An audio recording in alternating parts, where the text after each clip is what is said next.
back to Oh, theaters. no, Or if it same, was a trailer exact for the same. new one. I was like, is this new Avatar or is this an Avatar I've Oh, seen? Fire and Ash. Yeah, you only get like the title thing, and it's just like, oh, it's the new one, right? I think like there were a couple like Navi designs that I was like, okay, I don't remember that one at all. So I feel like this is probably new Avatar, but I wasn't. Or maybe a 100% director's sure. cut. You never know. Or yeah, like I mean, I guess could have been that too. Was it like filmed back to back, maybe? And that it just feels like exactly the same. I mean, the first Avatar and the second, what they have, it's like a 9-year gap or whatever. I heard they're doing like the next few all back to, but like, what does back to back mean when it's a motion capture movie, right? Like, is it? Yeah. Like, have they filmed all? I think it's supposed to be 5 Avatar movies total. So have they filmed all 5 of them already? And they're just like working on effects and release schedule for the next, I don't know, 5 years, whatever. I generally don't see the appeal in Alien Pocahontas. I generally don't. I mean, like. James the appeal, Cameron is smoking crack, dude. I don't know what the fuck he's doing with these Oh. Avatar movies. Like, it seems like he's completely lost the plot and invested himself long term in his twilight years in this fucking franchise that I haven't given a shit about since the first movie. Like, it's sad to watch it unfold. I give a shit about it in the way I give a shit about like riding a theme park ride. Like, I mean, generally going to see one of these movies in like IMAX 3D is an interesting experience, but Way of Water I didn't get nearly as much out of as when I watched the original. And so it's like, well, I don't think I'd ever just like watch one of these at home. It's like if I can go to see it in like a big IMAX theater in 3D, there's at least some like interesting visual spectacle on display, but like throwing it just on your TV, it's like, I don't know. It's sort of like watching a GoPro cam of a roller coaster. It's like it's kind of not the same as going on the roller coaster, even though you're seeing the same stuff. They are technically impressive. The VFX is good. It was like the first one was the one movie that made good use of the 3D glasses, I felt, because it actually adjusted the picture properly in accordance with like the lenses on the glasses. And I was like, huh, yeah, that's pretty neat. Don't really give a shit about the story. It's very bare bones and basic, and I've seen this before, but you know, fine. But now it's just like I'm gonna make 4 more. I would much rather he invested himself. Yeah, like why not just like do little like really cool not independent films, but just like that they're isolated, you know? It's just like, here's a new movie by James Cameron. Here's another one. Here's another one. But now we're just stuck in Avatar forever now. Yeah, like the guy is really good at his craft. So like I want to see different shit from him. And the VFX are still good, but it's just like that's not enough to pull me into the theater. I'm sorry. Like I'm just not interested in the story of the characters. I can't believe you hate art.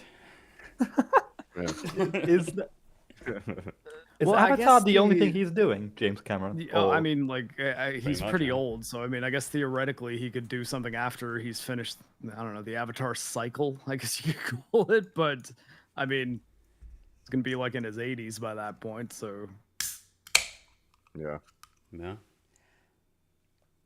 And, you know, Ridley Scott stops talking as soon as I go for a sip. That's perfect. Hey, no, we had to pause for the can pop sound. Yeah. Is that what they call soda pop? Yeah. Like, because of the cans? Oh, I guess they used to like come in bottles. I've got energy drinks as well, so. Oh man! I drank my coffee earlier. Is someone gonna open a bag of chips now in silence? I slowly crunch them one at a time. Yeah. One by one. This is a Family Guy joke. Yeah. This is your ASMR chat. It's not that kind of show yet. But what do you mean yet? Did I agree to something while I was drunk the last 3 days? We never know how the show's going to evolve. Okay. You know? Yeah, he's so we gotta be flexible. Oh boy. We could have transitioned to Fantastic Four talk there, but we'll talk about other stuff first. How's everyone doing? Hello. Anything interesting this week? I drank for 3 days straight and it was amazing, and I felt absolutely disgusting yesterday and still a bit today. Well then. So here we are. Based, bro. No, I had day some. after drinking do be like that sometimes. I had I have like a friendo where we just like we see each other pretty regular because we work at the same place.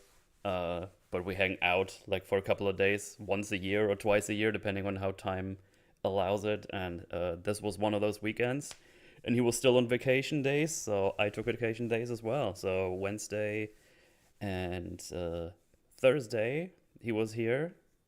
He left on Friday, but Fridays I hang out with people in Discord and we mostly have some drinks, so I just kept drinking. So Wednesday through Friday I just had drinks and also cheat days with like eating and stuff. So I was basically just eating and drinking for 3 days, and then I felt absolutely disgusting. So here we are, talking about movies, just as if nothing happened.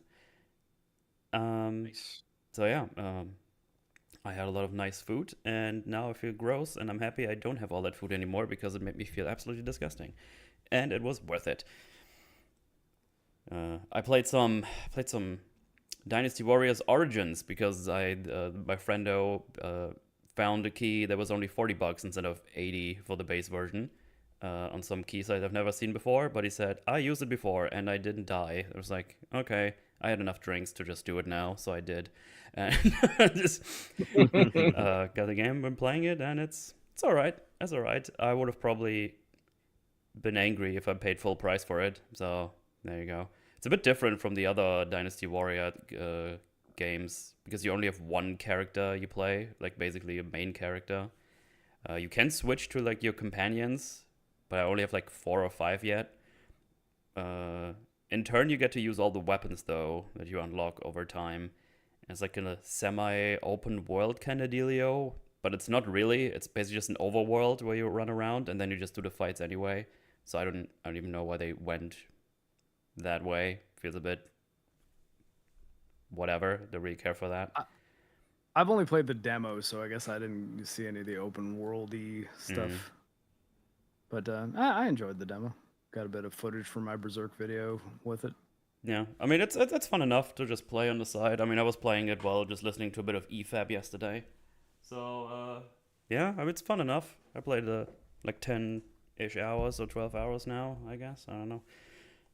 Yeah, I was. I tend to not watch the EFAPs on things that we're covering because I'm worried that I'm just gonna end up copying some of their analysis as opposed to like coming up with my own. Yeah, stuff. I mean I watched the movie yesterday, my first watch through, and then I was like, I don't know. The day is still young-ish, and I just want to play, and I needed something on the side, and there's nothing else I really wanted to listen to. And then I said, the smaller guy, he's so stinky, and I hate him, and I really hope he doesn't show up in chat right now. Oh fuck! God damn it! No, I still don't have shout out, but Yeah, hello, what a Marc. jerk. What I hate that guy. He's like, look at me, I'm long. This is why I I stole should've his did shoes shout last time. That's why I did it. He's right behind me, isn't he? He's right behind me, isn't he? Well, Mala was listening to EFAB yesterday too. That's crazy. Which Well, EFAP were you listening to? Hey, part of having a conversation is listening to the people you're talking to. So. True. But yeah, I was gonna listen to half of the FAP, and then I went to bed because I was tired. But yeah, but I know what you mean. I tend to not like watch a lot of content on a thing we talk about, just so it doesn't sound like, as you said, just copy all the things or whatever. Well, like, and also, I mean, if you ended up liking something that ended up having a lot of problems, I think that it's probably best you present your perspective on it before getting talked out of it, you know? Yeah.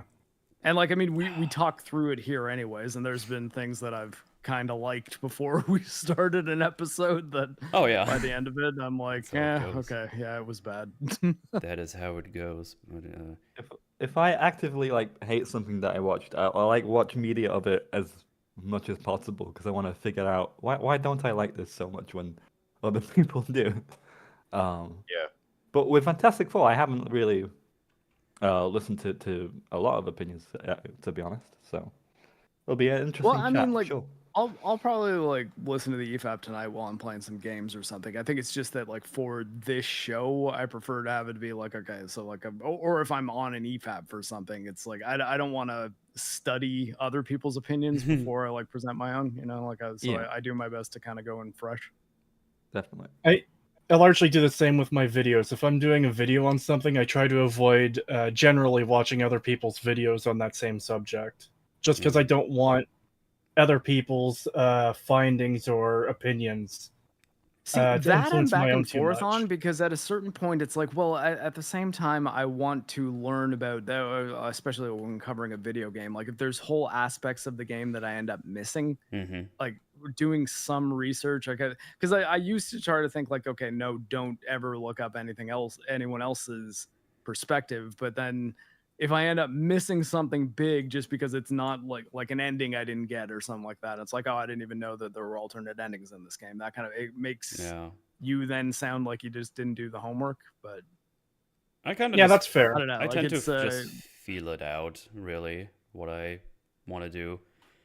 If I just watched it recently or something, I don't know. It's just there's like some things that I watch where it's like I don't really have a strong opinion on this yet, so I probably have to watch it again or something, and then just kind of look who talked about it before, and then it's just like, okay, maybe I can get some pointers here, and then I just figure it out from there. But then there's other movies where I'm just like, oh yeah, this is just fucking horse shit. I don't really need to consult anyone about this. But yeah, Thunderbolts. it depends. For example, Thunderbolts. Yeah, that was pretty bad. Thunderbolts will be mentioned at least once in this. There's a spoiler for today's talk. Like, yeah, I guess if this movie had any strength, it's that it didn't give me the MCU continuity headache by just sidestepping to a different universe. Well, not yet, I guess. We'll see how that holds up. Well, it won't, but I'm saying for the purpose of analyzing this film, it's we'll get there though. Shit, fucking hell. Sorry, or Meta Ridley had like 1% health left and it killed me. Sorry, so that's like one of the first times I've ever let my Metroid Prime playthrough actually interfere with the show, but I really thought I was going to kill him just now. But speaking of video games, though, I finished Silent Hill Origins about 5 minutes after our last week's show ended, and I think I'm a good chunk of the way through Downpour, which I have mixed feelings on. It's not terrible, though. Interesting. Homecoming, I got a CD Keys $3 version of it because it's like $50 Canadian. I didn't want to spend that much on a apparently bad Silent Hill game, but it is borderline non-functional. Like, it's a terrible PC port. Nice. Locked to 720p 30 FPS without mods, and I haven't really gotten it running any better with mods yet. So I think I'll explore that more when I'm finished Downpour. But I gotta say, like two of the American Silent Hill, Western, I guess, because I think they might have been European, actually, not American. The Western Silent Hill games, I didn't hate. Like, I didn't hate Origins, and I don't hate Downpour. I might hate Homecoming, but that also might be that I just hate the port. But anyways, the Silent Hill adventure is going okay. Was that ported from PC or ported from PS3 to PC? Homecoming? So Homecoming is just a native Steam version, and playing Downpour on a PS3 emulator is a significantly better experience than playing the prior game in the series on as a native PC port. Okay, yeah. Mind blowing. And in fact, actually playing Silent Hill 1, 2, and 3 on emulator is better experience than playing Silent Hill 4, which is the one that also has a native PC port that's playable, at least. Yeah. I think there are native PC ports for 2 and 3, but I think they're not available for sale anywhere. So you'd have to just find a pirated version of it or something to play it. And the PCSX2 emulator is really good, and both 2 and 3 are PS2 games. So I just played them on there. There's an in-app, you don't have to go hunting for mods for it, but an in-app downloading patch on PCSX2 for both of those games that make them 60 FPS. Widescreen hacks look good. It keeps the art design of the games and the fog and the film grain and everything. So it's ideal way to play both of them, I think. I'm such a survival horror junkie. Like I'll force myself to play all the Silent Hill games, even the terrible ones, like a battered housewife. That's what I'm Just- trying to do, but Homecoming's one that's tricky to get going. The other one though, Shattered Memories, is a little bit tricky to control unless I end up like hooking up the Wii remote and nunchuck with my little Bluetooth adapter for it, or at least that version of it, because I think there also is a PS2 version. But a lot of that game is kind of geared around Nintendo Wii motion control gimmicky stuff. So Yeah.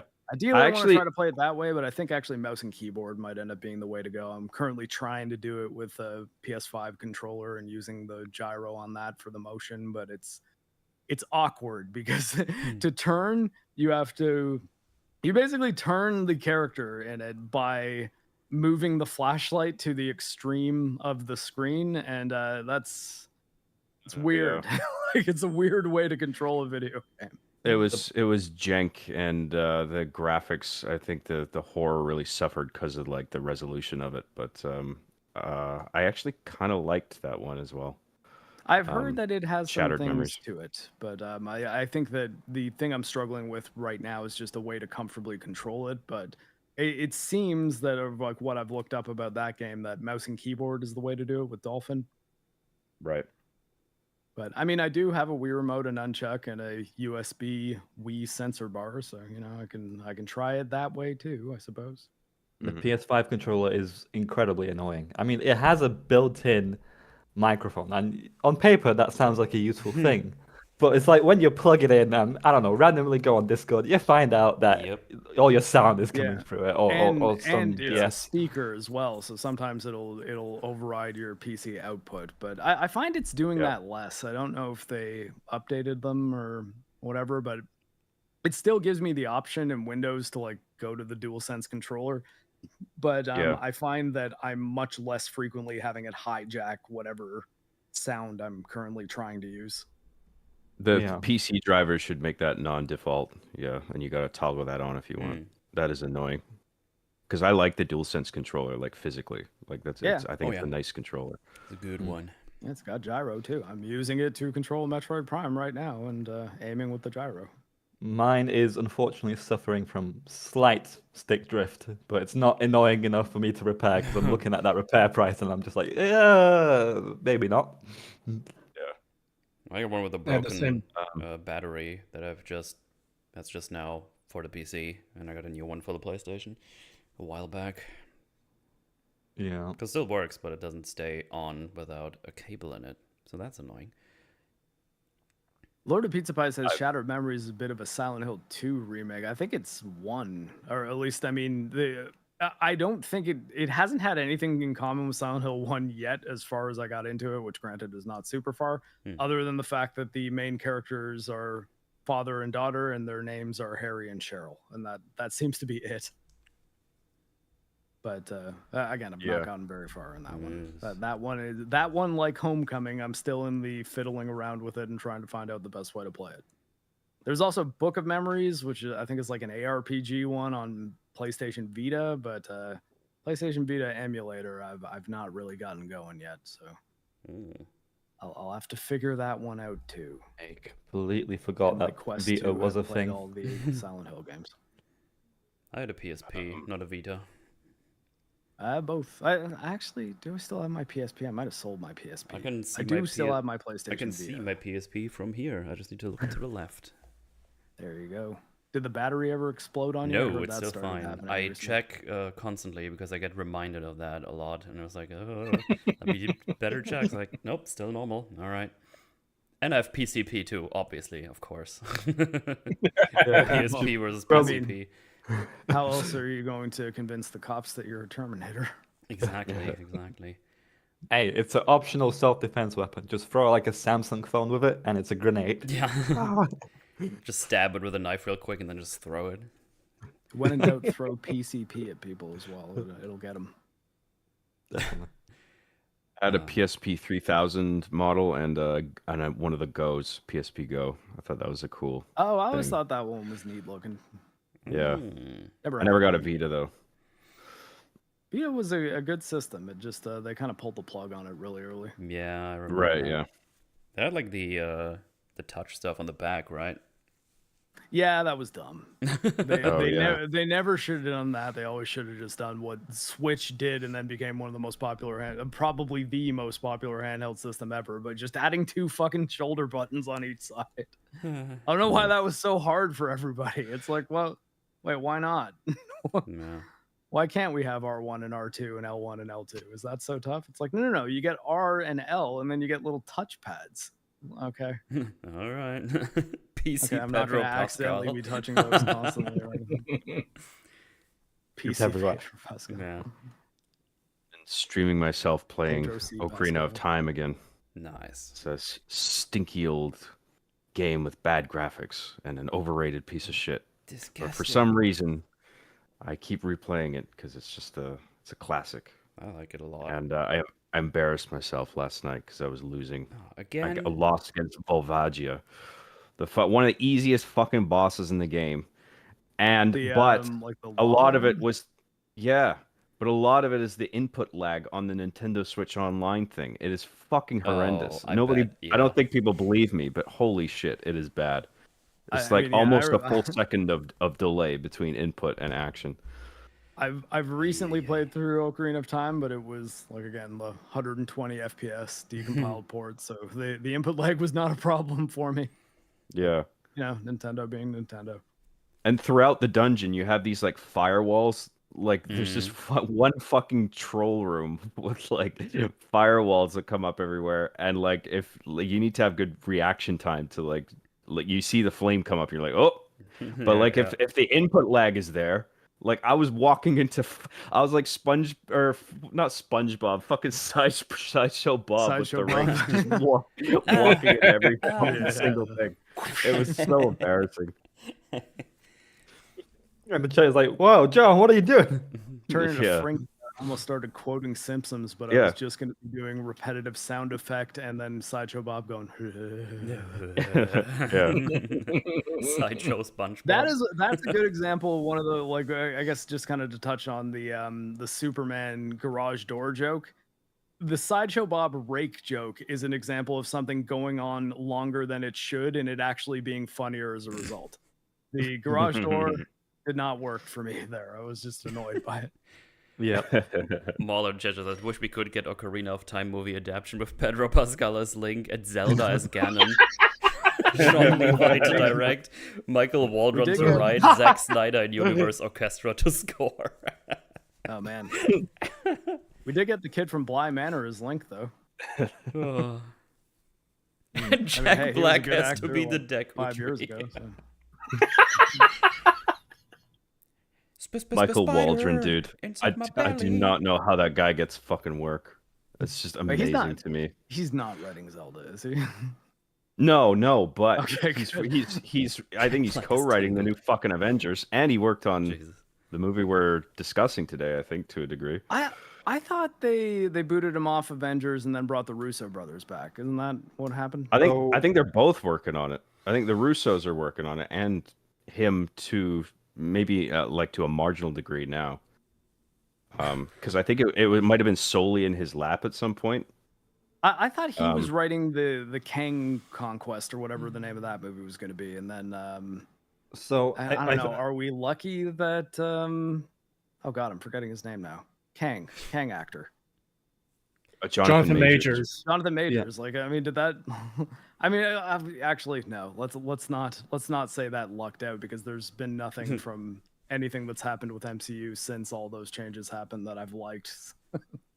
Yep. Wasn't there like a Comic-Con or something recently where Kevin Feige or one of those guys just gave interviews and they were asked, and they didn't name Jonathan Majors by name. It's just like the actor that played Kang. It's like, He was a guy. Doom was always part of the plan. Yeah, you that know, was- guys? Yeah, sure. That sure was- thing. That was sad. Yeah, I can't even say his name. That's I don't like that. I honestly just didn't remember it. I wasn't trying to consciously avoid No, saying yeah. his name. Yeah. And like, didn't something happen with the like? Didn't it turn out to not be true what he was accused of? Like, I feel like I remember hearing something about that. I'm not an expert on it, though. I may be getting Like this not wrong. enough All I evidence know- or something. I don't know. I forgot. I knew that when it happens, but I don't remember. I don't think the case like resulted in anything. Oh, Really, yeah, or that. like either side. Yeah. It was Well, allegations of physical abuse, and then something came out where it may have been overblown or whatever. I don't know exactly what happened, Yeah. but that but was that's- the the That's initial way allegation. after the fact. You know what matters is the initial Yeah. accusation. So Right. yeah. Yeah. Fun times. But this guy, I mean, people glaze this Michael Waldron guy because he made the first season of Loki, and the first season of Loki pissed me off. Like, I don't know. They're off like, JoJo, "Oh, too, dude, apparently." he made Loki season 1. He's the guy. I'm like, what the fuck? You went to clown school, didn't you know? Literally. And then he and wrote, then he wrote Quantumania, right? Quantumania Quantumania and Multiverse of Madness, which are both like offensively fucking bad. Yes. Like where I like that face resume palmed should in the get you theater, going, booted out of "Holy the industry." fucking shit, dude!" When Quantumania was around, I used to work in the theater, right? And I sometimes had to check screenings, always go at the end of the screening. I remember some of the lines, they're etched into my memory. I'm sick and tired of that freaking movie. I absolutely hate it. And the fact that they brought him back for Endgame, it's a red alert. Because I think, what was his name? McFeely? The guy who wrote Infinity War. He's usually the Russo brothers' go-to. I think he was writing it. But some of the actors not Endgame, Doomsday. Some of the actors in Doomsday are saying the script is not finished, but we're still filming. So I think they brought Waldron to finish off the script, which is insane. But hey. Yeah, like why that guy? Holy shit! Is there no one else in Hollywood you can find? Because he's Like, a yes please man. stop. He's Just some drag a hobo off the street. Get him to write it, please. Anybody right? but Michael Waldron. You'll get a think- song. It's like, ooh. It's almost like there's a requirement for superhero movies that you have to like done something with Rick and Morty. And something. Wasn't he one of the Rick and Morty guys? Yeah. It was him and Jeff. He wrote an something. episode of Rick and Morty. I can't remember which one it was, but I guess that is sort of adding to his prestige. It's prestige. Like, if you want to call it that. I mean, he's getting these jobs, so like, Nah, fucking hell. Jesus. Well, Because imagine well- if you're a screenwriter, right? And Marvel approaches you. Can you finish off this 100-page script in like 1 week? I don't imagine many people will say yes to that. So Do I he get has to his, read like, the yes rest man. of it first? No. Oh, okay. So I think Mark Waldron is like a go-to that you can rely on, and he'll turn Hey, up. don't throw my name under the bus. They actually just do it like in Gartic Phone. They just get the last sentence and then just to finish the next line. Oh, God. Just go in a circle. It's like perfect. We got a script. Thank you. I don't believe We any of the should, talent is why they're For the next time we episodes are do, funny in Rick and Morty. No way that if Next acid is written by the fucker who wrote Quantumania. it's bizarre, isn't it? It's like, Yeah. The next time we do a Gartic Phone, I forget which one it is. The narrative, I think, like where we write a story. Yeah. Let's make it a project that each one of us that begins it as trying to write a better Marvel movie than Michael Waldron does using Gartic Phone. So we'll each have to write, I guess, however many players there are, and we won't know which part of the I guess, abstract we're getting. But I feel like we can do it. you just get a We can random create, like, sentence 10 out of a 10 random script. better MCU movies out of Gartic Phone. Man, what's the name of that Gartic Phone game though? I I think feel it like was- I'm getting it wrong. Is it narrative? I think it was or- something narrative, yeah. Yeah. But I feel like I'm always shitting on this guy. Like I'm always bring up his interviews where like he just seems baffled that he got the project. He's just I don't know. I just they told me to write it and I fucking did it. I'm just like, why the fuck would they give it to you? he just one day he wakes up in the studio again. It's like, oh, time for that again. I Yeah. guess. All right, That's right. He writes like a really young teenager who like read a bunch of comic books and thinks he can write one of them. Like he thinks he gets it immediately. It's just like, nah, dude. Like oh god, there's jokes in Quantumania where they're just so fucking shallow and juvenile. where it's just Was like, it, oh my god, like Quantumania, it's like a though, kid wrote this. I can't believe this. Quantumania, wasn't that Jeff Loveness or something guy? I can't. The Or he director. directed. What did he Yeah, write? yeah, maybe I'm thinking of the director. I can't- recognize that remember name, who but I directed it. completely forget. I don't know if the name's it's Jeff something. I feel like I'm just trying to remember actually Mulder's video with him being here. He wrote Multiverse of Madness as well, right? Yeah. I'm Yeah. forgetting. Which was the one Marvel movie to actually make me angry watching it in the theater. Like most of the time, like if it's bad, I'm bored. But like that was like, this is so bad. I'm like offended and mad. I'm mad at the Yeah. movie. And I don't care that Sam Raimi directed it. That was a shit script, right? Yeah. And there's only so much you can do with a shit script. I mean, I like Sam Raimi, but I fucking care hell, in man. that I care about Sam Raimi directing it, and that pissed me off more. Especially when like I Yeah. had people I know that like liked it that were like, "Oh, come on, man, there was so much like cool Sam Raimi stuff." I was like, that seemed like the puppeted corpse of a Sam Raimi movie. That was Yeah. like they were fun of me for liking Evil Dead or something like that. There Right. was nothing about it that made me think, "Oh yeah, Sam Raimi, he's back." We got Spider-Man 2 here. Yay. Yeah. I think also- that added to the frustration where like this is the guy who made Evil Dead 2 and Army of Darkness and shit, and now he's doing this, and it's just like, what the fuck are you doing, man? You've Also, I done way better work than this. Like, don't just, who cares if it's Marvel? Fucking pass on it and do something else. Do something more interesting. This Yeah. sucks. There was also Yeah, like it's a- weird some of has the been people they've filmed. gotten because they also got Guy Ritchie to do the Aladdin movie. I know it's not MCU, but it's like so many people, like very talented people, are just accepting these like garbage movies to do. It's like, why are you doing this to yourself? I mean, at least Gareth Guy Edwards. Ritchie, if that gave him the money and space he needed to do Mobland and The Gentleman, I'm okay with it. Yeah. I didn't watch the Aladdin movie, so I was like, okay, Me yeah, neither. you know, I still need to fine. watch Mobland. That's still on my list.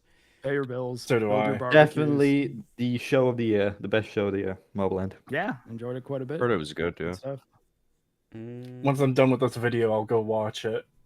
There's also some news, I think a couple of days ago, where it's like, hey, the Russos, they directed the post-credit scenes of the first steps. And it was like, oh, okay. Scenes. Then I saw the post-credit What and was like, scene? oh, okay, that doesn't... not the comic book one, Yeah. not the cartoon one. Yeah, I the think. cartoon one. That's the kind of thing that, like, I mean, make that one the mid-credits scene. Because when I And- stick and the other around way for around, something yes. like the opening theme song for the Fantastic Four TV show that exists within this movie, I have to wait through all the technical credits for that. Come Yeah. on. Dude, Like, the I fucking actively Superman heard- after credits, he was like, oh, that was that? Oh, okay, I could have Yeah, both of those been were, like, halfway kinda home lame. already, but all right. Cool, thanks.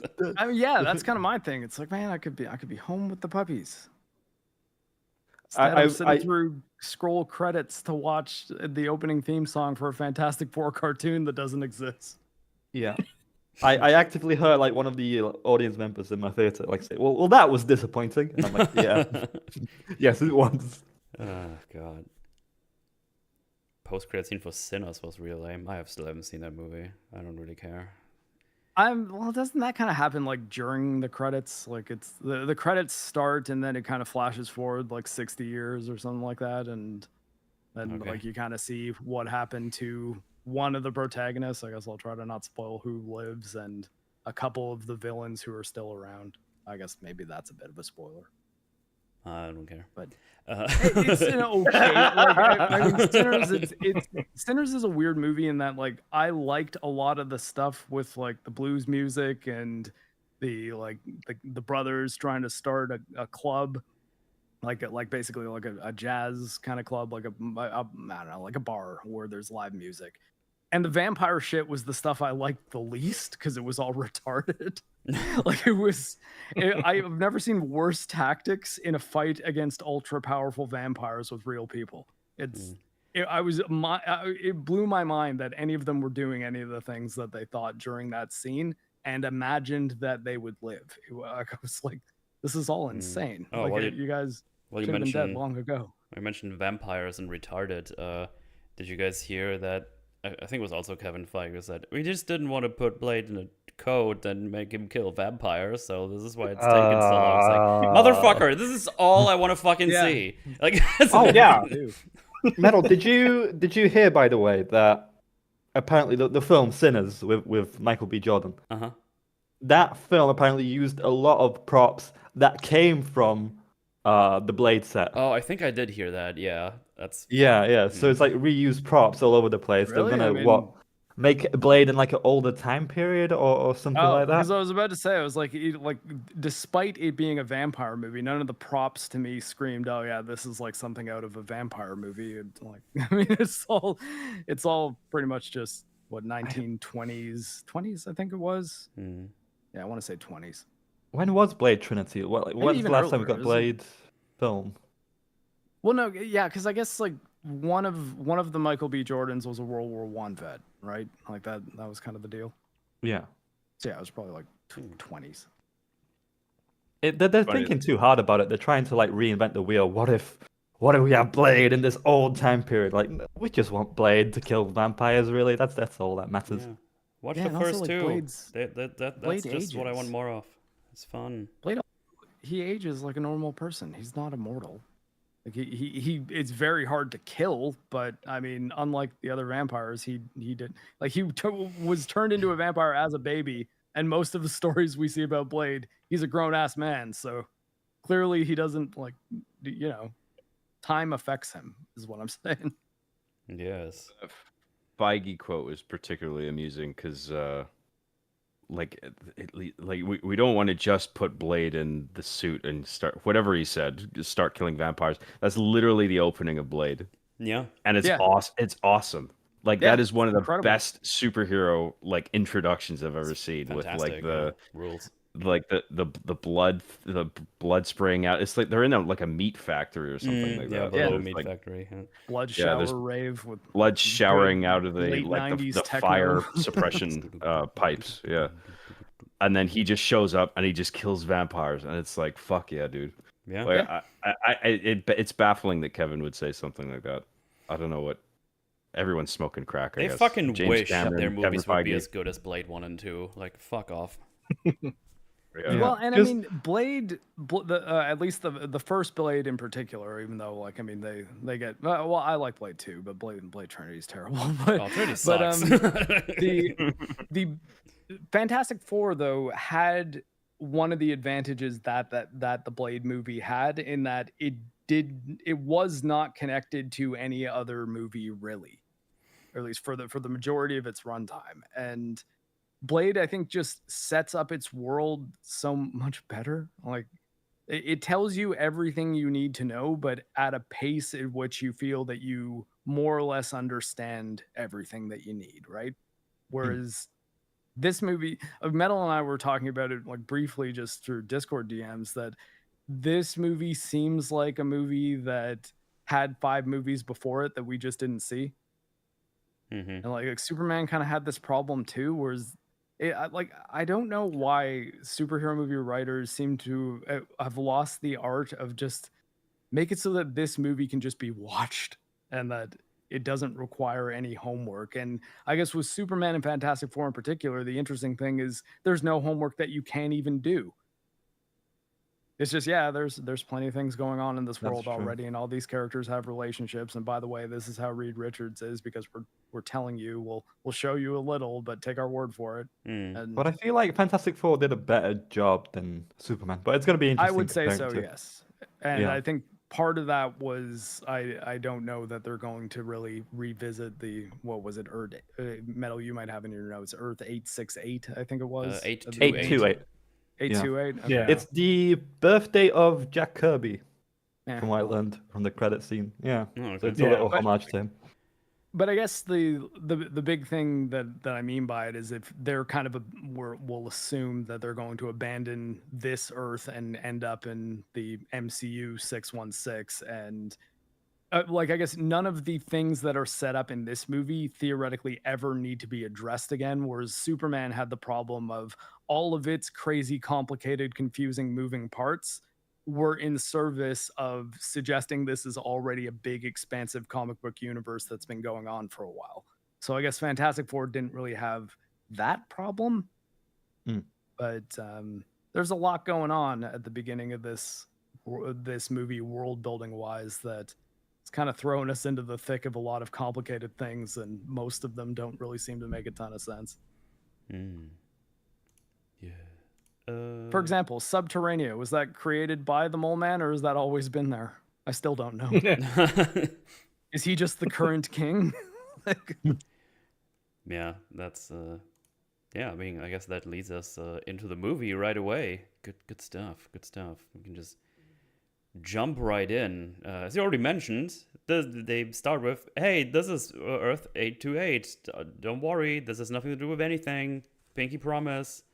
And immediately my brain goes to, yeah, but what about that Thunderbolt after credit scene? How is that going to conclude? Don't worry, we'll not learn in this movie. Maybe this will come up in Doomsday. I don't know. But pretty much the Thunderbolt end credit scene is not mentioned or docked on in any way to this one. So we can only speculate as to what's going on with those things, if they maybe go there through Universal shenanigans, or maybe they just pretend this is a whole different Fantastic Four we will see. Yeah, I don't know. We just have to wait. We have nothing on this. Because I feel like everyone expected at the end, like, something's gonna happen, that they end up in our current main universe, but that doesn't happen. That doesn't happen. So yeah, I don't know. It's just something to latch onto in the future and see what that brings. And well, obviously, if it is gonna be the Fantastic Four, we will learn about here in a bit. That has like some other problems, because obviously, if these Fantastic Four go in here, possibly with their child. I mean, you can just probably throw all these problems on the pile of we'll deal with that, maybe never.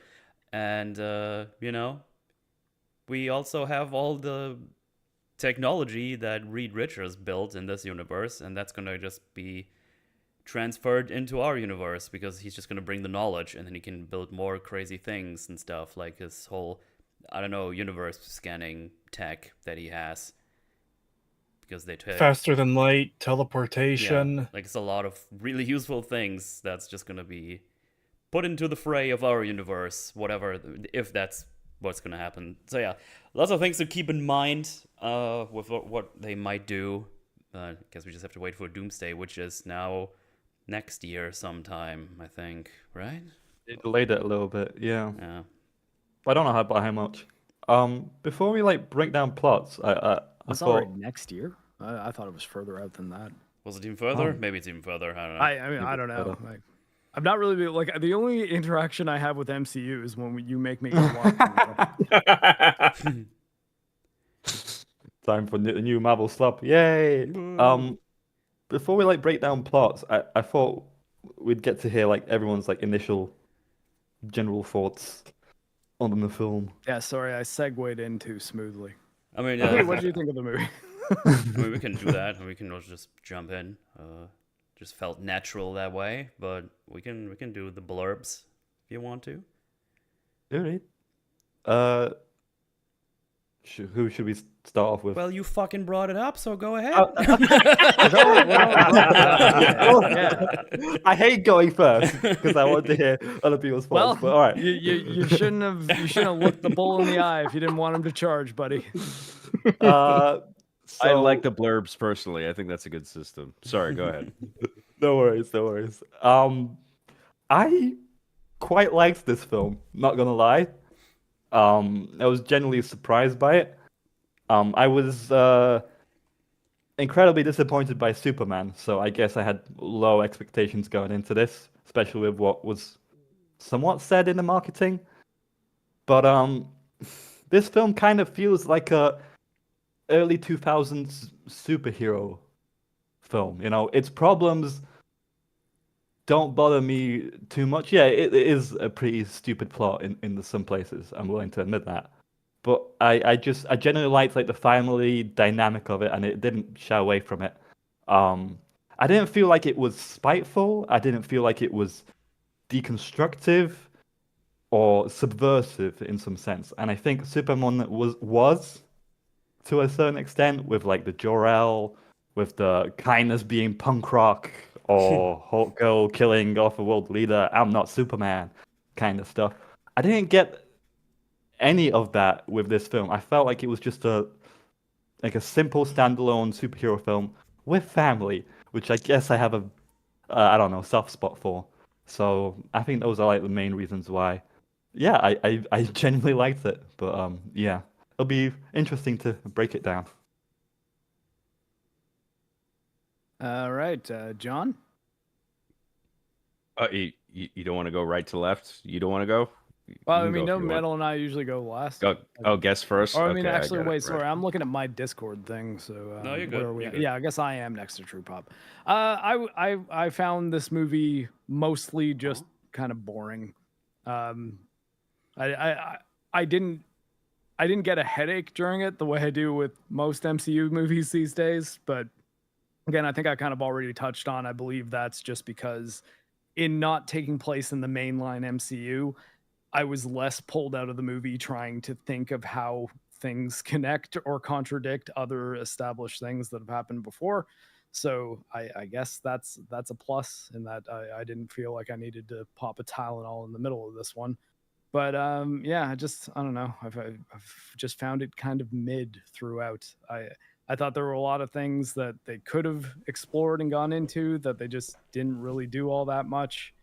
And I think again that might be a bit of a result of, again, kind of what I said earlier with them alluding to this big world that's had all these things happen, but we just get like little tiny hints of them. And I just didn't think anything was particularly well developed. Even things like the character relationships, they just seemed fairly surface level because we didn't really get all that much time with them hanging out with each other. Like it's they're constantly dealing with things from almost the initial scene because I mean I guess we'll get into it, but because of things like Sue's pregnancy kind of throwing a wrench into what would have been their normal dynamic.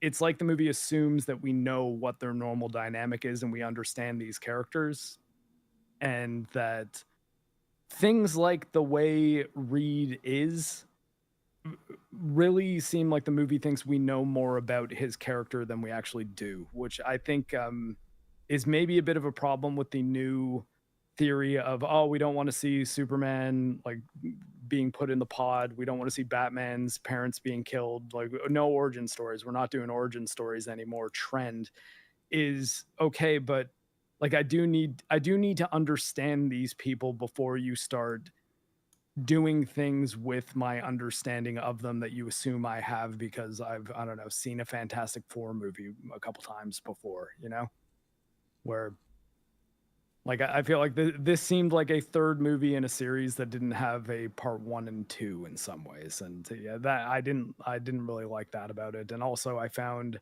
some of the plot developments just unbelievably stupid, and it didn't infuriate me really at any point. It was just more like, okay, that's dumb. I had a lot of, okay, it's dumb. I did like the robot.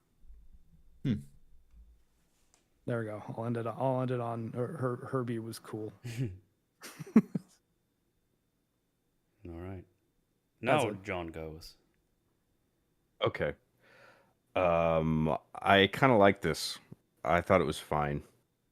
I enjoyed this. I thought I might enjoy this, like based on promotional material that I saw way earlier on. I thought, you know what? I don't know. I'm kind of interested in this. I might go see it. And I wasn't like I had a glimmer of hope because I mean we all know Marvel has just been pumping out what feels like a sea of dog shit. And with this, I was just like, I like the cast. I like the Fantastic Four. They might actually get their shit together and make a good version of this. Like, because there's been a few attempts at a Fantastic Four movie, right? And they haven't really gone down well. This, I actually, I enjoyed it. It doesn't do anything mind blowing. It's not. It didn't make me mad like some other Marvel movies did. It didn't bore me. It didn't blow me away either. I wanted it to be funnier. And there's a few laughs here and there, but it's just I understand what Mark is saying with it being mid. I kind of agree.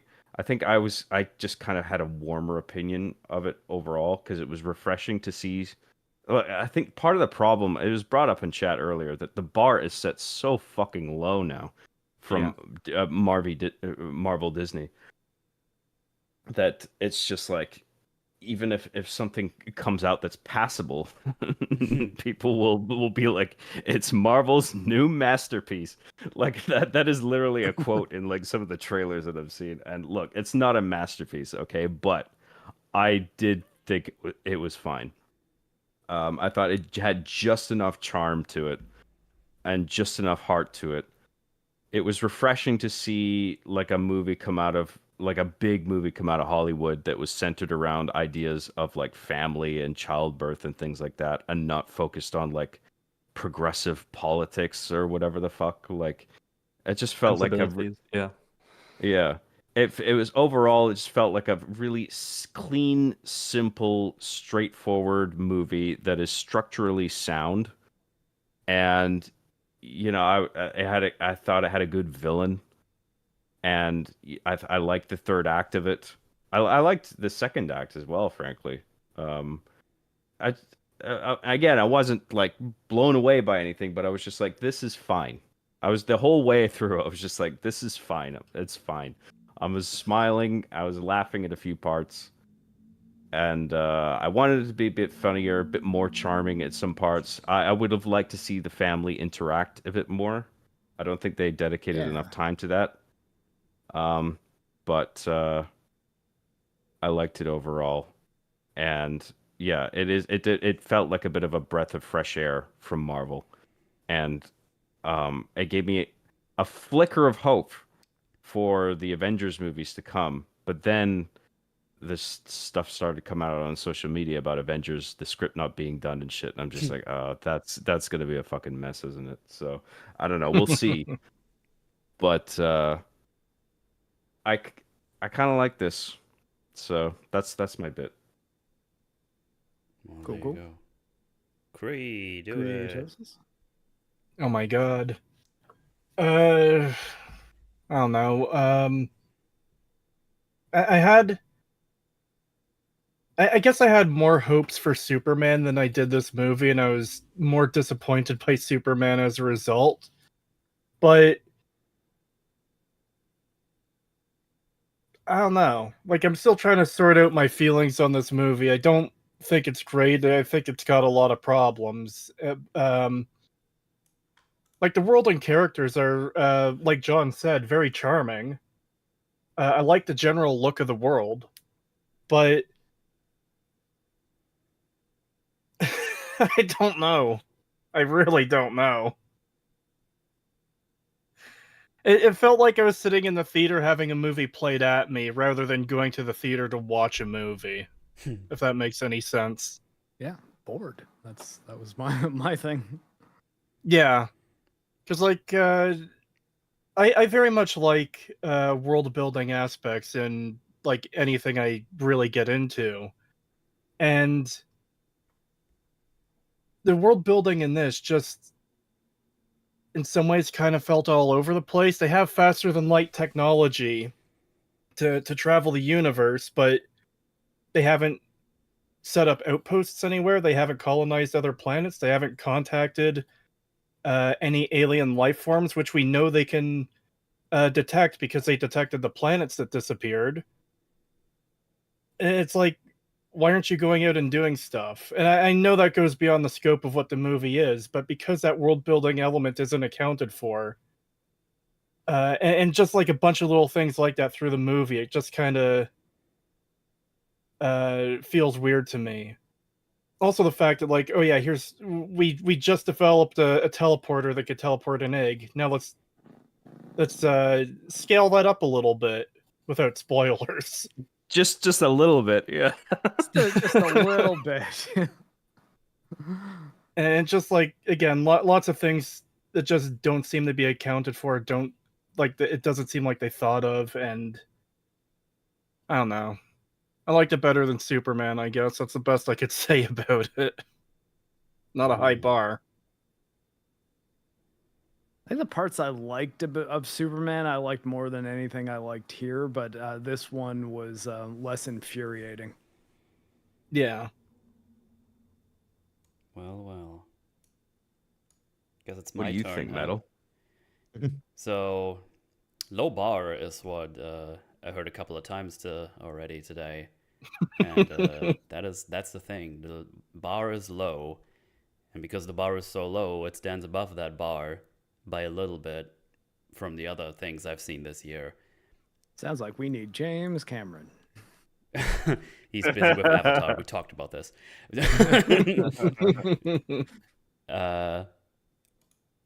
This was things where it's like, oh, that's interesting. Oh, we could do something with this. Oh, this could be a thing. Oh, this is like 3 movies I would like to see that you show me here. And then the plot starts to happen. It's like, oh yeah, the shit sucks actually still. Okay. That's sad. So yeah, there you have it. I think this is bad. This is overall pretty bad. I don't know. There's like charming stuff in here. I agree. I do like the style of everything. They kind of nailed that. I really do enjoy this. Like the huge CRTs just in the building. I think that just looks cool. Herbie is charming and cool, and because he doesn't really talk. He just goes like, so they have to work a little harder to give them some kind of a character or to show what he thinks. And I think it's kind of cute. I like him. He leaves Crypto in the dust. Crypto fucking sucks. Herbie all fucking I hate day. that dog. Screw that dog. But yeah, I'm just gonna dog onto what Marc also said. So yeah, there's like I need more of this. Can we have like origin stories back? This movie is called First Steps, and we get here 4 years into their tenure as the Fantastic Four. I was like, actually, it's because there's a baby in it. yeah, but that one isn't walking either. I know. So yeah, that's that. More to come while we go through this, but I think the plot gets incredibly stupid, and we basically get an alarm at the 25-minute mark. It's like, all right, we're done with characters for now. The plot starts, and then the world explodes or something. But yeah, so there you go. And I think with that, I'm just gonna go right in, and yeah, this is Earth 828. So don't worry about universes. This is their own one. As long as we don't do another movie where we change this is completely self-contained. Don't worry about all the other shenanigans that happens.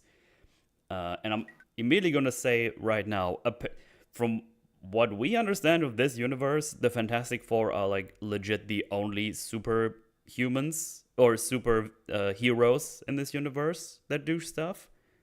Because that's the impression I got. There seems to be super villains, but no other superheroes. If there are other superheroes, they really don't give a shit about this Galactus guy, I guess. Yeah, there's no mention of anyone else. So. Yeah, but there's as I said, no mention of anything else. So I just assume it's just them, and I guess that's another benefit of just pretending that's like the only thing they do in this universe. I guess it's only them for now.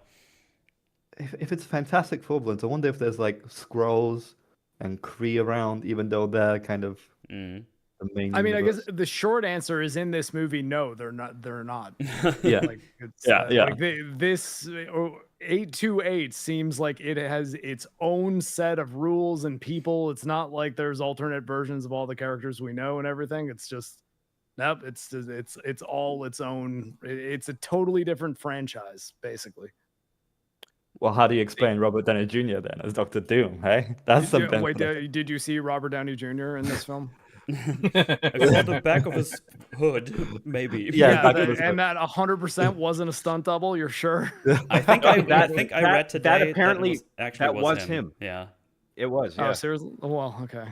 Yeah. That's actually shocking that they would bring him in just to And do a not have- 3-second scene where you don't even like actually see him at Yeah. all. All right, that's a wrap. Robert, thanks for coming in. See you next week. Yeah. Get the fuck off our set now. It seems like just a I waste of think- money at that point. That might have been something that the Russos were filming for the Avengers, and I 100%. think they just threw that in. It Yeah. wasn't like a film. It wasn't like they didn't like film it for a post-credit scene. They just, let's just get this part from the movie and just put it at the end of this. So you I think think that's that's going to what be an happened, actual yeah. scene in Doomsday? They might cut I it think out. so.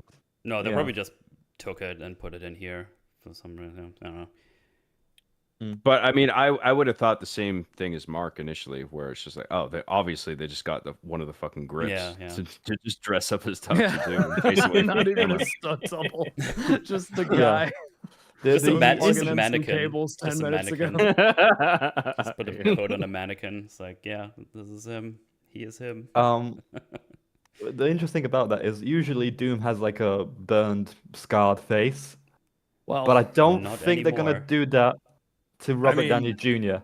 so, like no. the Jesus baby was touching his face though, right? Yeah. I think the direction they might go in is because it's in the older comics. Doom only has a little scar Mhm. across his face, but because he has such a big ego about it, he just chooses to wear a mask. And it's meant to be kind of like this metaphor for And this it's big armored egotistical too, guy. right? Mm. Yeah. Well, I read a Yeah, theory the other interesting. day that there's some body thievery going on, where they're going with some timeline in the comics where Doctor Doom, he steals Tony Stark's body. Ah, That's why he looks like him. that would be Could be. stupid. Yoink. What that I wouldn't rule that out as the way they go. That could be the case. I don't Yeah, know. I mean with Michael Waldron, yeah, sure. No Well, I mean, I one's guess there's never two ways to go about that, right? Like you either address that he looks exactly like Tony Stark. Yeah, I guess 3 ways. Make it just in an alternate universe, the Tony Stark, I guess, physiognomy just attached itself to like Victor Von Doom, or it's just like it's the same actor playing a different character, and that's it, right? Which, like, for a character who traditionally does have a scarred face, that would have been a pretty easy way to do it, right? Give him an accent. That's it.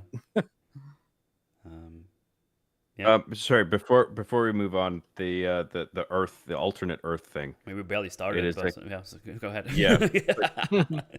Yeah, but just before we get off that, it is a convenient way of getting around the fact that you can't wrangle the cast, Yeah. for the original Avengers, and also in order to facilitate the whole '60s retro futurism, because this is sort of like a goofy version of Earth, where it has this. It's almost like the Jetsons or something like that, where it's Yeah. got this sort of goofy optimism about it, and sort of the '60s retro futurism, which I actually kind of liked about the movie.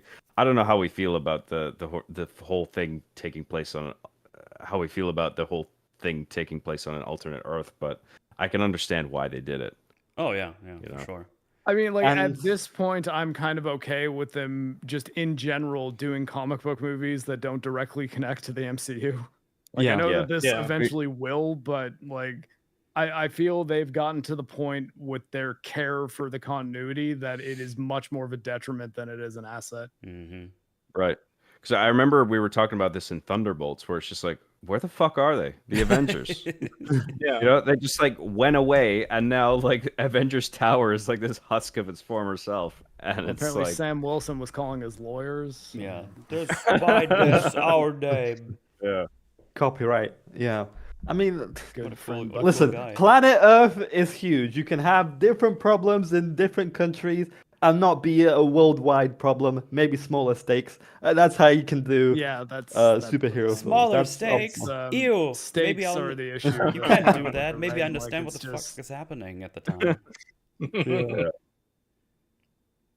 On the retrofuturism thing, it is really hard to not like that style. That's pretty cool. Yeah. It is so charming, yeah.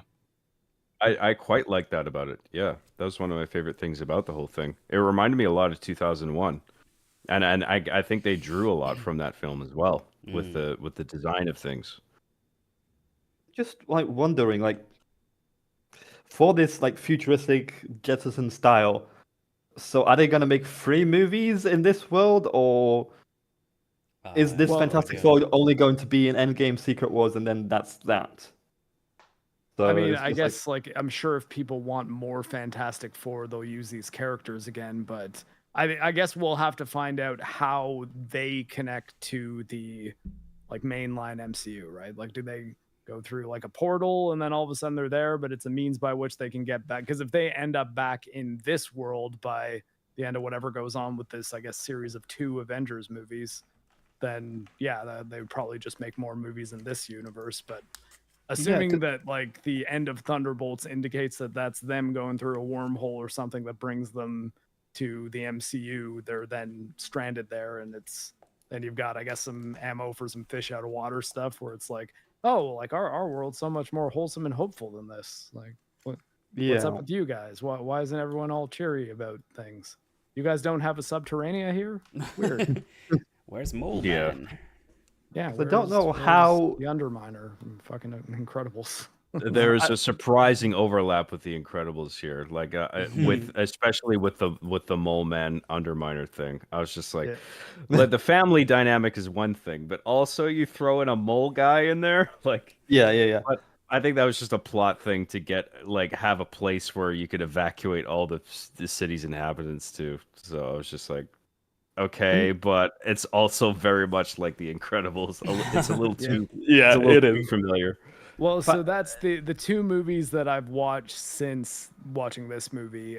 Is I watched Fantastic Four: Rise of the Silver Surfer, which arguably has the almost exact same story as this movie in a lot of ways, and The Incredibles. And of the 3 movies, the only one in which I was not primarily bored was The Incredibles. I was glued to the screen the entire time I was watching Incredibles. I hadn't seen it in quite some time, and it's really good and it holds up very well. And it deals Incredibles with characters that is- have nearly the same powers as the ones in this movie, except they have a Flash and a Superman. Yeah, Incredibles Yeah. is still the best Fantastic Four movie. End of. Yes.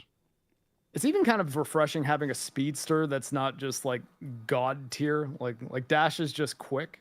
He's not Yes. he's not like freezing time and reversing like the direction of entropy or anything like that. It's he just runs real fast, and it's a nice limited power set. A good point. Yeah, a lot of fast superheroes these days feel like they have some sort of bullet time effect going for them, where it just slows everything else down. Whereas with Dash, it's like the camera's trying to keep up with them all the time. Yeah, I like that. Yeah, and every single action scene in The Incredibles was better than any of the action scenes I've seen in any superhero movie I've watched this year. So The movie is fucking awesome. That's why. Yeah. It balances ridiculousness with like grounded family dynamics really well. Yeah.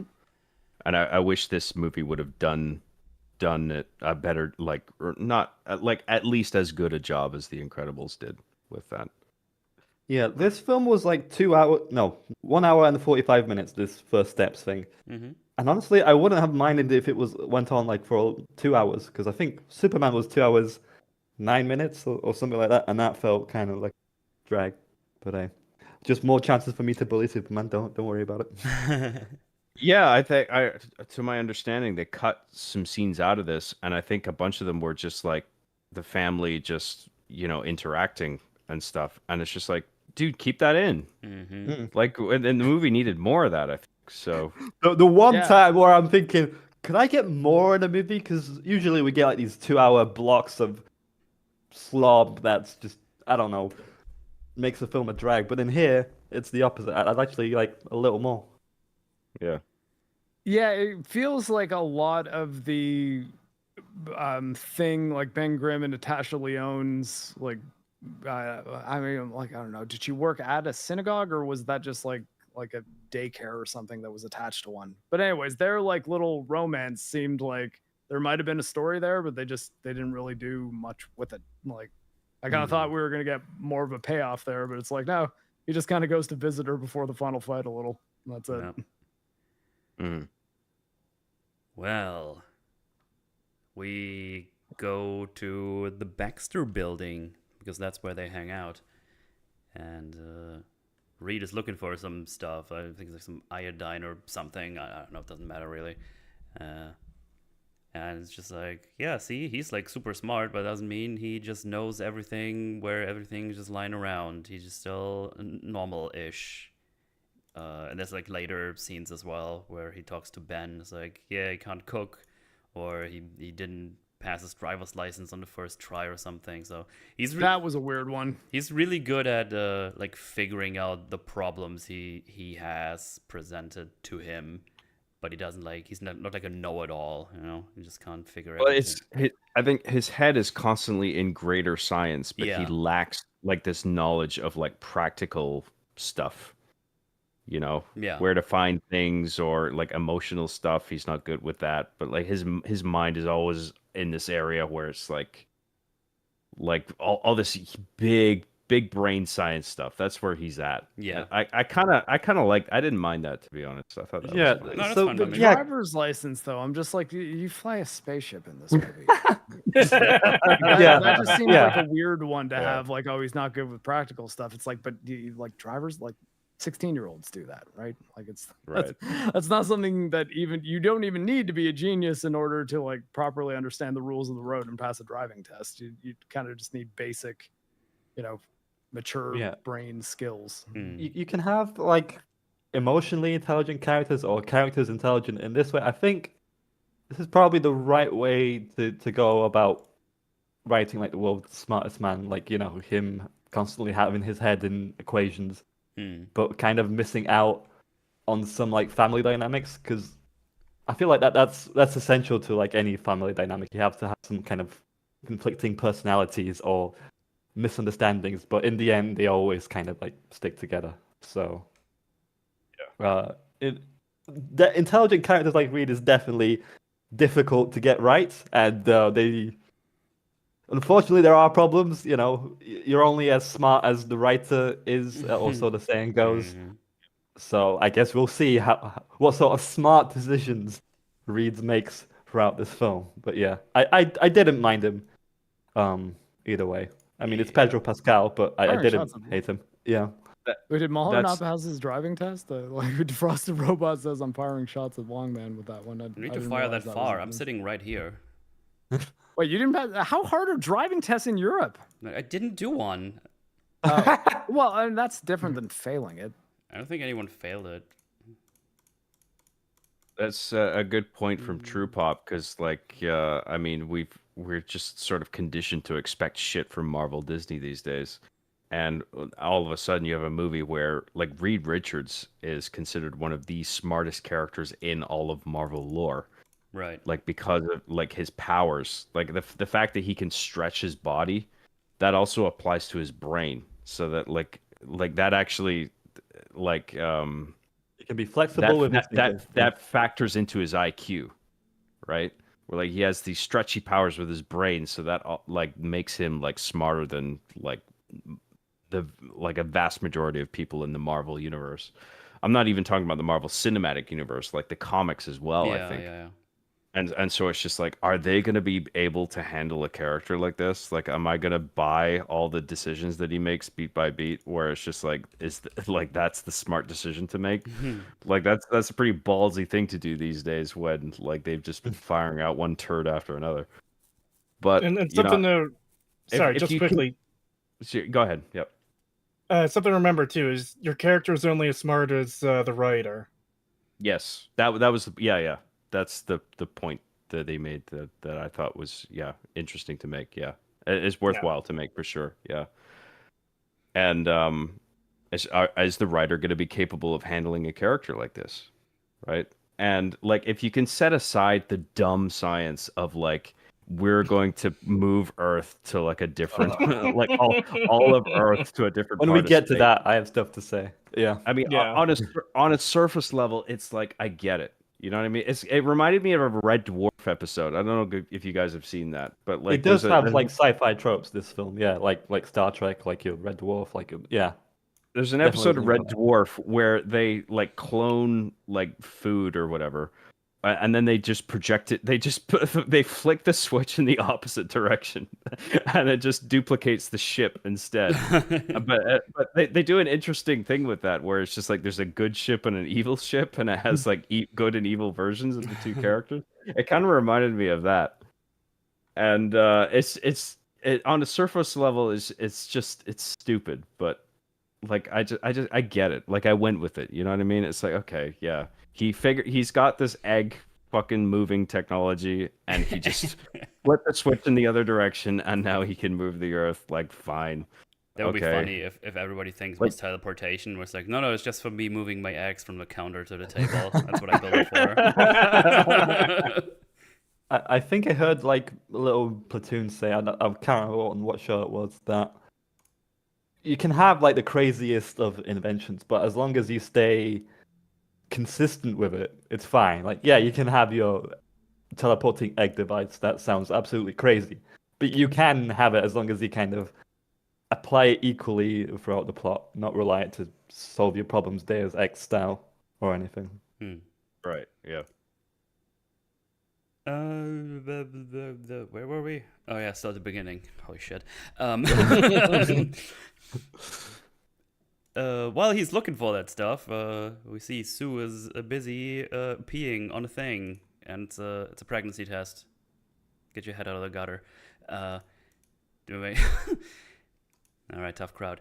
Sorry, I was muted. I chuckled.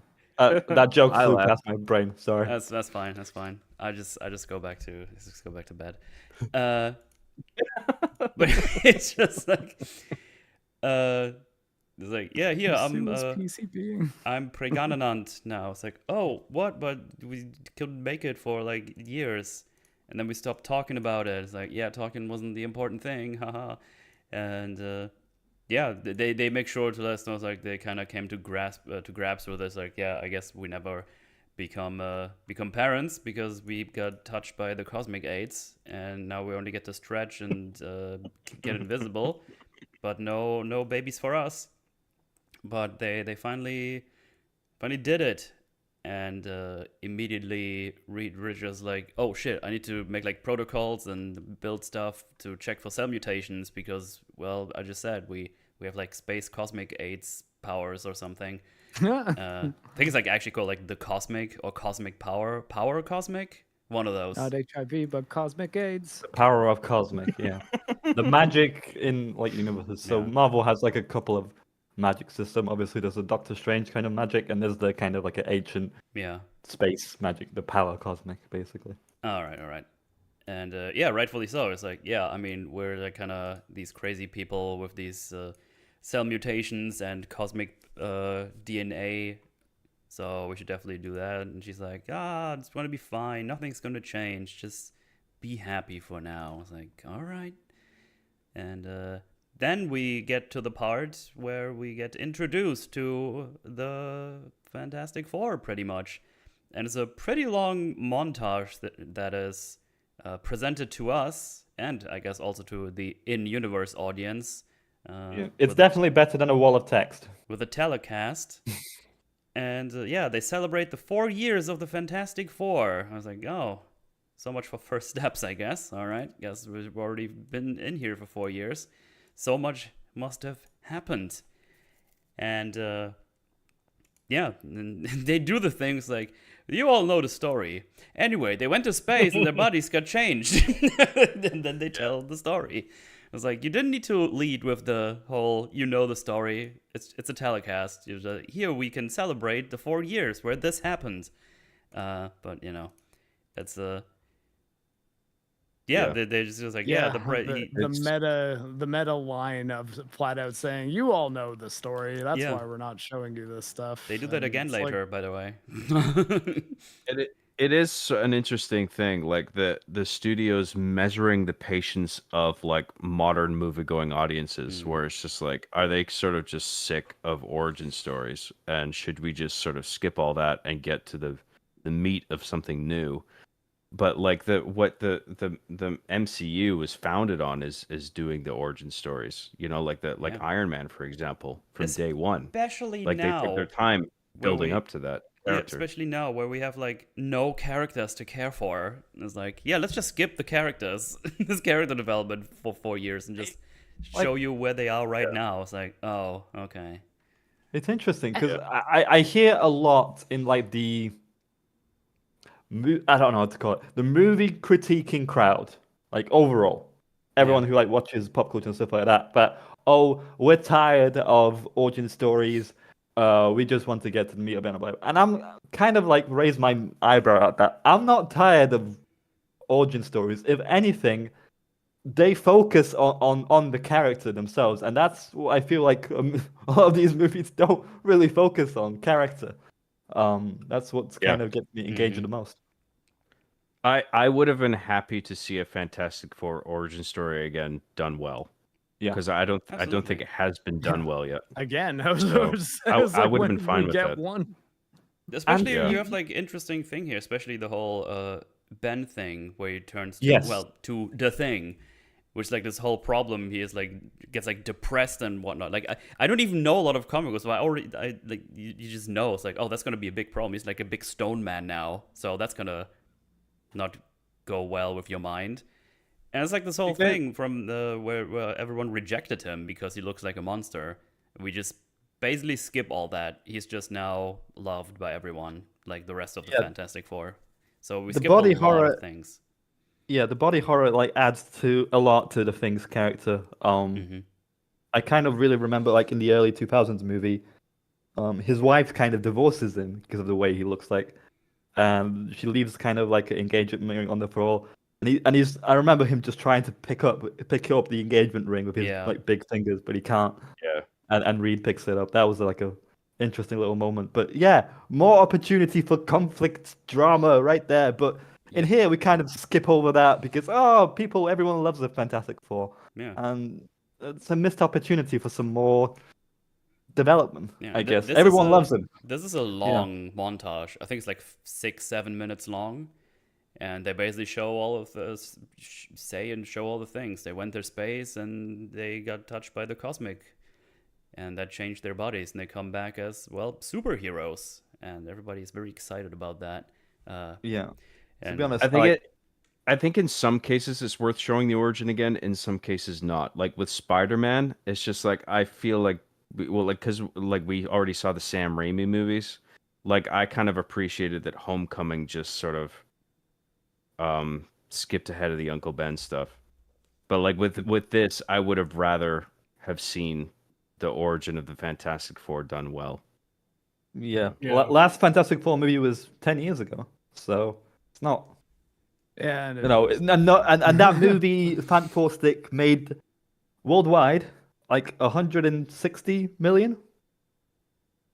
So not loads of people have seen that film. So it's just like it's not like the Fantastic Four are like fresh in people's minds or whatever. So I think you'd have been all clear to do an origin story without it getting repetitive for people. Yeah. If you go back to like Superman, especially, this is like supposed to be the kickoff for the new DCEU, right? The new cinematic universe.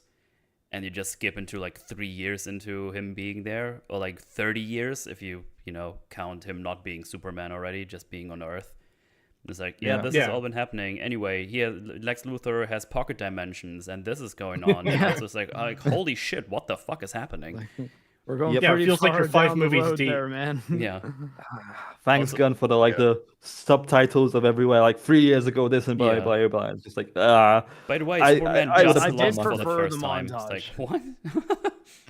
I'll give this movie credit. I absolutely did prefer the montage over the just text crawl being like, you know the deal with these characters, right? We don't have to 100%. do anything with it. Yeah. 100%. Yeah. The thing is, I saw this montage, like, oh, that looks all very exciting and cool. Can I have the movie for that, please? Because they use their powers there, and that would make me understand how everybody works and how they work together.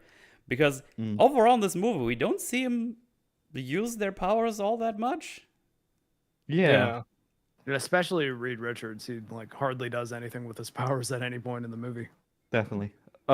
He climbs just around want- with them a few times, and that's pretty much it. Like, there's nothing really Mhm. creative about the use of stretchy power. I found like the creative thing with Human Torch, where he was absorbing the fire from a building that was on fire. I didn't know he could do that, Yeah. but Yeah, I that guess he seemed new to can. me too. I thought that was Yeah. I thought that was a setup that we're gonna use against Galactus, but nope. Yeah, that he's not not just the guy who could turn on fire. He's like an actual pyromancer in this Yeah. one. Like, Yeah, I'm pretty sure he can't do that, but okay, whatever. I just wanted to mention as well that, starting off with the pregnancy, I guess it immediately gets me invested. Reed is just so worried about like the technical problems. Sue is finally happy to have a baby. It's a normal kind of human thing you can get connected to, and I feel like in the previous superhero films, it's like Thunderbolts. I have depression. My job is boring. Yeah.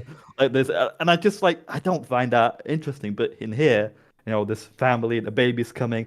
It might be a mutant. It might not be. Yeah, I just found that interesting. Oh, and in the montage, there's a brief cameo of Moleman. Yeah. I'm disappointed with Moleman. I think they should have cast Danny DeVito in it. If you look up, like images of Moleman, it's a spitting image of Danny DeVito, and that should have been the go-to. So I was kind of. oh, I think I've seen disappointed. that actor is in other stuff, and he's like a goofy sort of comic relief actor in anything I've ever seen him in. But I again, even Moleman, it seemed just bizarre. Like it's like he's there. Yeah. It seems like there's a whole big story behind it. He's got kind of a character, I guess, but his use in the movie is just so surface level. Okay, funny you mentioned Thunderbolts and depression, kind of the same way like Thunderbolts dealt with depression. It's like we want to show you that we're thinking about it, but we're not really gonna put any work into exploring it at all. Yeah. Yeah, summarizing Moleman's involvement in the movie just is a description of its entire point in the movie. He stole a building, they had a peace treaty, then he allowed people in the underground for the big fight at the end. Yeah. That's his entire involvement in the movie. Yeah. Well, Mark, you brought up a good point at the start regarding the pregnancy thing. They opened the movie with that. That's like their opening teaser or whatever. And I would have liked to see like what The sex tape? perhaps what the what the family dynamic was before the knowledge of that. And then it's just like how do you see the pregnancy, the knowledge of the pregnancy upset that dynamic? But I guess they just figured that there wasn't really much of a difference. It's not like anybody's like perturbed by Sue being pregnant all of a sudden. That's it's just like, oh yeah, she's pregnant now. Okay, that's cool. There's more instances of this throughout the movie where it's like, oh, there's something here, but I guess we're not going to talk about this any further, and we'll get to that pretty soon. Yeah. But yeah, the whole telecast, we see them fight some big monsters, save some civilians, take care of Moleman. I don't know who Red Ghost is, but it was like a big deal that they got rid of the actor who did it. Malkovich. Yeah, I don't actually know what's up with that. I don't know anything about Red Ghost or the actor specifically. Is it just because they wanted to see Red Ghost in the thing, or why was that such a? Because I specifically remember hearing about that. People are like, "Oh, that sucks." And I was like, "Oh, yeah, I guess so." They shot a whole thing with John Malkovich apparently, and they cut it out. And I don't know if it was just for runtime or whatever, but. Because they still have. The director was heartbroken to have removed it, and that would have been nice to see. But I can I mean, like you already said, Metal. I mean that sequence is already a bit long, so Matt, the director Matt Shackman is, I think, how you pronounce his name. He did recently say that there's not going to be a director's cut. He was asked about it, and it's just like too many visual effects. I just I would have liked to have, but whatever. Like I mean, I don't really necessarily need any more visual effects sequences, but if they cut out like character development things that might have helped me understand these people and their relationship better, I wouldn't mind if you threw those in the movie. There's a couple of things where it's like, there's a couple of things where it's like, oh, you didn't need to make this that long. I would have liked some more character development instead.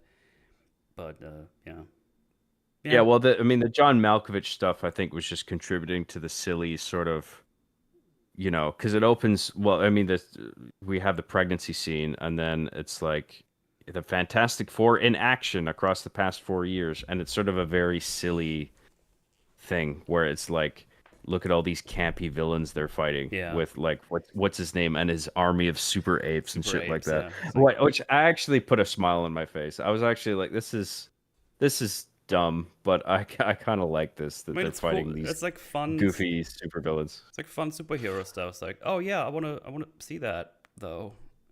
They embrace kind of like the silly, like Nope, kind of gotta comic get them to the booky. MCU. We're doing an Avengers movie next year, apparently.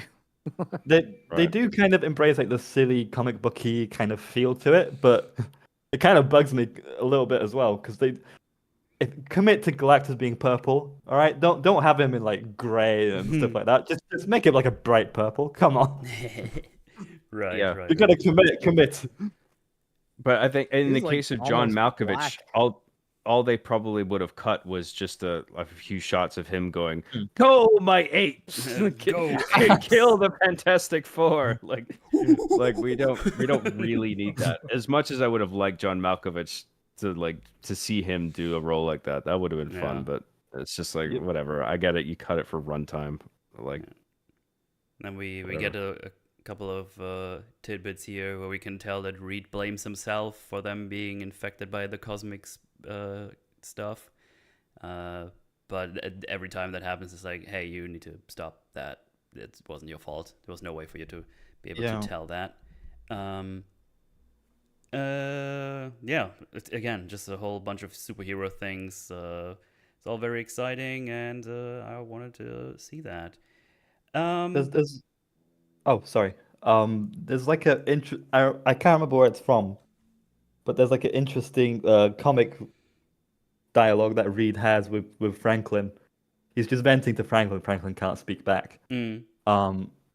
Where he feels incredibly guilty for transforming his family into mutants for going out into space in the first place.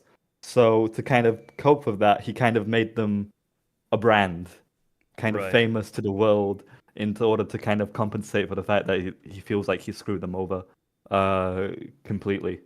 And maybe this Richard kind of feels the same way, because all this Fantastic Four, they're incredibly popular, accepted by society, and what have you. So yeah,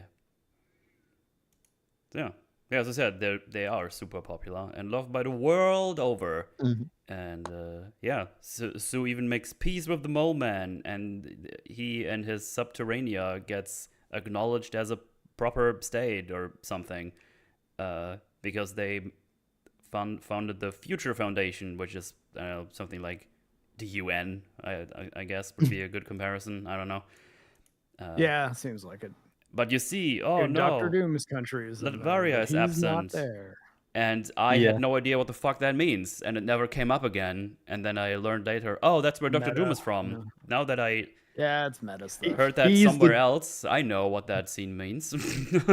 yeah, Doom is the dictator of Latveria. He rules over it. Yeah, I didn't know he was from there. Like, that scene meant nothing to me. I was like, why is they gone? I wonder when they're gonna show up again. And then, no. Doom was not interested in being part of the UN. I when I saw that scene, I kind of laughed. It's just like, of course, the grumpy old Doom is not going to be in the UN meeting.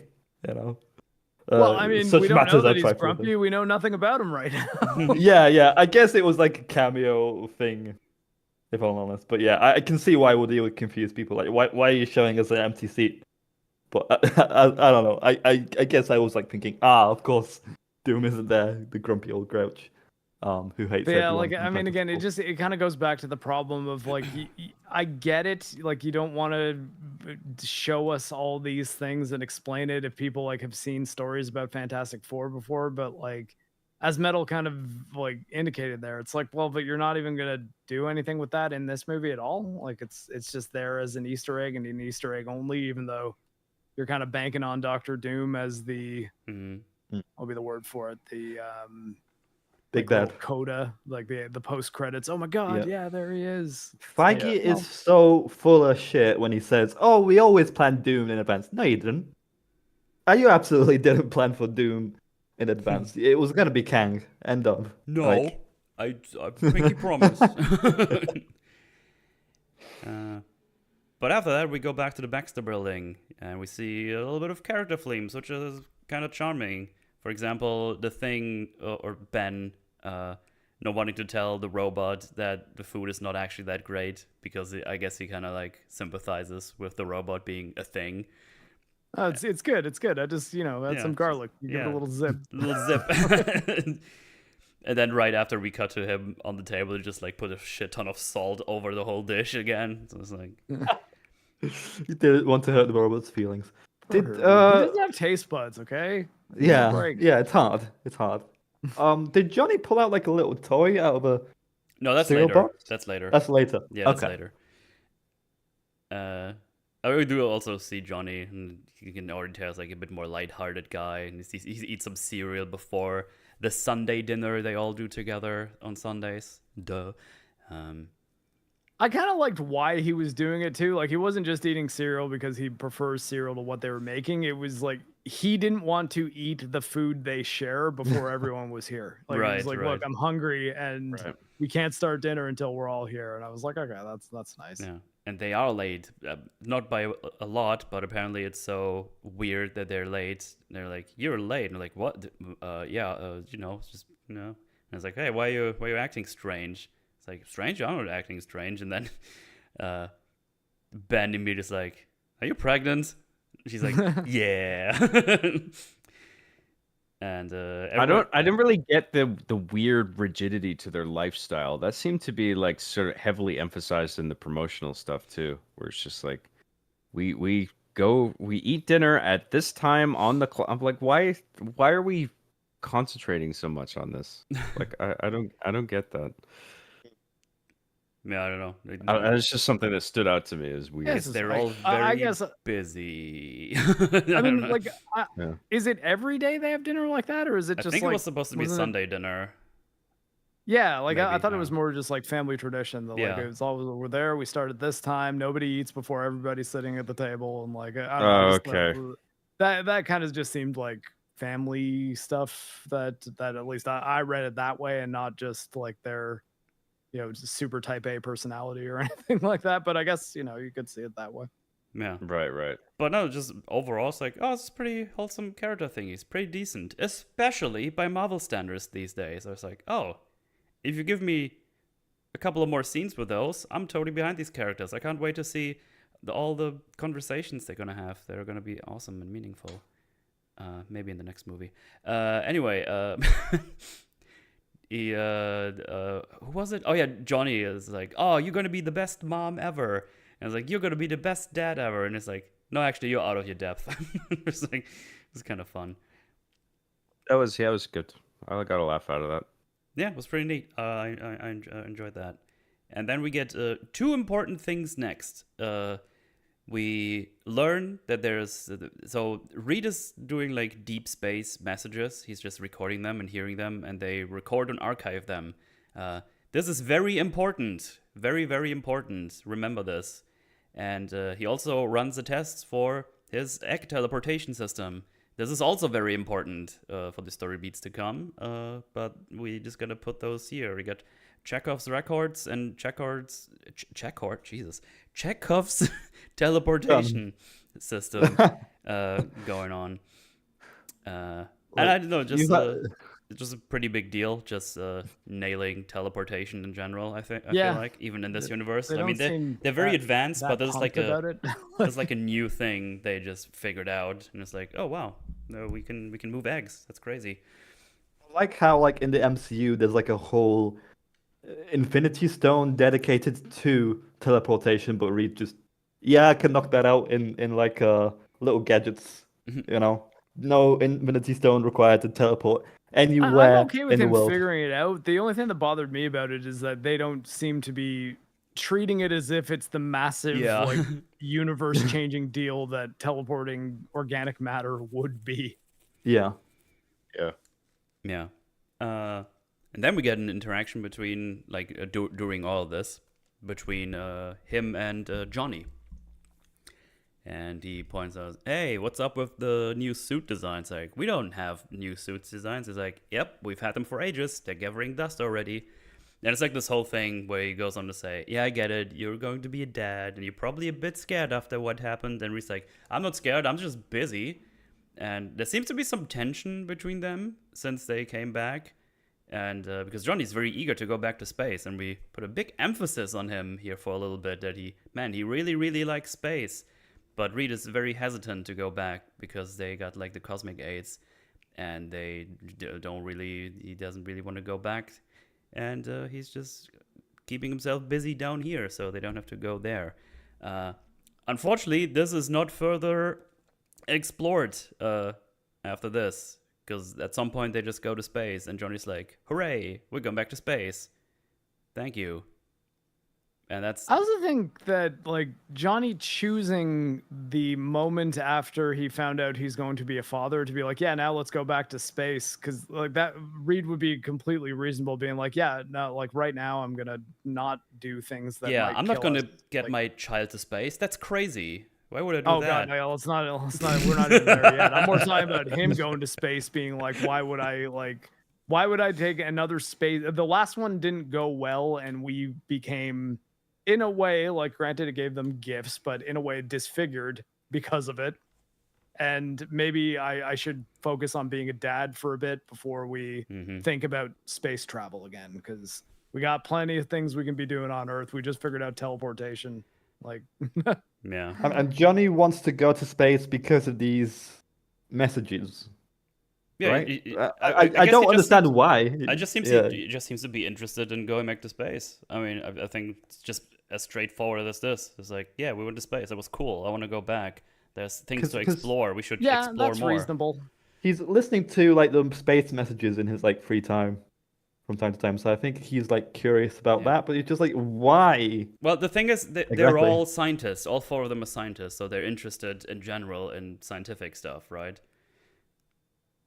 So I him mean- hearing those, he's like excited. He's like, oh, there's more things. Well, I want to listen to this. This is interesting.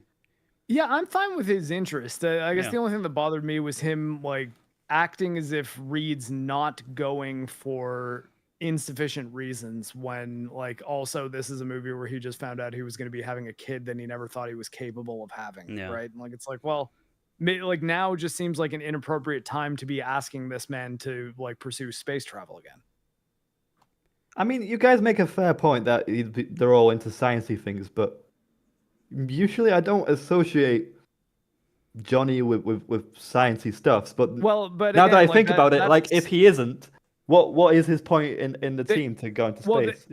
but again, like, I mean, that's the trick with this movie, kind of trying to loop in a bunch of people's meta knowledge of the characters in with unique development, because we are in this movie told that he brought the three other best scientific minds in the world with him on this space excursion, who happened to be his wife, his best friend, and his brother-in-law. Which I think as a But, I mean, concept they is do just funny to me, by the way. And it's like, oh, they just also happen to be all my best friends. Yeah, I mean, That is dumb. Yeah. They all met in high school science class. But, like, I mean, to be fair, though, the movie did tell us that. Like, so we know that this Johnny and even this Ben Grimm are, like, brilliant scientific minds. And maybe not on the same level that Reed is, but they don't do nothing with that. I think again, the thing to me is just like, I don't understand why Johnny would choose now to be like, he's been collecting dust. It's like, then why didn't you ask him before he knew he was going to be having a baby? But yeah, that's what we do here. And after this, we get another montage where Gonna have a montage.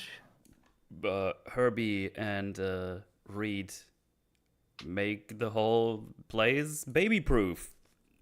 So it's just like pull plugs in the plugs in the wall and do like all And they're slowly getting annoyed by him, because they're interfering in the robots interfering in his rooms. I found that kind of cute. Yeah. So he's making everything baby proof, and he also builds a whole analytic station so he can analyze Sue and the baby to see if everything is going alrighty there. That's which is a very fair point, and this all leads to what I dubbed the crib discussion in my notes here, because she goes to check out the nursery. It's like, wait, why is the robot building the crib? And we cut to Sue being on that bed where he analyzes her belly at the child, of course, and she's like, why is the robot building the things? Like, well, everybody can build a crib. I build this so I can check the baby for cosmic aids, because we have like all superpowers, and that might be a problem for the baby. I want to make sure it's doing all right. Pretty fair point. But Sue said, but see, I can make you look at the baby. Looks normal, right? And that's the end of the scene. Which, I mean, okay, like, did he not know that she could do that? Like, selectively make parts of her body invisible, not just like entirely turn invisible? I mean, I think he knows she could do that. Yeah, so like I don't understand how that, because he even says that like you won the argument by like cheating or something like that, and I was like, wait, hold on, is she just now revealing that at any point they could have just looked at the baby? And no, wait, that doesn't matter how the baby looks. He's checking for like the DNA and any anomalies. Yeah, he's done all the tests possible at this point, so this is just like another I know, and that's like, it's why I'm saying that it's like, wait, was seeing the baby ever the issue? No. And I don't think the movie properly explains that she actually didn't do anything with the argument other than like kind of give him the like, no, let's just go by vibes. Like, look at this baby, isn't it cute? I mean, she basically emotionally manipulated him to be like, look at our cute baby, it looks normal, right? He's like, okay, and then the scene is over. Yeah, it makes no sense when 3 of the 4 Fantastic Four look normal. Exactly. Yeah, like, well, I mean, and again, maybe it's just because I recently watched Incredibles, but the idea that like, oh, Jack has no powers, like we don't have to worry about Jack being a problem for the babysitter, and yeah, that turns out to not be the case. I think that like Reed applying what he knows about science to try to figure out if Jack is going to end up being a shapeshifter, like isn't like, it's not him being a bad dad, which I think is like the point the movie was trying to get across, that like this is him just being a bad father by like not building the crib and instead developing technology specifically for the purpose of the child's well-being. I didn't think this was properly thought through.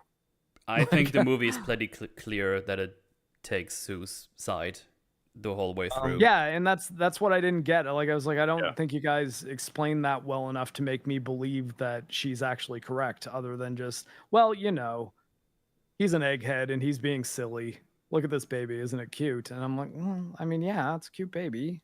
Yeah, the thing is, what they could have just gone for is, hey, you've been doing like the same test like for like weeks now. You gotta chill a little bit. Like you did all you could have done at this point. But he makes it clear, it's like, hey, no, I haven't done this test yet though. Like, this is a new one. I just want to make sure, because this is like some crazy cosmic shit we're dealing with. I want to make sure the baby is fine. And her saying is like, yeah, but you need to build this crib, and I think he even points out, like, yeah, but I built this for him, like this is like also for the baby, and gotta say, bit more impressive than a crib. Just gonna say that. I didn't read it in like that way. In this argument, I don't think like either of them are like completely right, because it's like, Reed's more focused on the technical stuff, the stuff he's more confident with, but is he like, confident with changing a diaper or building a crib, or plugging the seat at the very end, that kind of like, but like he's showing after he does a montage of him baby proofing the house though, like but like, so it's not like he's not doing any of the traditional father stuff. Yeah. I understand that, but it's just like, I'm also read this scene as in like, you have to be kind of balanced in a sense. You can care for the baby in a technical way, all these like technical tests and whatnot, but you also have to care for like the other little mundane things as well, like building a crib, like or baby proofing the apartment, or choosing what pajamas the baby's gonna, or what have you. as well. Or spending time baby proofing the apartment. Like that's what I mean. Like, you know, the Yeah. movie shows us him doing like a very time intensive traditional father thing of, okay, it's a human baby that's going to be crawling around.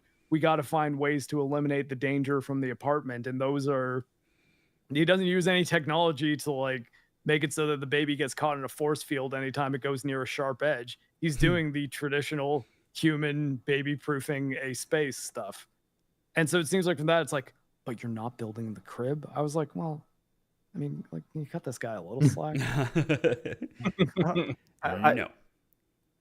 I guess I don't know. To me, like baby proofing, like covering the outlets is more technical. How is it fundamentally any different than building a crib?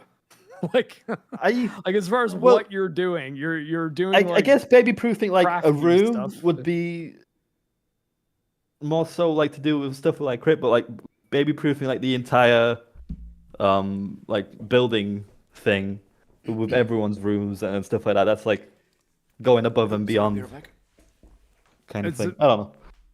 So wait, like, I mean, I guess I don't remember. Does he baby proof everybody's rooms or just? Yeah, everyone's rooms. Okay, There's but, something like, and it's annoying Johnny and. But the and thing Ben. is, though, is that an argument for him not doing enough to like prepare for the child? Because I don't think it is. If he ends up doing more than he needs to.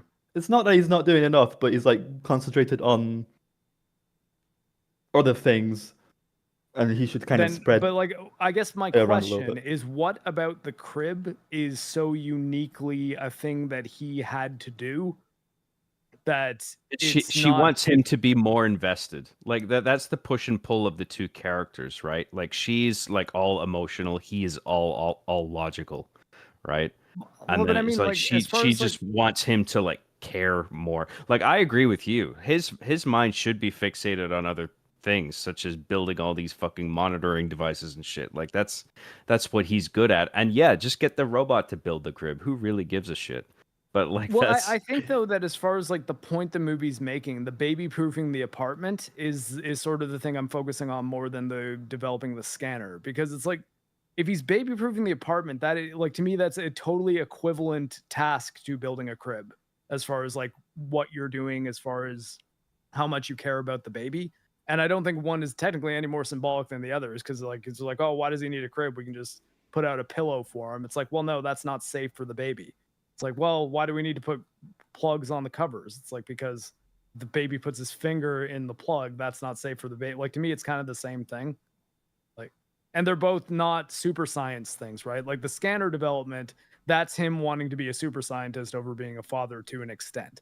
Whereas the baby proofing, I think that's just him being a dad. Like, I don't see any interpretation other than that is him being a father. There is an intimacy to building the crib, I think, that Sue is like gravitating towards, and she wants him to do it. Like she just sees some symbolic strength in that, and Reed is just like, my time is better spent on like the machines that I'm building to monitor shit that's going out in space or whatever, because his mind is constantly just out in crazy areas and of I thought. think that right? actually, I think that would have worked a lot better if the machine he was building was monitoring the space transmissions, but he's specifically building something to scan the baby. Like that's what he's doing instead of building the crib. He's like, no, I'm trying to figure out if there's anything we need to have prepared for this baby, because its DNA might be different than normal human babies. Like, what if he's got Johnny's powers? Like, what if he's a human torch that is just on fire all the time? And the crib that we need to build has to be fireproof, because he's going to be like on fire for the first year of his life before he can learn to control it. I mean, just like as an example, I know that there's not a history of Franklin being a human torch baby, but they know that a human torch person is something that can happen to them, right? And like, but yeah, I don't know. Like, I mean, we don't have to dwell on this too much. I just thought that she was maybe being a little bit hard on him, and that if the movie did want to make the point that he's cares more about super science than being a dad, then I just don't think having him be building something for the baby was the way to get that point across. Well, no, I basically agree with you. Like, it is a flawed scene. Like, she should see the value in what Reed is actively doing.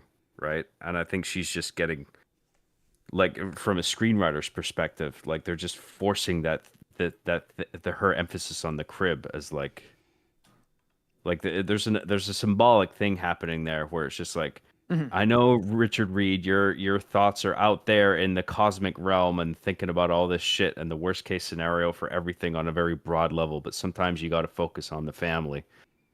I get that's what they were going for, but Just needed like like you two would, more That's lines. the way they can read Just it. needed Yeah. like you would think Sue would understand like what it is he's doing and accomplishing actively. And I just think even that, with the scene that we have, would have been more effective if you just cut the baby proofing montage. Because that's to me what maybe was have it after. really at odds with that. It's like, oh yeah, or have it afterwards. Have that be a thing that he's doing to show her that, like, no, like, look, I can do all this stuff. Because I don't know, like, you don't care about building things for this baby when he was like spending the entire day doing construction projects around the house for the baby. Was like, just seems strange. I think you could have That just one. easily put like a couple of more lines in there. It's like, hey, I understand, and I understand why you do it, but it's like it's important to me that you built a crib for our son because just a symbolic thing. And I Yeah. think if you just put those 2 or 3 more lines in there, it just looks completely different and just pretty normal. Because I understand Yeah. the whole sentiment of it, but the way they cut it there, it just looks like, that's interesting. Look at the baby though. And then we cut away. It's just like, oh, okay, cool. Yeah, I like, mean, it makes me wonder if there was more scene there at some point, and they just decided, nah, let's just end it on kind of a Marvel joke of it's a bullshit way to win an argument, or whatever he says. I forget the exact line. I can't remember exactly how the scene was executed, but you would think like Reed would be familiar with everybody's powers, and like if he knows like since the accident, he would be aware that Sue can make herself invisible, and then probably deduce the fact that she can make degrees of her body invisible, and like not just her whole body, right? So like she does the stomach thing. That probably wouldn't have been the first time she would have ever done that throughout her pregnancy either.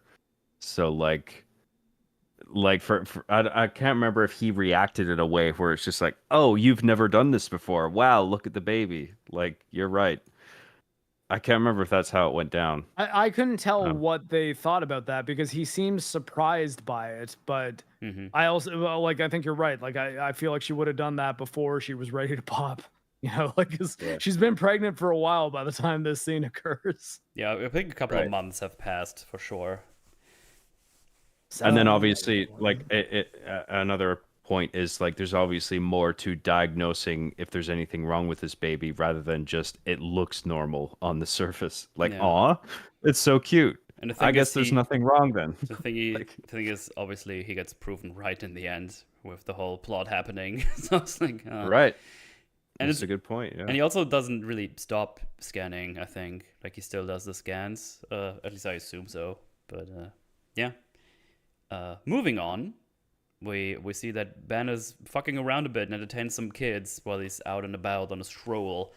And yeah, as I've already pointed out earlier, we don't do any of the body horror and people neglecting and not agreeing with Ben being around as a monster. They love him. They're sort of like, yay, Ben, what's up? It's like, oh, just getting the cookies. It's like, hey, say the thing. It's like, no, that's just in the cartoons. It's like, nah, it's clobbering time. It's like, yeah, no, that's just in the cartoons. They really like that meme, by the way. They do it a couple of times until they conclude it at the end. So there you go. So I guess in this universe, and I'm kind of happy they eventually did because I sort of thought they were doing that's just a silly thing that happens in the comics deal. And it's like, man, you can say the fucking line. Stop it. But then I guess in this universe, his clobbering timeline just comes from the cartoon in universe. It's just kind of funny. Yeah, I get that. I just think that like doing that in this movie, it's like, well, I mean, why have it be a plot point that he thinks his own catchphrase is stupid? Yeah. Like, I'm just in general not crazy about when any comic book movie does things like that, where it's like, oh well, thank God I'm not wearing this silly yellow costume. Right. Saying or something like that. It's like, well, I mean, the X-Men coat. Yeah. Okay. It just that shows like that little. I mean, bit of contempt for the source material, and there wasn't. They do pay it off with him like saying it in a way Yeah. that he seemed like almost like super happy about at the end, which I was like, okay, well, at least you didn't spend the entire movie being like, no, that line's dumb. See, I feel like in any other superhero film, he wouldn't have said it. He would have hated it, or they would have completely avoided it and whatnot. But he does kind of say it in the final battle, which I liked as a payoff. He does look in one of like the TV screens, sees his own reflection, looks kind of sad. I don't know if that was, or is that later? Or am I mixing stuff up? Sorry, say that again. Ben, he looks into one of like the I don't know if it's glass or anything. He looks at himself and he kind of sighs. Oh, that's Is that I later? think that is I think later. that's before the final battle or somewhere in between. Yeah, it's not Yeah. this one. It's in the next scene with him alone. So- I think. His look kind of does bother him in a sense, but this scene, it kind of like goes in the opposite way. No, everyone loves him. No one cares if he's a bunch of rocks. It's a bit. Yeah, we get Well, very, I mean, little very kids probably little wouldn't about care anymore. his own appearance and what he thinks about it. Yeah. Like legit Him- seconds of it. Like, you could still, even though he's loved by the people, you could still go to like details like how does he go to the toilet, or Yeah. does he age? Does he he can't take the elevator, for instance, because he's too heavy, or stuff like that. Like his form, how it makes his life inconvenient. You could still go that direction in him wanting to be human again, I suppose. Yeah. But yeah. I don't know. I preferred it when people disliked him. More drama. Yeah. What we do. Him, oh, go ahead. him not wanting to say the line didn't really bother me, because like Yeah. nobody wants to be pigeonholed right into something where you're expected to say or do a thing. And I think with the way he looks already, like he's already feeling, I think, like he's kind of like a circus act or something. Mm. And then when the people Captain are all America thing, yeah. like piling on that with like, say the line, Bart. Yeah. It's like I can understand him being, nah, I don't do. Well, You know, especially in I this I would context. just sorry, just one more thing. Yeah, I sure, would rather that it just there wasn't such an emphasis on the setup of it, because like they Yeah. mentioned it a few times, right? Yeah. Like I would rather it was just that moment in the street where someone Right. says, say it, it's clobbering time, but there's like a few different characters that do the same thing, and you can just chop all those out. I feel like. Right.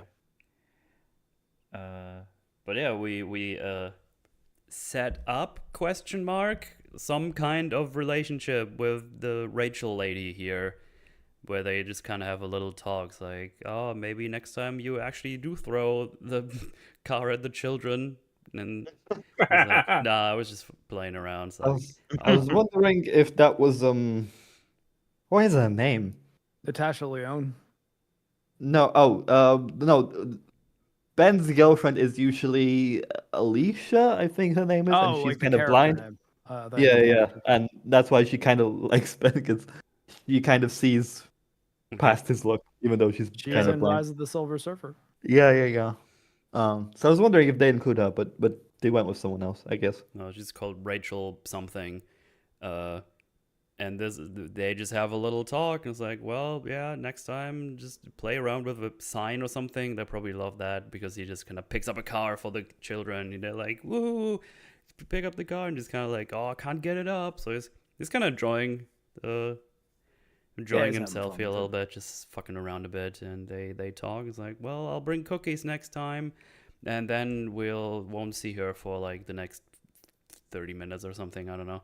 She's in this movie for like 3 minutes tops. I don't know. Yeah. Like, It felt Yeah, like an I sort- underdeveloped arc, between the Yeah, two of them. that- I would that's have what I liked mean. a little bit more. Yeah, because I mean, precisely. it's this conversation, which is the longest scene between the two. Then we have the one scene that TruePop already mentioned, where he just kind of goes her way. I think it's before they leave to go to Galactus, and sees her, but he kind of like chickens out and just kind of turns around and just sees him in the reflection, like, I can't be in a romance. That's crazy. Look at me. And then all the way at the end, it's like, no, I'm here just to see you. But we don't even see that conversation. It's just like, basically, it's about the world might end tomorrow. Might as well hang out with the lady I like. And that's everything we get between those two. So not a lot to grasp there, but yeah, it's in here. It was one of my favorite parts of the movie too, even though it's like a well-worn trope of like the guy who thinks he's ugly or whatever, and you know the partner likes him for his personality or whatever. Right. Like I like that thing. I just wish there was a bit more to it. Yeah. And then we're back at the Baxter building, at another dinner, I think, or them just hanging out. And we learned that Reed Richards has basically baby-proofed the world. Because they hear like some sirens going off, and they're like, "Oh, we should go." It's like, no, that's me. I've been tracking some crime organizations. It's like, oh, how many? 47. This one. And it's like, oh wait, did you solve crime? Like, what's going on? Like, if you could do this, why didn't you do it before? It's his Age of Ultron arc. Like, I'm not. Put a suit of I think armor around actually the entire baby's world. I think the lads on YouTube made almost the same joke or talked about it, how he can be like punished, Reed Richards or something, where he goes overboard or whatever. Yeah, I don't know. He has a track on these crime organizations here, and I'm not really sure how far this goes. I think Ben just calls it, "Oh, that's a very thorough solution," or something. But they don't really talk about it more. They just say, "No, I have the track on those," and I guess he sees when the crime happens now when those do it. I'm not entirely sure. He just says he has a scan on them, and that's about it. And then we get another meme with the clobbering time where Johnny eggs him on. I agree we don't need this here, but I found it kind of fun. I was like, "What time is it, Ben?" He's like, "It's dinner time." It's just the way he said it. It's kind of fun. So just that was funny. That got a chuckle out of me, actually. Yeah, that's like the one other setup for that where they put like a funny spin on it. Which I appreciated. Yeah. Is that when Johnny gets out his toy? No, that's still later. Okay. Yeah, I think so. Yeah, I was ultimately fine with it because wait, hang on, I'm actually not sure. Maybe I'm line and it wasn't just shame, superhero shame happening. Oh fuck, Metroid Prime killed me. Actually, I think this might have been here. No, it's when he gets the cookies out. Yeah, he got the cookies, and then Johnny gets it's like the little toy. It's like flame on, flame on. So, just grabs it and puts it, crunches it in the dust. And blows it. Yeah, I think it's a shame, really, because that's the only time I think Johnny said flame on. Yeah. Is with that toy, which is a shame because Ben could gripe him about that. Oh, can you say flame on all the time? Like, you know. Kind of like a little revenge, but he only says it as the toy. Which is like, that's come true. on. Yeah. I kind of like that he doesn't say it because like this isn't some kind of Doctor Strange like spell where he has to say like a thing to make it happen, right? Shazam. He can just like turn himself into flames. Like the flame on is just for show. So like he would only do that if he was showing off to like a crowd of people or something like that. He wouldn't just do that just to make the powers go. But it could be his catchphrase, like Ben's clobbering time, you know, in the show. Anyway, enough character stuff. Their bracelets beep. It's time for plot. Get this fucking talking out of here. We're done with this for now. Because, oh no, meteors come crashing down. Except, not really, because I guess they all just disappear or disintegrate before they impact, because nothing happens with those. I would need to double check, but I just remember it's like, oh no, all the meteors, what are they gonna do? It's like, oh, they're not doing anything. There's also no explosions, so I guess that's actually more like comets, not meteors, I think. I'm not sure. Doesn't Johnny absorb the flames from them like he did with the building at the beginning? No, he just flies into Times Square, I'm pretty sure, and then Silver Surfer is here. Oh. At least I don't remember that. I could be wrong, but I feel that I think they would be way too far apart from each other for him to do that, I think. I just have to assume they burned up in the atmospheres and they weren't meteors, but just comets. Alright. Which I'm not even entirely sure why Silver Surfer appeared with comets. I don't know why. It just seemed weird. Yeah, because that doesn't happen any other time. Yeah. But yeah, that happens now. And Silver Surfer appears and tells them that they're cooked and they should hold their loved ones and tell them all they think because the world has been marked to be a snack for, and there's an intentional pause, Galactus. And the Crow was like, oh, wow, wow. And was like, you have no fucking idea who Galactus is. Why did you make this pause? Like, everyone in the universe knows who Galactus is. It just made me laugh. Because you made this intentional pause. Like, it's marked by Galactus. I was like, they don't know who that is. Why did you make that pause? It's just so funny. Yeah. That's kind of reminding me of Into Darkness when they do the con reveal. I was thinking the exact same thing. But yeah, it has as much relevancy to everyone on the planet as like, your planet has been marked for death by Bob. It's like, come on. I'm sorry, who? Yeah. It's kind of funny because later on Ben says, what is a Galactus anyway? Yeah. Oh no. Your world is marked by Boogie 2988. Oh god. It will be My consumed. God.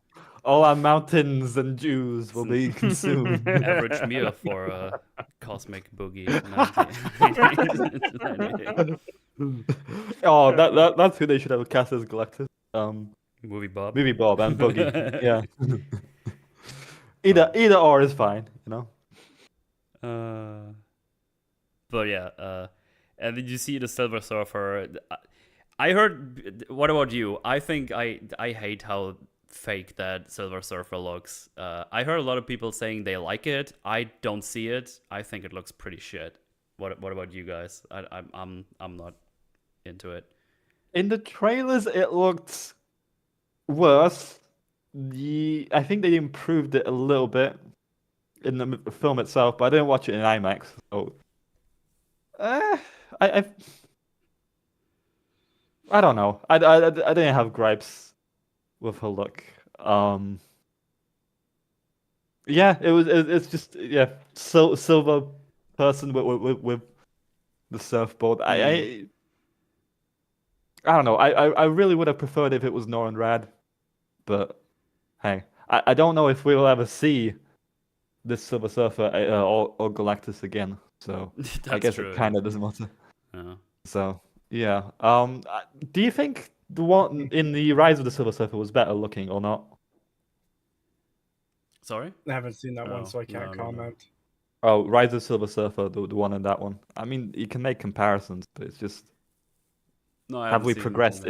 in like 10 or 13 years with Silver Surfer? Yeah. Because Silver Surfer is, I guess, it's a very CGI heavy character.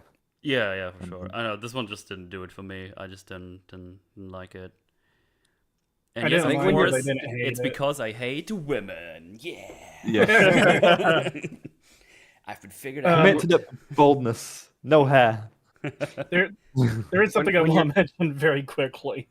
When you said, "Oh yeah, we won't be seeing," or you don't know if we'll be seeing Galactus and Silver Surfer again, it would have been funny if the movie ended with Galactus and Silver Surfer will return in Doomsday, Avengers Doomsday. It's like what? There's just a massive chair for like a cast member just next to all the other ones. It's just Galactus on the back. No, Ralph Inson was a great choice for Galactus, though. When you're dealing with a character or a thing that's so obviously like unnatural, you wouldn't encounter it in the natural world. It can't help but look like basically,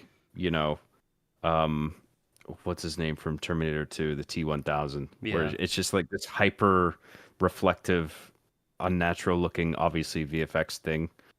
But it didn't really bother me. I thought it was fine. I also thought Julia Stiles was a very interesting casting choice for that. And I wonder if that was even... Well, I guess you got to get somebody to do the voice. But apparently she... Oh, no, sorry, not Julia Stiles. Who am I thinking of? It was the girl from Ozark, yeah. Yeah. She's Julia something, I think. I think her name is Julia, isn't it? Yeah. Julia Garner. I think her Garner? name is. Julia Yeah. Garner. Sorry, I just got my Julias mixed up. That's all. I hate when I that think- happens. Lawrence Fishburne is a better voice for Silver Surfer. I think he voiced in Rise of the Silver Surfer Lawrence Fishburne. So Right. Yeah, Doug Um, Jones was the mocap and Lawrence Fishburne was the voice. Pretty good. But apparently, Julia Garner did like full, like body acting for the role. Like apparently, she was on top of a crane and actually in Times Square to like model for Okay, interesting. the character. But and I'm just like, well, couldn't you have just like VFX'd all of that? Like, I feel like there wouldn't have been much of a difference there. Yeah. Like, I don't know what the payoff was really to actually have her there on a Well, crane in Times Square. Or I guess going in the other direction, because I heard you guys kind of talking about the look of Silver Surfer. I don't know why they don't just like paint the person silver, like just use traditional makeup. I don't know why both versions of Silver Surfer we've gotten necessarily needed to be like T1000 between transformations. Yeah, that's a good Yeah. point, Mike. But sometimes like Silver Surfer is kind of reflective, and that's what you need kind of the special effects for. But there is like moments in Rise of the Silver Surfer where he's kind of depowered, and I can tell it's a person in kind of like Yeah. a suit where it's just like a silver metallic, like no longer kind of reflective. He sort of looks like a dark gray in a bunch of the scenes when he's away from the board. Yeah, I did like that they element of that actually movie. there is a plot thing to the fact that she's reflective. Like Johnny sees his reflection in her. There's like a beat of dialogue where they use that. And so like I don't know if you can achieve that kind of reflection with makeup. I wouldn't think so. But I wonder if maybe you could have just like I like the idea of just putting her in body paint and doing it all practical, and maybe like adding reflection in. Yeah, I mean, I know that it's just a lot having of that time be in the the sole makeup VFX chair, layer. Sorry, go Yeah, ahead. exactly. I know it's Yeah. a lot of time in the makeup chair, but I'm saying that like people never really complained about the look of Mystique in the X-Men movies, and she was just painted blue, right? Yeah.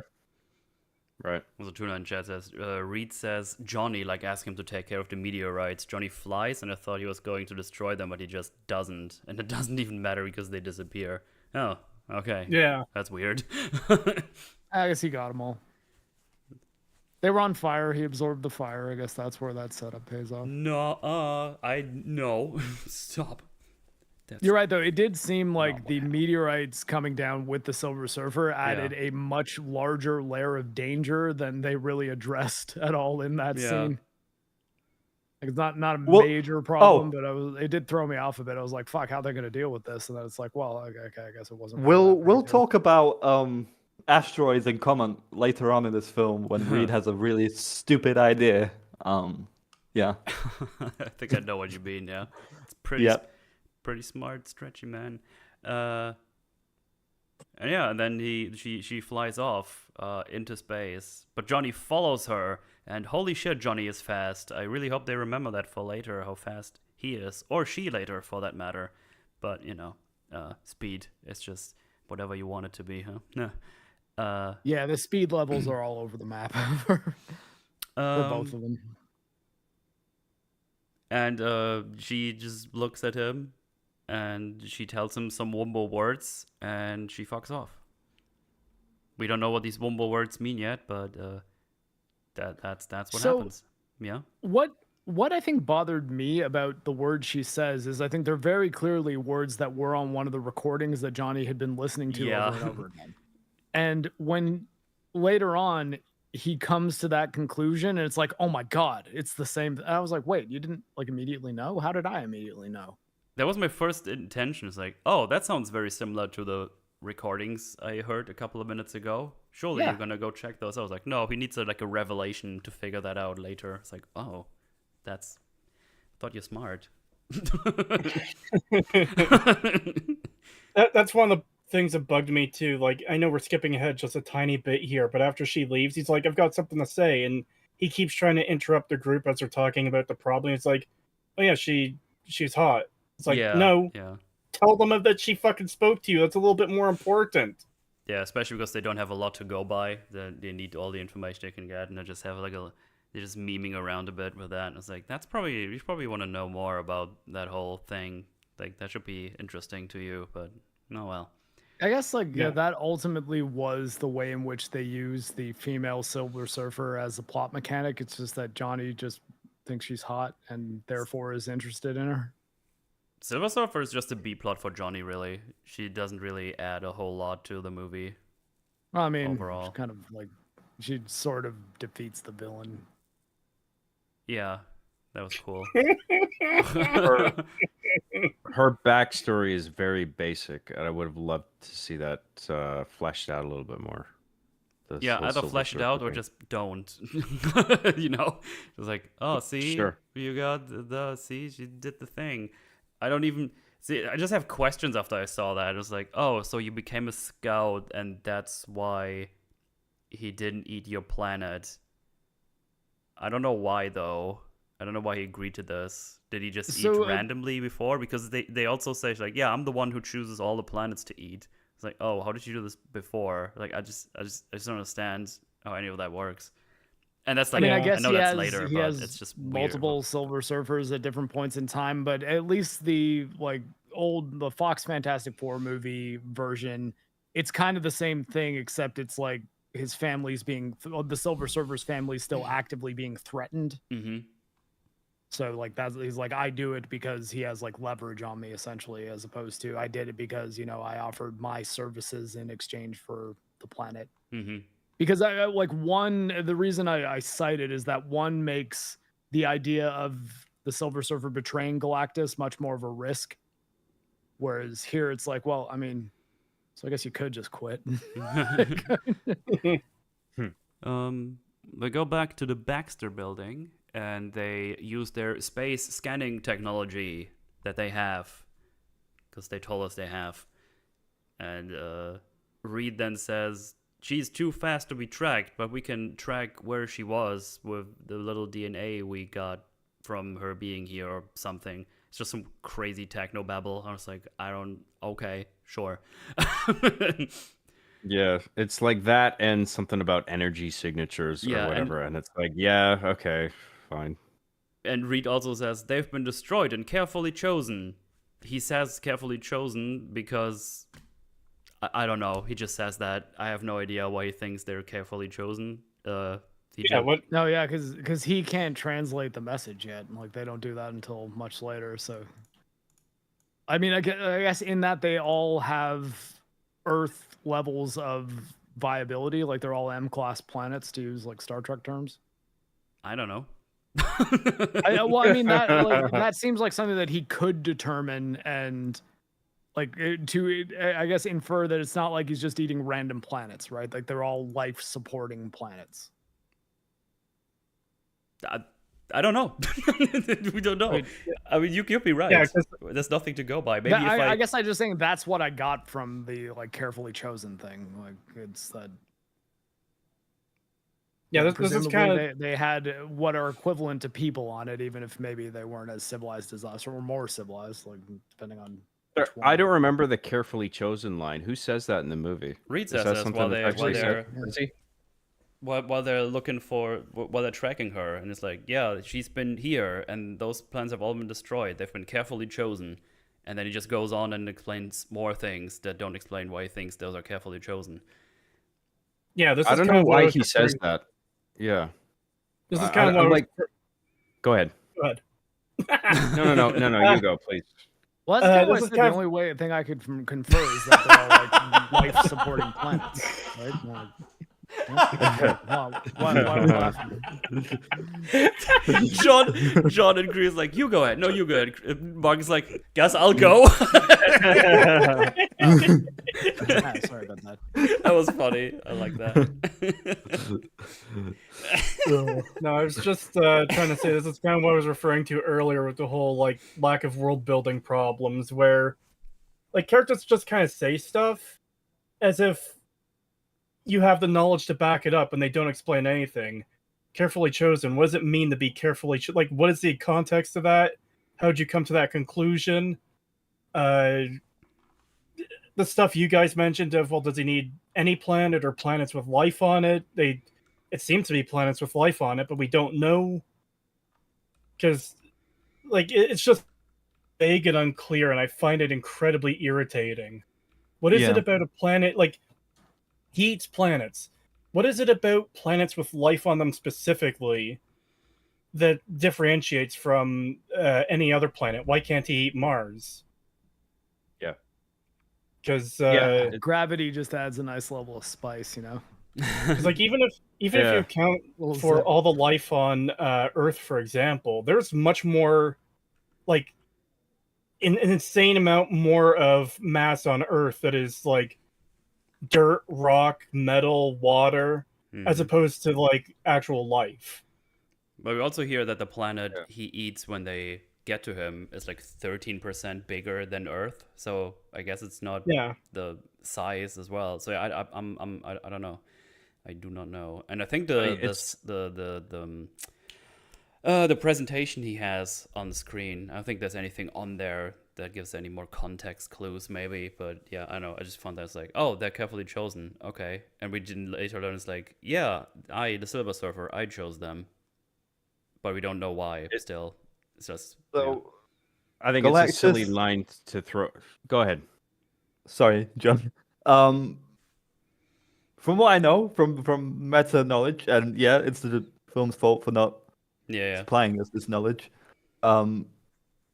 Galactus is basically like a gardener of sorts of the cosmos. He trims the hedges, chops off the branches, and it's kind of overgrown. I think. So he's Thanos.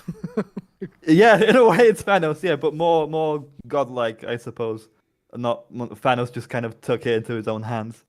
And I think Silver Surfer has fed him like dead planets, but they don't satisfy his hunger as much as a planet with some kind of life on it, whether that's trees, plants, or human life or what have you. Right. Kind of he thing. just gets off on those couple weeks of despair he causes. It's like, oh yeah, look at how pissed they are. Yeah. So that would kind of raise another issue for me with the movie version of Galactus. Of he needs this giant ship to essentially break down the planet so he can eat them. How the fuck is he going to do this without a ship? If he's like the gardener who trims everything, he's a force of nature. He doesn't choose; he just does. Well, I mean, the big plan at the end kind of asserts that he cannot travel without the ship. Yeah, exactly. The ship is necessary to him doing all of this. Which, by the way, I have another problem with the ship at the end of the movie. The whole thing of carefully choosing planets is kind of bullshit. I don't know why they had Reed say that. I don't feel like the Silver Surfer is putting a lot of thought into this. I feel like Galactus is such an imposing figure, like tyrannical, like over her, where she just finds a planet. She's like, this one. I found one. Eat this one. Here you go. Galactus, you won't believe this. This system has like 8 planets, dude. And I was like, what? Yeah. I mean, considering what makes up the total mass of a planet that he is devouring, like, who really cares what's on the surface of it or what kind of life it can sustain or any bullshit like that? It feels like just a very thin icing on a cake, you know, where like he just wants to devour giant like who cares what's on it or what kind of atmosphere it has. Like in Rise of the Silver Surfer, does he eat planets from the solar system, from what I can remember, or not, on his way to Earth? I do not know. I remember. Actually, I forget if that was in this movie or that movie because I watched them like one day after the other. But in one of them, he definitely destroys at the very least the rim of Saturn. Right, so it's like kind of like more locust kind of stuff. That he's just a giant fart cloud. I mean, I guess it's supposed to be his ship just has a whole bunch of shit around it. They just didn't want to actually show Galactus. Like, or at least that's kind of how it looks in that movie. But was it like, or I mean, do we see him destroying Saturn's ring? I think so. From what I remember, he does destroy another planet on his way to Earth. So it's more like he's the disease kind of eating its way. I mean in First Steps. In First Steps, do we see him traveling through our solar system and like is there a shot with Saturn's rings? He just I don't know. I just remember he goes past all of the planets that we see. I mean, because like in all honesty, the core plot, other than Franklin being an element, is almost identical in both of these movies. Oh, really? Like, okay. It is borderline a remake of the Jessica Alba one. Interesting. She's the thing I remember. Okay, shut up. Also, while we're talking about the ship, That ship does not have a FTL drive. That thing goes slow as fuck. It's just That was which actually goes through That was space menacingly slowly. that was another Which thing I I'm- was wanting to bring up because it bugged me so much. It traveled from another solar system to Earth in pretty much no time at all. But then Mhm. they're like, "Oh, it just passed Jupiter." It's another 20 to 30 minutes before he actually shows up in the like at Earth. I mean, it's which days that's faster than in- light in travel. the, Like that's you don't understand how fast you need to be moving in order to travel in space. Like if Yeah. you're, I mean, No, I even thought that I- it happens later in the movie when their FTL drive gets destroyed. I'm like, okay, so they're stuck here forever. Yeah, and then they do the whole shenanigans with the black holes, and then take like a month or more to get back home. Well, I know it takes a It's long like, time you're lucky to if it's not travel in years. space. It just Yeah. doesn't align for me that he's in some other solar system a very long ways away, and then he's just it takes no time for him to get from there to our solar system. Then it takes forever to get Mhm. from Jupiter to Earth. It just seems like there's a bit of a discrepancy there. There's a lot of time skips during montages and stuff that you kind of have to fill in how long they are. Well, that's Yeah. I mean, are there though? Because like once they, I mean, again, this is like really jumping ahead, but once they start the plan, don't they say that like within 36 hours, all the countries had their like teleportation nodes built? And I'm like, fucking hell. I think there was like time in there. I mean, that at least a month, to build stuff with. I think Did there's they? longer. I don't know. I could have sworn I remembered them saying a time frame that seemed insane to me. I was like, wait, what? I mean, I You're definitely doing this don't in like remember. 2 days? I definitely don't remember like just a couple of days. I just remember them saying the time is against us. I don't remember a specific time being named. I thought it was very short too, because they make a point of like all the countries on Earth have to work together like they never have before Yeah. to build all these things. I mean, the thing is, even if it's Yeah. a month or two, that's still like insane considering how much they Yeah. have to build, and what advanced technology they have to build. So that's a bit of a stretch. They even pulled that Right. off. It's a screenwriting thing where it's like you have to strike this balance between Hmm. giving humanity enough time to build these things and also making it finite enough that it's not ridiculous for Galactus to be waiting all this time. Like you have 6 years, like, and then he just fucks off and then like doesn't show up for ages. Like obviously there's going to be a finite window, and then it's just like. Yeah. Well, where's the sweet spot where you give humanity enough time to actually build something like this? Talking about giving humanity time, what is the purpose of the Silver Surfer even going to Earth before? It's like, by the way, Galactus is on the way to fucking annihilate you. Telling you, Galactus Goodbye. gets off on the Sorrow. Because if It's he kind would have of- just shown up, they'd be screwed. There's nothing they could have done. Yeah. Yeah. I guess what she said, hold your loved ones close, that kind of thing. But that's kind of evil in a sense as well. 100%. Like living the planet live in dread. And when you guys mentioned how early, how late should they notify, how usually a Silver Surfer or any herald, there's multiple heralds of Galactus Okay. sometimes. They destroy anything that can be posed as a threat on the Earth. They kind of keep it in check, and usually the superheroes kind of fight the heralds whilst Galactus comes. Usually that's how that works, but everything is just such a breakneck space that you kind of don't consider these details. So Right. Yeah. Why take the risk of giving Batman prep time? Yeah. yeah. Where are the other heralds? There's like there's one guy with like a big axe, Terrax, and Fire Lord, and sometimes and whatnot others as well. It's a shame that he only uses Silver Surfer in here. Like, dude, you just have one, so you recruited one. Can you not recruit more? Just a question there. Hey, The important tough thing times, is all I right, just beat money's tight. Metroid Prime. He's only got so many space bucks to hand out to his surfers. Yeah. Think about the cosmic inflation, dude. Holy. So yeah, we have Aztec that. Batman. Oh my god. I'm The so child sick of seeing that on sacrifices will Twitter. stop. No, Joker, but there won't be rain in the next year if you don't let me do it. Maybe we'll come to that at the end of the podcast. So that'll be a long tangent.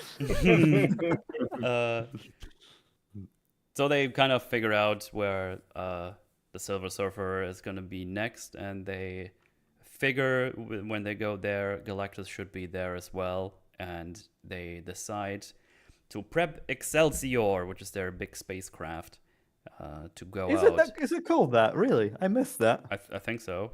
That's what I. Yeah. They say that a bunch of times. Huh. Yeah. That's Stan's little catchphrase. That's cute. Oh, okay.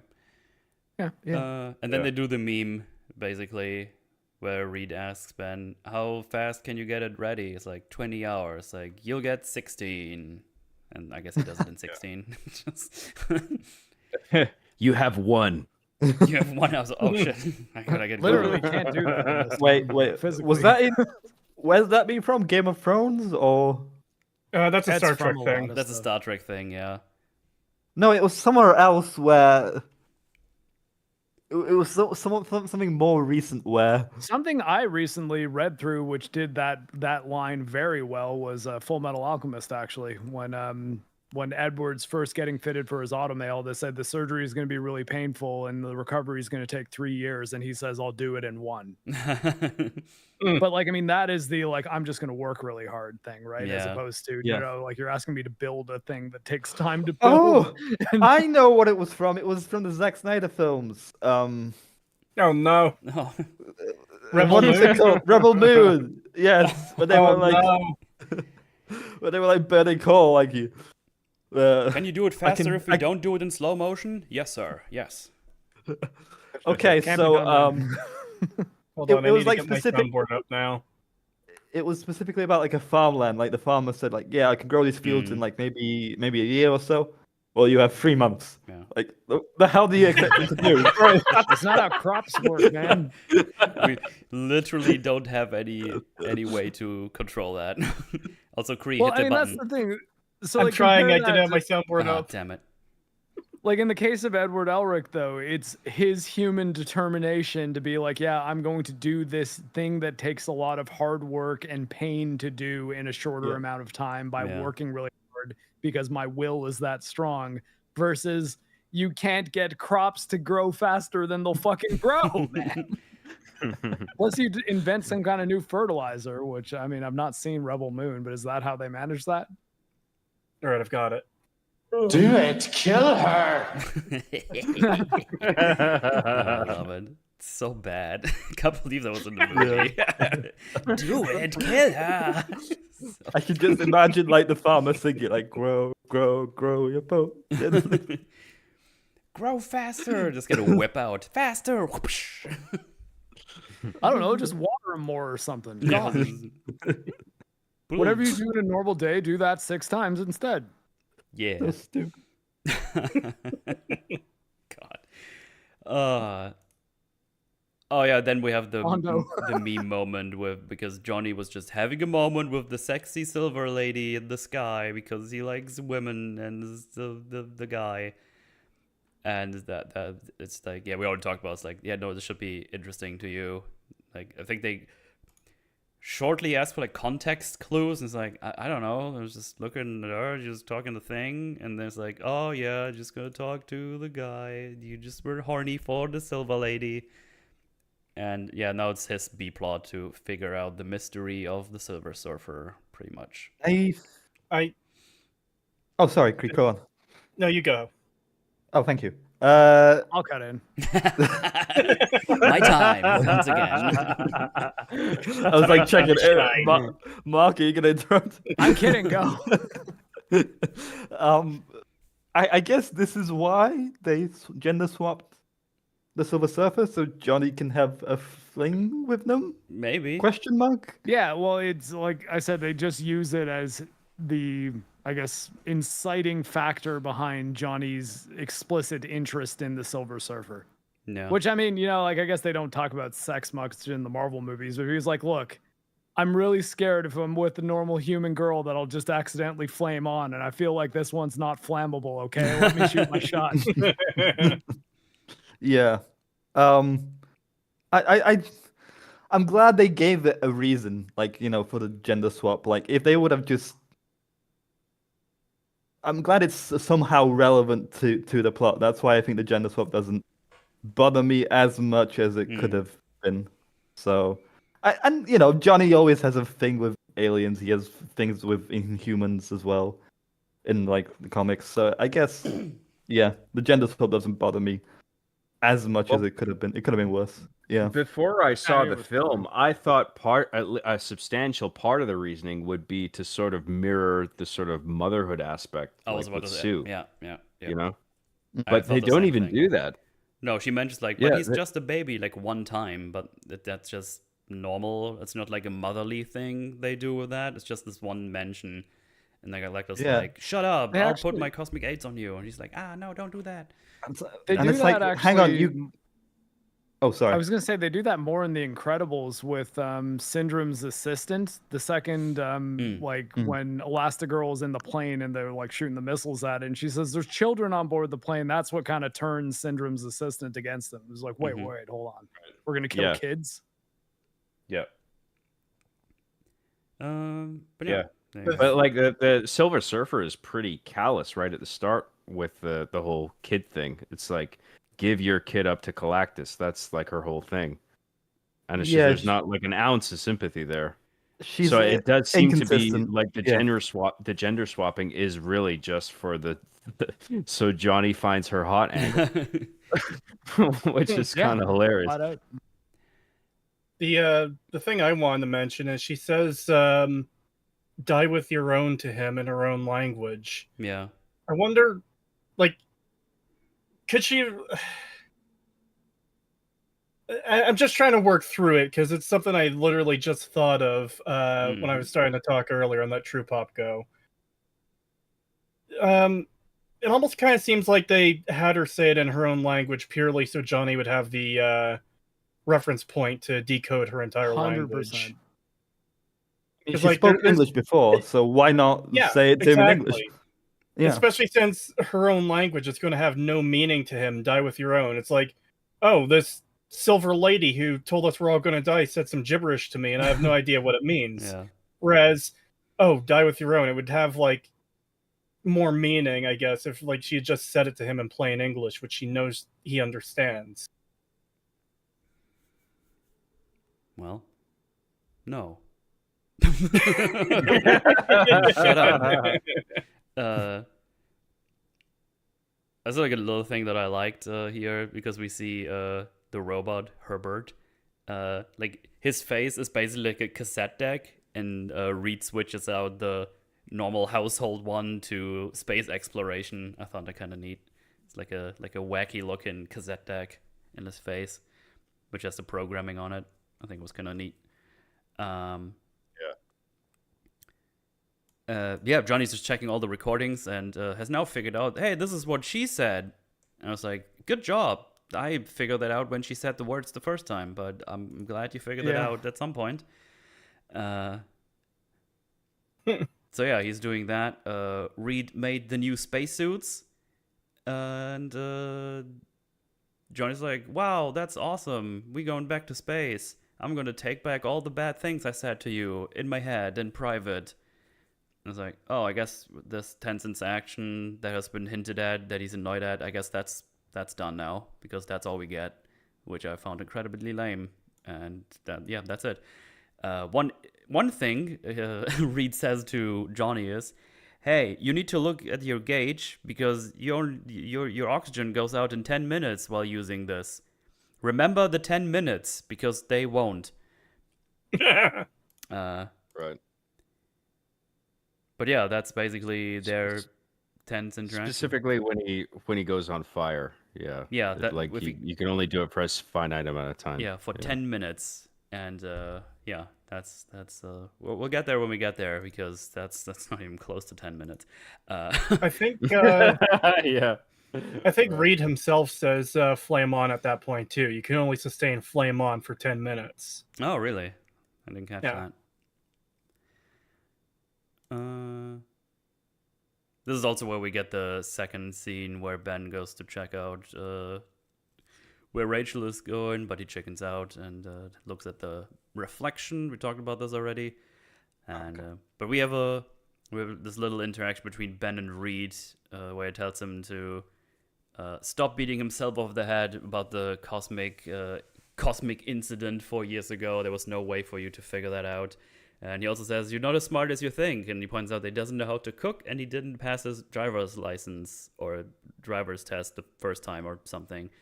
And Reed says, well, cooking is more an art than a science. And the driver says, well, poor signage. And they kind of just have a laugh about it. And Ben then says that Galactus has no idea what he's up against. And yeah, that's a little setup for them going to space, because we are now getting ready to go to space, and you might think, surely Sue is going nowhere near this rocket, correct? With her massive pregnant belly. Like, surely she's staying behind and does like all the other things. Like, nope, she comes with. There's no discussion about it between the four. There's no... not a line about G-force impact on a developing baby. Yeah. There's a thing where Reed thinks, hey, you would be the first pregnant woman to do anything for the first time in the next couple of days. And he's like, yeah, that's cool. Yeah, no conversation between it, which is crazy, because the whole point in the first act of the movie was Reed being like, dude, I'm going to keep this baby super duper safe. I'm going to baby proof the whole fucking town/world with my crime sensor or whatever the fuck he built there. And the thing is, they don't even show like a thing where it's like, oh yeah, this spaceship is like super comfy to go in. Like there's no G-forces or whatever, blah blah. No, it's a vertical start like a normal rocket that we know that has G-forces, and then they go into space for I don't know how long. And I mean, I don't know if there's any precedent in the real world for this, but I don't believe that being in zero G is going to be good for a baby in the belly. Maybe I'm not sure. Maybe it doesn't matter. I think though that with all the technology, like again, Reed casually cracks teleportation at some point in this movie. So I just think even if you just gave a line where he's like, actually, I added this like gyroscope thing that absorbs all the G-force, so it shouldn't be any different than taking an air flight, even when we're in space. And I did this to protect the baby. Because, and even have that be a point of contention between, to have her not necessarily want to go because of the baby, and him saying, we need you to be able to turn the ship invisible or else they'll see us coming, and we have to save this planet. So I did a thing that made it so that you can come and the baby should be totally fine, but and then like you know, if the fate of the world's at stake, she can reluctantly agree, but it's just no, they don't tackle it at all. There's no conversation because even if you look past all that, it's like, oh yeah, but we just agreed to go fight some weird cosmic being that we don't know what it is, and we know it eats planets possibly. Maybe keep the baby at home. Maybe. Or we need to do a lot of work to get her to be there because her powers are like super valuable. But no, we just do it. We just do it. They don't go to Galactus to fight, just to talk. But you're still bringing a pregnant woman to a cosmic galactic god that eats planets to maintain balance in the cosmos. Don't you think that's a little dangerous? But it's like, oh, well, of course, it's Disney Marvel, so obviously you have to have pregnant women in space, the first pregnant woman in space, because that's a achievement. It's just like, okay. I mean, though, that like he can say we're just going to talk, but I mean, you're meeting your superheroes who are going to meet up with a supervillain, and you don't think fighting him might be a possibility? Like that might be something you'll have to deal with. Yeah, you go to talk with the gun behind your back. Yeah. To be maximally charitable to this, they don't understand the nature of this threat yet. Like, what is Galactus? Is this a bluff? Who the fuck is this Silver Surfer? Like, we don't know what's up there. We're gonna go check it out. And having not only Sue's ability to make the ship invisible, but also her force field powers are like a huge utility. Yeah, which right? they're OP in this one too. But like you were saying, Mark, I think this would have enormously benefited from at least a scene where she's just like, I don't know if I should go. Yeah. because like because you were saying metal, like there is a conflict here where she is obsessed with this the whole family is obsessed. Well, I mean, Reed and Sue primarily, like baby proofing the whole house, making sure the kid is safe, and then all of a sudden it's like, let's go out in the middle of buttfuck nowhere in space and encounter this potentially like giant, dangerous, planet-eating thing. Like that is kind of dumb. But like, if there was a scene there where it's just like, I don't know if I should go, and Reed is, I don't know. I don't know what you would do with Reed in that scenario. Maybe he would Have say like, him- no, just stay home, or Mhm. we need you because like we don't know what the fuck we're gonna find out there, and your ability to generate force fields might actually save our lives while Well, we're out there. Like, the baby I don't know. is vital because Galactus, of course, needs to see it. Otherwise, they wouldn't Yep. go past that scanning thing. So it just Oh, you're yeah, screwed if you yeah, don't. yeah. You're screwed if you That's a do. good point. Yeah. Well, I was Galactus missing does that. know not by just know having- about the baby yet. That's very at important this to point, mention. But I Yeah. think what TruePop meant is for like plot setup, it's important that Sue goes so that he interacts with the baby. Yep. But I think that all of that can still be solved by there being a conflict as to whether or not she can go, and the conclusion that ultimately she has to go for them to succeed. hmm And Hmm. I like, you could have done it in a like 2-minute dialogue scene, and I think it would have made it much less jarring to have it. Like, I think someone actually mentioned in the chat, it's basically like the Mel going out on the patrol in Last of Us 2, where it's like, why are you going? Immediately getting shot at You're as well. super pregnant. hilarious. Like, Yeah. you should not take unnecessary risks, because you're not It- just risking you're risking a baby as well. It could have been addressed with an extra scene. Yeah. Very good. Yep. So they go the space. Space. They also have a thing in space just floating there, I guess, which is the FTL drive. Yeah. I guess that's been just there How for long 4 is it years and they kept it intact. I'm just here. So yeah, I don't know. Okay. They go FTL to fuck knows somewhere, nowhere, whatever.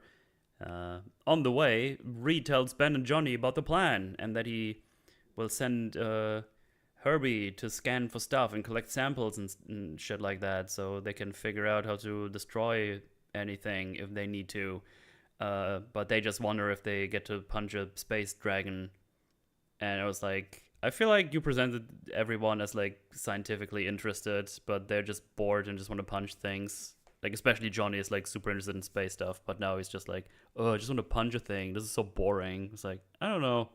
Maybe you should commit to one way of your character, not just mix them weirdly together. I just found it incredibly weird. It's kind of funny how they Yeah. get excited about punching a dragon and they do like a little fist bump where he goes backwards.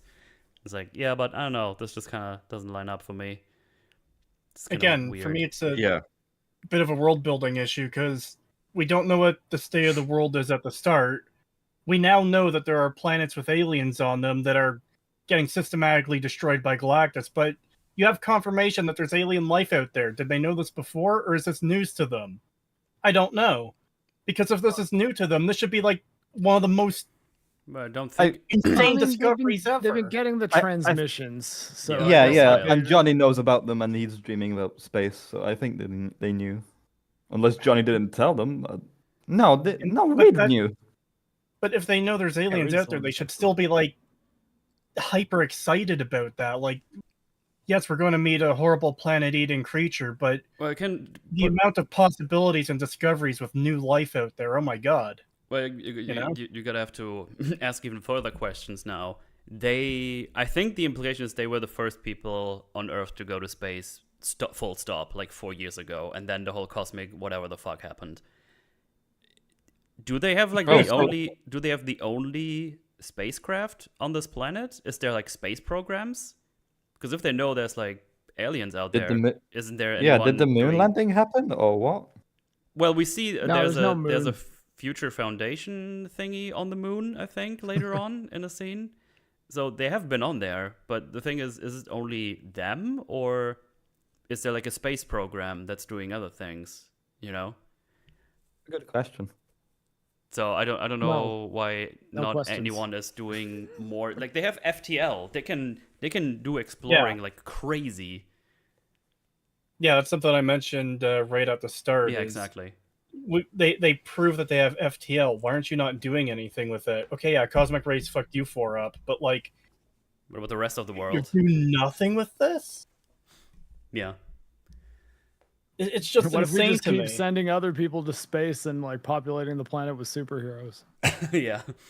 Or supervillains, or find like some kind of shielding for the Cosmic Rays so it doesn't happen again.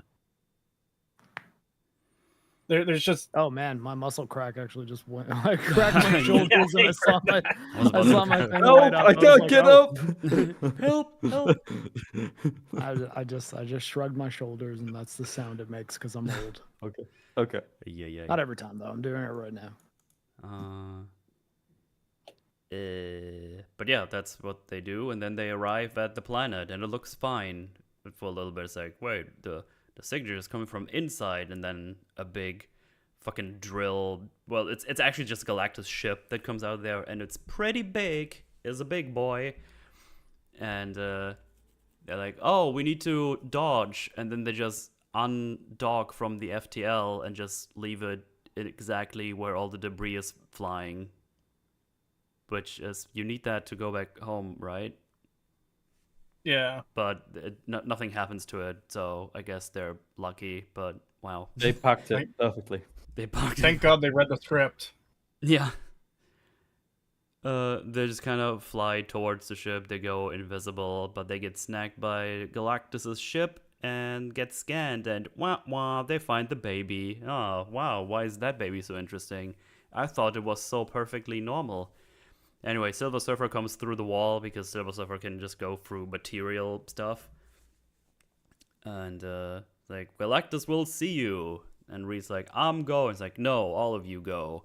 And you should not have come. And then they make their way on foot to Galactus's throne or something. And Herbie goes to collect some stuff. He is on his own little side mission, which we don't see, unfortunately. I think it will be fun. And Silver Surfer just flies around. Johnny goes next to her. It's like, hey, the fuck did you even say to me with your wumble words? It's like, die with yours. That's a blessing. Oh, okay, interesting. Anyway, is the surfboard part of your body or not? It was really funny. And then she flies off. And then after like 20 seconds of him flying around, the gauge is like, beep, beep, beep, you're low on oxygen. I was like, what? What? I'm pretty sure they said 10 minutes, not 10 seconds. It's like, Yeah, it's completely fucked. it's like he just started flying, and the gauge is like, boop, boop, beep, boop, low on oxygen. It's like, have you been walking for like 2 hours already? What's happening? I guess he saw Silver Surfer. His heart rate accelerated. His rest rate went up as a result. He went through a lot of that O2. Does it matter how hot he is? Yeah, I he mean, was 10 really- minutes. 10 minutes of what? Like, Or flame. Yeah, of he what just- temperature?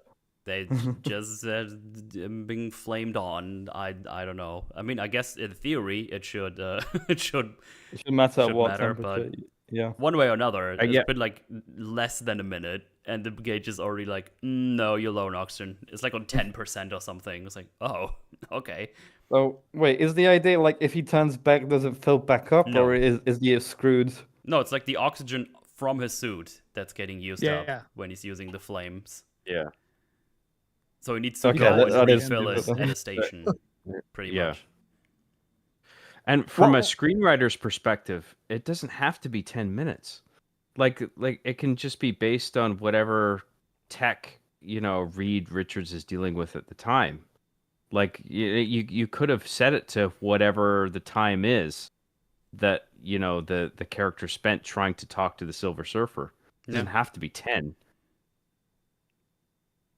Yeah, it's just weird because I thought he's just gonna use it here, and then obviously we're gonna get into a fight with Galactus where we need to fuck off, and then he uses it up almost completely before he needs to make his escape.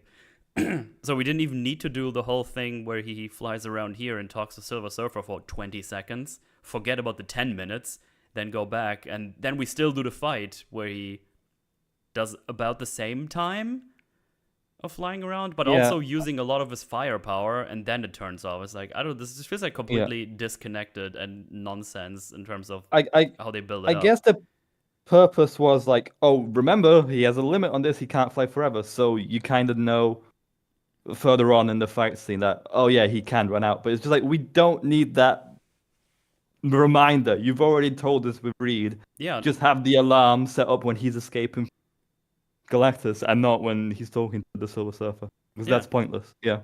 especially after you say specifically it's 10 minutes, and then we see him fly around for 20 seconds or something. And it's like, oh, whoop, getting low, gotta go back. It's like, oh, you just completely forgot about your own rules here. So yeah, it's just pretty stupid. Yeah, Anyway, you didn't even need to give the time either. He could have just said, "Hey, just so you know, I don't have a way of giving you enough oxygen to be using your powers. So like only turn your flame on if you absolutely have to. yeah, And if you do, you don't have a lot of time before you run out of oxygen." yeah, Because then at that point, it's like we don't have to be thinking about the specific time, right? Like it's just you Yeah. made it nebulous enough that you can do what you want. The thing is, And then- you still shouldn't do this here after a couple of seconds, because like, wow, you just gave him like, I don't know, a minute of runtime. That's it. Like, just have him say what you said, Mark. It's like, yeah, you need to be careful with your gauge. Just look at it, and then during the fight with Galactus, when they have to go away, then you can have the whole beepity beep going on. It's like, oh, okay. Like, I think this was completely misplaced as a warning here. Like, this would have made much more sense if it would be, during the fight when Yeah. he uses a lot of his firepower. It's an I easy think- fix of cutting or writing a line or anything, really. Yeah. I think it's a bit tricky because if Reed gives Johnny too finite a window, then Johnny may not even try to converse with her. Look, if he's told that he only has 2 or 3 minutes, or like not even that, it's just like, oh, well, I don't know what I'm gonna need my flame powers for. I might need to use them in an emergency so we can get the fuck out of here in case Right. things go squirrely, right? So I guess that was the reason why they gave it like a window, like a wide window of 10 minutes. But then it's dumb when it just runs out so quickly while he's talking to Silver Surfer.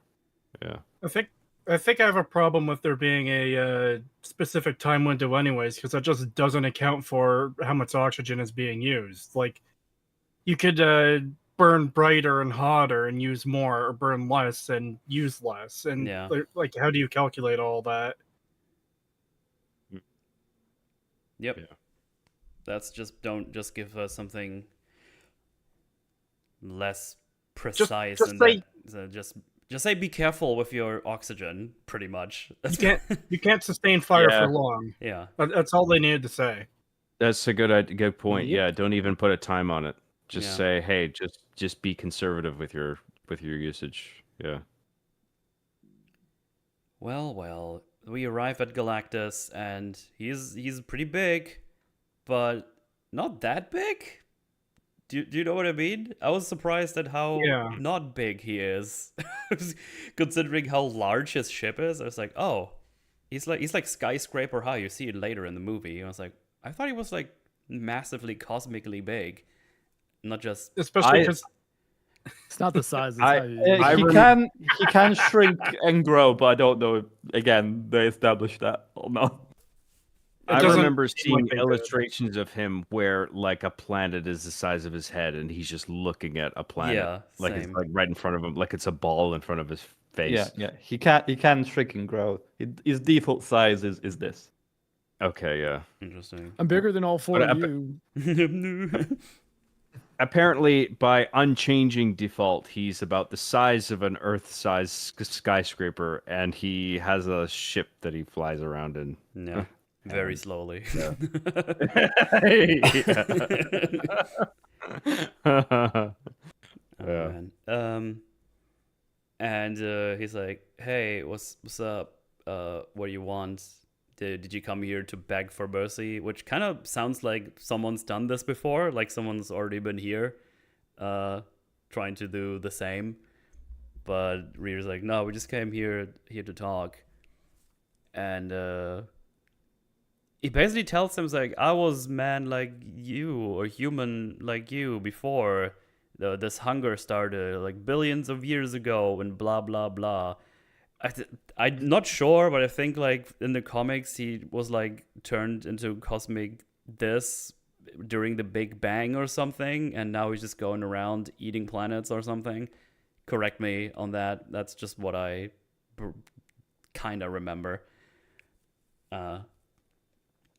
But it's like, all right, well, it's kind of weird. We finally get Galactus, something a lot of Marvel fans wanted. And the first thing he kind of says is, yeah, being this Galactus guy is kind of gay. I don't want to do this anymore. This hunger sucks. Sometimes I just want to go get a steak, okay? Why Why does it always need to be a planet? If you give me the child, by the way, he's some cosmic god with unlimited power. I'm gonna leave your planet alone, and then this is gonna satiate my hunger, and I can just stop being this and eat planets. I was like, oh, that's kind of lame. Why isn't he just big threatening guy that wants to eat planets, and then we have to stop him? Like, it's pretty, like, I think he's threatening enough that way. Yeah.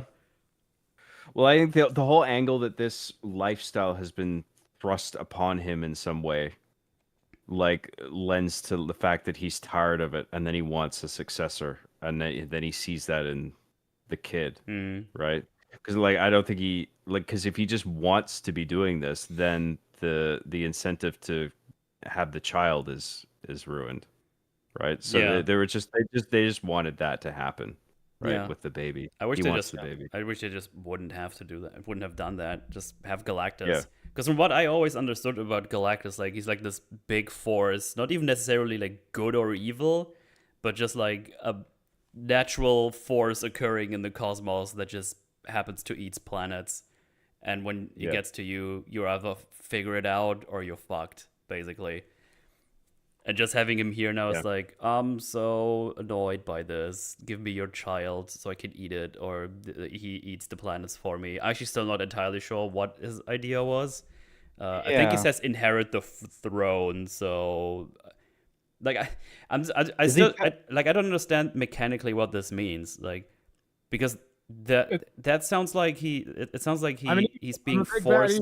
He's being forced by someone to do this, or he's been doing this for so long, and he needs to do it for a reason. Besides him being a force of nature, you know. Have you ever read a comic book? I'm a space gardener. Fuck you. Yeah, part of what's unclear about it is he says this will satiate my hunger, but then he also says the baby will inherit the throne. It's like, which is it? Yeah. I don't think... Oops. Oh, sorry, go on, Cree. One just implies that he's going to eat the baby, and that will somehow satiate his hunger for planets. It's like... Just... Does he want to eat the baby, though? I mean, the planets are what satiate his hunger, right? But then he's thinking... Well, I don't know if he gets the baby and the baby takes his place, what's he going to do? I don't know. Go on vacation or die or something? That's what I'm confused about. I guess I'll die. Doesn't have to eat planets anymore. He can eat real food. Yeah. Because if it's a thing of him just not wanting to do it anymore, I just stop, I guess? I don't know. Can't, because he's motivated by the hunger, and I think if he gets hungry enough, he perishes. Yeah, but what does the baby inheriting the throne change by that? With that, Someone's it's weird. Like, I don't understand. Why does he care that there's another Galactus to take his place once he goes away? Yeah, but why though? That is guess... that's what I'm saying. Yeah. I don't understand why he would do that. Yeah. I guess. Again, there's nothing in the movie to support this, but there needs to be a Galactus of some sort to kind of be the gardener of space in some way, right? And he sees this Franklin kid as a way to A, not be hungry anymore, and B, you can eat the planets from now on. I want out. kind of thing. He doesn't want to be motivated by hunger all the time. But it's like, I heard this earlier on in the leaks that Franklin was going to be like a solution to Galactus' problems, and I don't particularly like Franklin. He's always been an overpowered little shit who can make pocket dimensions, kind of like Okay, Luthor well, from thank another God he doesn't do that dimension. in this one. He's just Yeah. Jesus. Yeah. So it's weird. It's definitely I can see why your guys' systems, and yeah, I do share some of those thoughts. Again, OP children and whatnot. It's just like, why can't he just go after Earth and they scare him off with the ultimate nullifier or something? I think that was a simpler plot line in the comics. But I guess you have to have the drama, of the baby being in danger and whatnot. I guess, I mean, the one thing to me that was a little interesting about this angle was, especially, actually, I guess it's the one plus about it being Pedro Pascal playing Reed Richards, is it's almost kind of like the inverse stance on the Last of Us problem. Like, is sacrificing one child worth it if it means saving the world, theoretically? And it's I like that this movie takes the no, it's not. We're not sacrificing the baby. Yes. I appreciated that. Yeah. Oh my goodness, they think like people.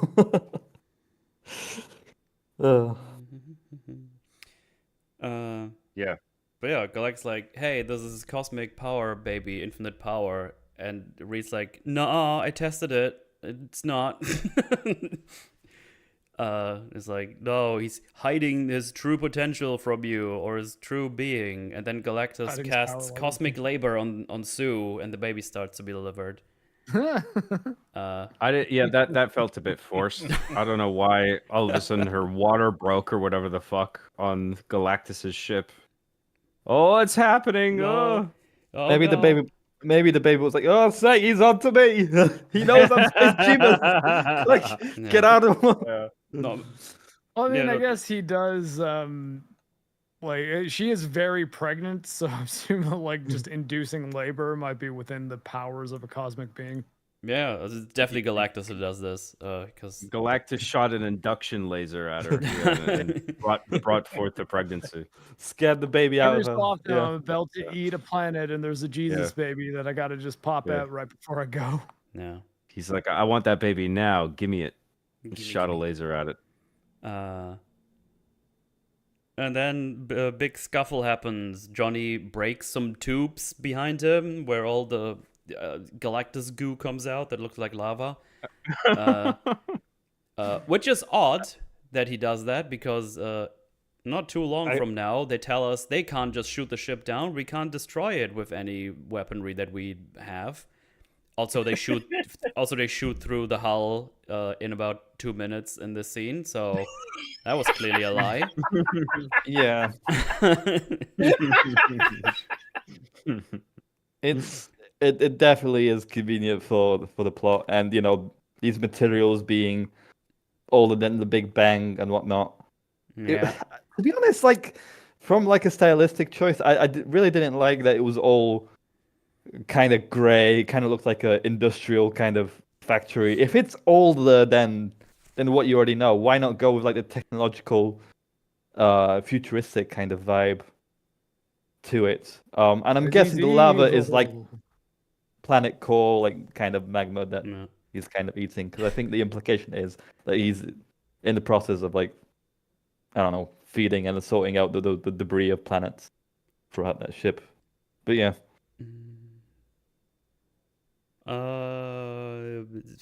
Galactus gets staggered. He tries to grab him, but can't quite catch them. Silver Surfer tries to stop them, but Sue eats her into some Galactus lava. But she's fine. She's not doing a T-1000. She just gets out of there. It's like, that was annoying. And they get to the ship and just, as I said, shoot their way out of the hull again. Weird. Then they make their way to the FTL drive, which is fine. Very lucky. There is something I want to mention very quickly here. This is something someone mentioned in chat earlier, too. His ship has a tractor beam, and he doesn't use it here when they're escaping. You are correct. I completely forgot about that. Yep. Yep, that's That's how they pulled them in the first place. that's a good. They Yep. just completely forget that they have it. See, I did too, and I watched the movie twice. That's fair, but you're also not Galactus. I wish. The first time they use it, though, is particularly unnecessary if their whole point is to board his ship and talk to him too. Like you could have just had them, like they could have just not been caught in the tractor beam and just landed on it, like, right? Yeah. So yeah. So they use it when they don't need it, and when they need it, they don't use it. That's how you do it. Also, like when they try to jump away, the Silver Surfer is physically within the hull of the ship, and the whole ship transports away, but she gets left behind. I was like, wait, what? Yeah. Oh yeah. That's also yeah. She was inside the thing. Well, cosmic powers. Shut up. Yeah, that's another problem I wanted to talk about. They talked about how fast she could go. They couldn't track her when she was leaving Earth earlier, and yet she's like almost struggling to catch up with the ship at first, and she's constantly on their tail as they're going through FTL. Faster alive, yeah. Mm. But like, And, I mean, I think my whole thing though was when they first take off in FTL, she's inside the ship and it boots her that out. too. And I was like, Yeah. wait, what? Like, why have her get in at that point? Like, you could have so easily had her just almost be at the ship. She almost grabbed the And baby then, out of the belly. I guess she was in phase mode. It's like, well, I mean, it's sure lucky that she didn't rematerialize herself when she was clearly inside the structure she was getting to. Mm-hmm. Like, I mean, why would she still be in phase mode, really? She wanted to just go right through. Yeah. But yeah, they go into FTL and boot Silver Surfer, but then she just gets into FTL mode herself. And there's the big chase through the FTL wormhole. Wow, she's really fast. Should use that more often. For example, in about 1 would be minute helpful. when they don't use FTL anymore. It's like, kill her, Jody. Use the laser we have there. It's like, all right. It's like, oh damn, the laser bends in the FTL, so he has to do some epic trick shots. To shoot her off the thing, but she just comes back, so that doesn't really do anything. He then also decides to just stop shooting. I don't know why, but he just stops. Yeah. It's like, dude, you did slow her down with that hit. Like, Yep. you might as well just keep doing it. In the meantime, Sue is still having her labor going on. All very exciting. And it's like, Ree's like, go out here. And it's like, oh wow, that's a black hole / neutron star. We're gonna use that to suck her in there. And Reed decides that's gonna take her about a month to get out of. I don't know where he got that calculation from, but that's just a fact now. He has this big stretchy brain to get there. Comic book writers, you're not allowed to use black holes for 5 years. So they go out of FTL. For some reason, Silver Surfer does the same, so they're not in FTL anymore. So she should easily be able to catch up to them in an instant. But I guess she can only go as fast as she goes now, and then FTL. So there's nothing in between. I guess that's the rules that I just made up in my head. And now their plan is we're gonna fly straight towards the black hole, and we need Sue to make the ship go invisible so we can undock from it, get away, and just hope that Silver Surfer is retarded enough to just not stop and just fly right into the thing until it's too late. And this is exactly what happens. Yeah. But isn't it cool that it looks like Interstellar? That's awesome, right? That is like, I mean, this whole People scene, like that. But I mean, this is kind of what I meant. Like, I was almost referring to this scene specifically when I was talking about like the action scenes in The Incredibles are just so much more engaging and cool. Like, despite the fact that this has crazy shit going down, like it's a Silver Surfer flying after a spaceship in like an asteroid field that's right in front of a black hole. And it just all looks like nonsensical CGI flashy slop. It's just a big goop of CGI. Where it's like, well, but I mean, it's also like, I don't understand the rules that any element, never mind people, like the black hole, all of it. I don't understand what rules any of this is playing by. Whereas you take a movie like The Incredibles, where you got Dash running through the woods with a bunch of like spinny enemy ships chasing Yeah. him, and you entirely understand the stakes. You get who's got what power and how either of them can fail. And it's just like I'm glued to the screen watching it. Whereas this, I'm like, I'm seeing the Silver Surfer being chasing a spaceship in a black hole. And I'm just like, oh God, I could fall asleep at any moment here. Like, because I just can't, there's nothing I can latch on to as like what's actually happening right now other than just action scene 4 or whatever it is. Oh, they're going to use it to suck her in the black hole, and hopefully that stops her.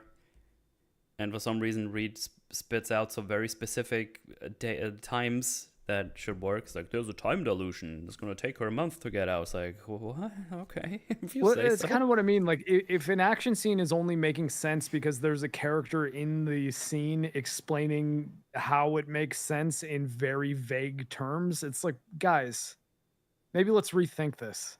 Maybe let's just have it be something as simple as she can't go faster than light.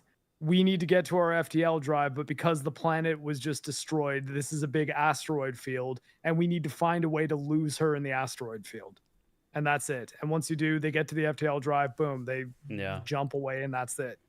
It's like it could have been that, and you could have had a lot of the same kind of visuals, but it's like they have to go insane with the stakes in these movies and be like, no, it's a fucking black hole, man, sucking them into non-existence. It's like, guys, come on, like kick it down a couple notches, and I might actually care. No. That's about it. I didn't mind this scene as much. I think like there's plenty of valid problems with it, like that were brought up here. I think part of the reason that it worked for me is that I was actively comparing it in my mind to Superman, where like Superman is in like the pocket dimension, where you had like the river of cubes and the fucking the tentacle aliens and shit, and I'm just like, what the fuck is any of this? Like, this is all just a mess, and it feels like it's just being wacky for the sake of being wacky because James Gunn can't help himself, and they this have is how the he fucking defines black himself. hole right under Metropolis while it's opening up, and not everyone is getting sucked in immediately. It's such nonsense. Right.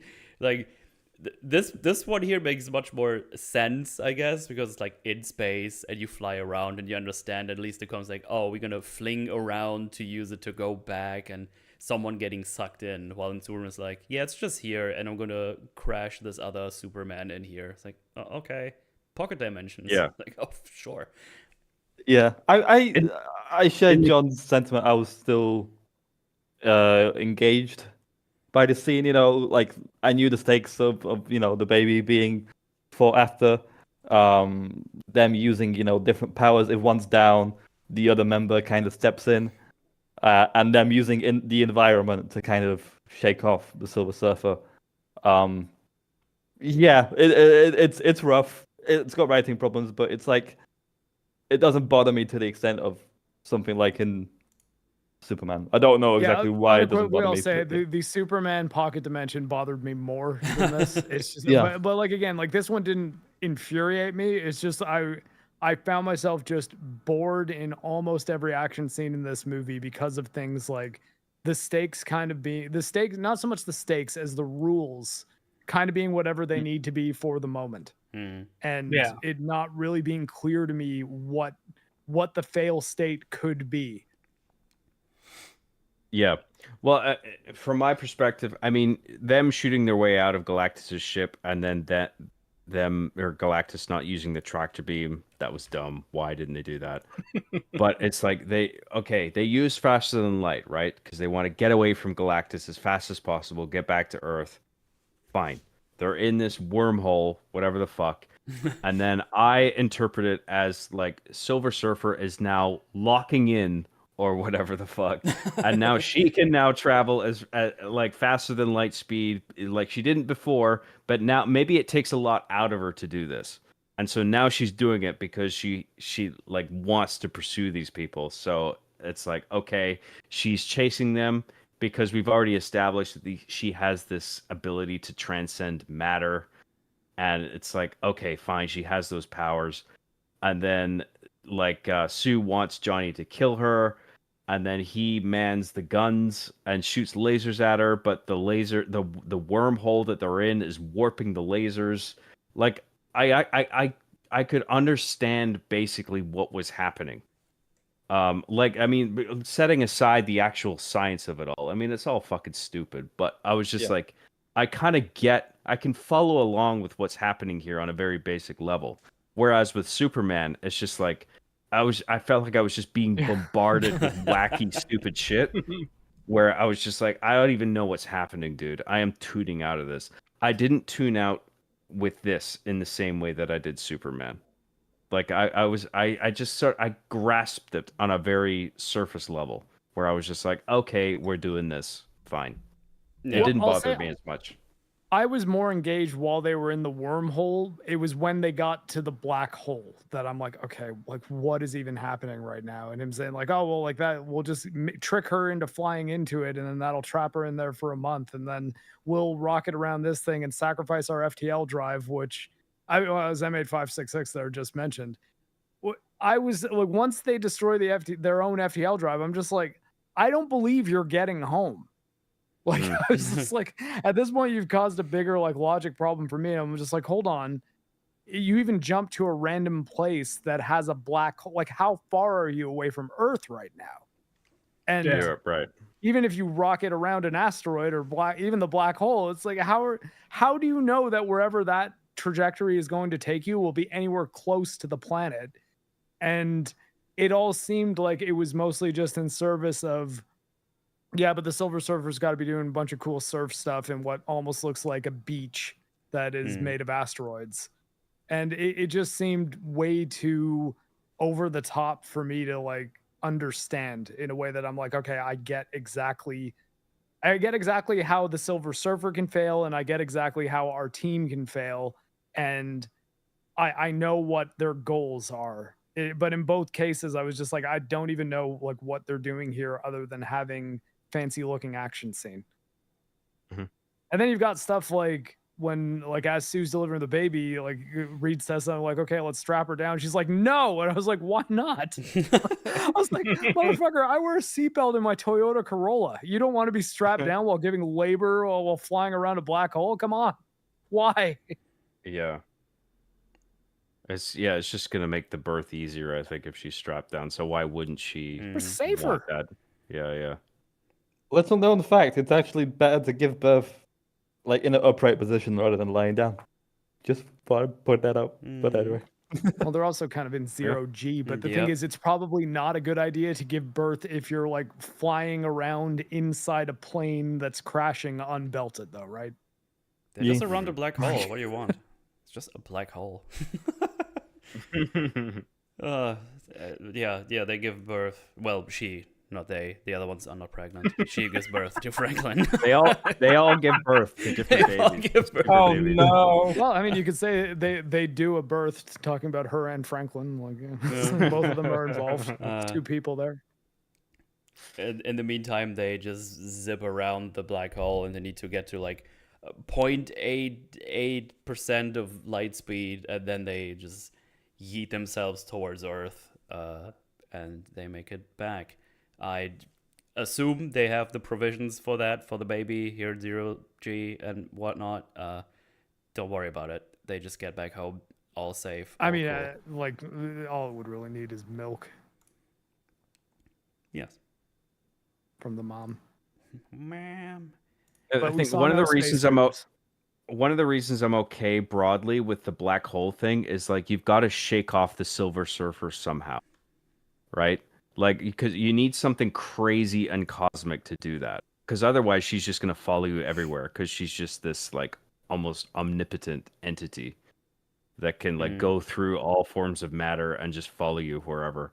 So like again, thinking as a screenwriter, it's just like, okay, what would the one thing be that sort of holds Silver Surfer back away from the main characters? Like the gravity of a black hole. That's like the craziest fucking thing that you could do, I think. And it's just like, okay, let's do that. And they found a way to do it. I'm not saying it's perfect. I'm not even saying it's good, but I'm just saying like that's their rationale. The Yeah. simpler one would have granted you can't do the black hole, but I mean I'm in the interest of avoiding the black hole for purpose of logic of the movie. But I think like the way to have that have worked is just when Johnny hits her with the laser, it boots her out of the wormhole, and then they make it back to Earth. And we know that she can get to Earth eventually, so like ultimately they're never going to be like rid of her. But at the same time, it's like if she's just off their tail, like you just had to make the laser from the ship be slightly more effective against her. Right. And like I think that would have been it. And but they needed the black hole scene though. So The thing for me Yeah. is also we're in the Marvel universe, even if we're in a different universe. And I've seen time and time again just fucking planes explode and dimensions collapsing on themselves. And I don't know what the fuck happened. Fucking whatever the fuck they're called. When someone else is in a timeline and it's not allowed. I already forgot the fucking name of it. But if all of this happens and there's like, look, a black hole, and it's like, yeah, okay, sure. You're gonna do the interstellar thing at the end, aren't you? It's like, yep, that's what we do. Incursions. Thank you, chat. I was like, yeah, okay. I still really want to see those movies that came before that where they do all the normal superhero shit. Like, I'm just so sick of all these. Look how big and crazy this is. Like, Yeah. It'd be more exciting if I had like 3, 4, 5 movies where I could just see some normal stakes that don't include all of the world exploding or all of New York being engulfed in black evil goo from Sentry Man. It's like, yeah. So black hole is just not even interesting to me. And if they also have to explain to me what they do all the way through, and if for some reason Reed going like, this is going to hold her for 1 month, it's like, I don't know where you get this information from, but sure. I mean, you could have just not said that, and it's like, yeah, I understand. It's a black hole. It does big suck. I get it. You just made me realize something about Thunderbolts, that like even when trying to make the stakes something as intimate as dealing with your own sense of sorrow and depression, it's still like a void that is swallowing an entire planet. It's like, oh man. So it gets always tiresome. has to be that in all contexts, even when it's just, hey, this guy's just depressed and kind of wants to die. Like with the black hole, like it's like I don't know what it's relativity.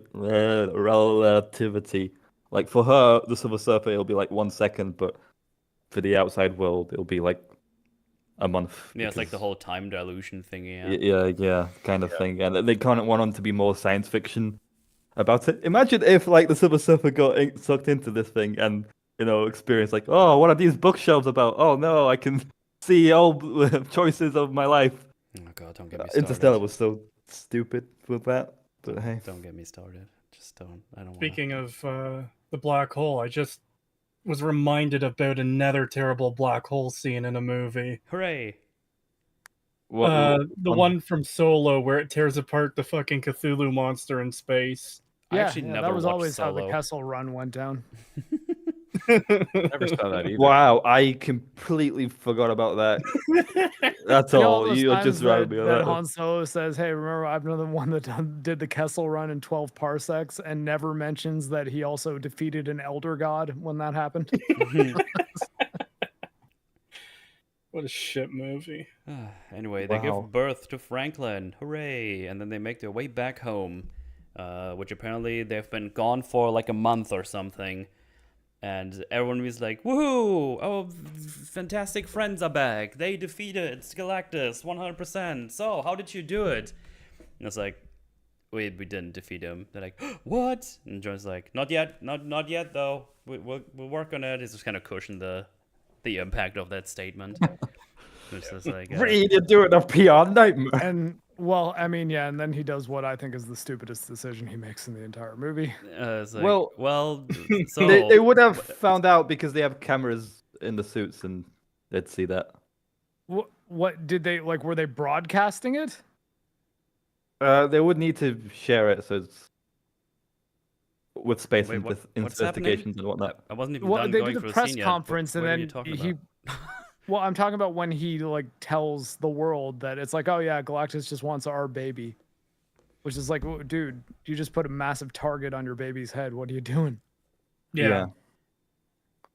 But So my implication is like the public would have found out because of the information they need to share on the space travel. Well, but I feel like that's something that as parents you probably could have left out, right? Yeah, Like, but they would have found out like either way. how? Like, that's what I mean. It's like they would have to tell them or like give over all of their footage to the media, and I don't think they are like. I feel like they could have said, "Oh yeah, we went through a black hole. All the footage got destroyed in service of saving their child." Like, you could try, right? Like, I mean, you don't have to necessarily just come right out and be like, "Oh yeah, by the way, we chose to not sacrifice our baby to save all of you. So unless we can figure something else out, you're all gonna die." Yeah, I think the smartest man on Earth would be able to come up with a way to bullshit that to the public. Like it's incredible that the entire world didn't show up at the Baxter Building with pitchforks and like torches, right? Like, yeah, but it's like everyone's more nice and polite in this kind of jettison. They're still humans, man. They want to live. Yeah. I don't care how nice and polite you are. If you say, "Hey, by the way, we're going to be blinked out of existence by a cosmic being because I don't want to sacrifice my baby," I do think that's the right choice to make as the parent, especially if you're like, okay, we can think of another way to stop this person. But man, like it's not the safest environment you're creating for Franklin. Like, no. I was like, oh man, like maybe this is a PR thing you should have kept down low for the time being. My take on the press conference thing is like Cree brought up the fact that Reed Richards is smart enough that he perhaps could have bullshitted his way out of that. But I appreciated the honesty of it, actually, where he's just like, I don't know, dude. Yeah, like, I really don't know if you guys are going to be okay. Because we went up there, we talked to the dude. He asked for something that we weren't willing to hand over.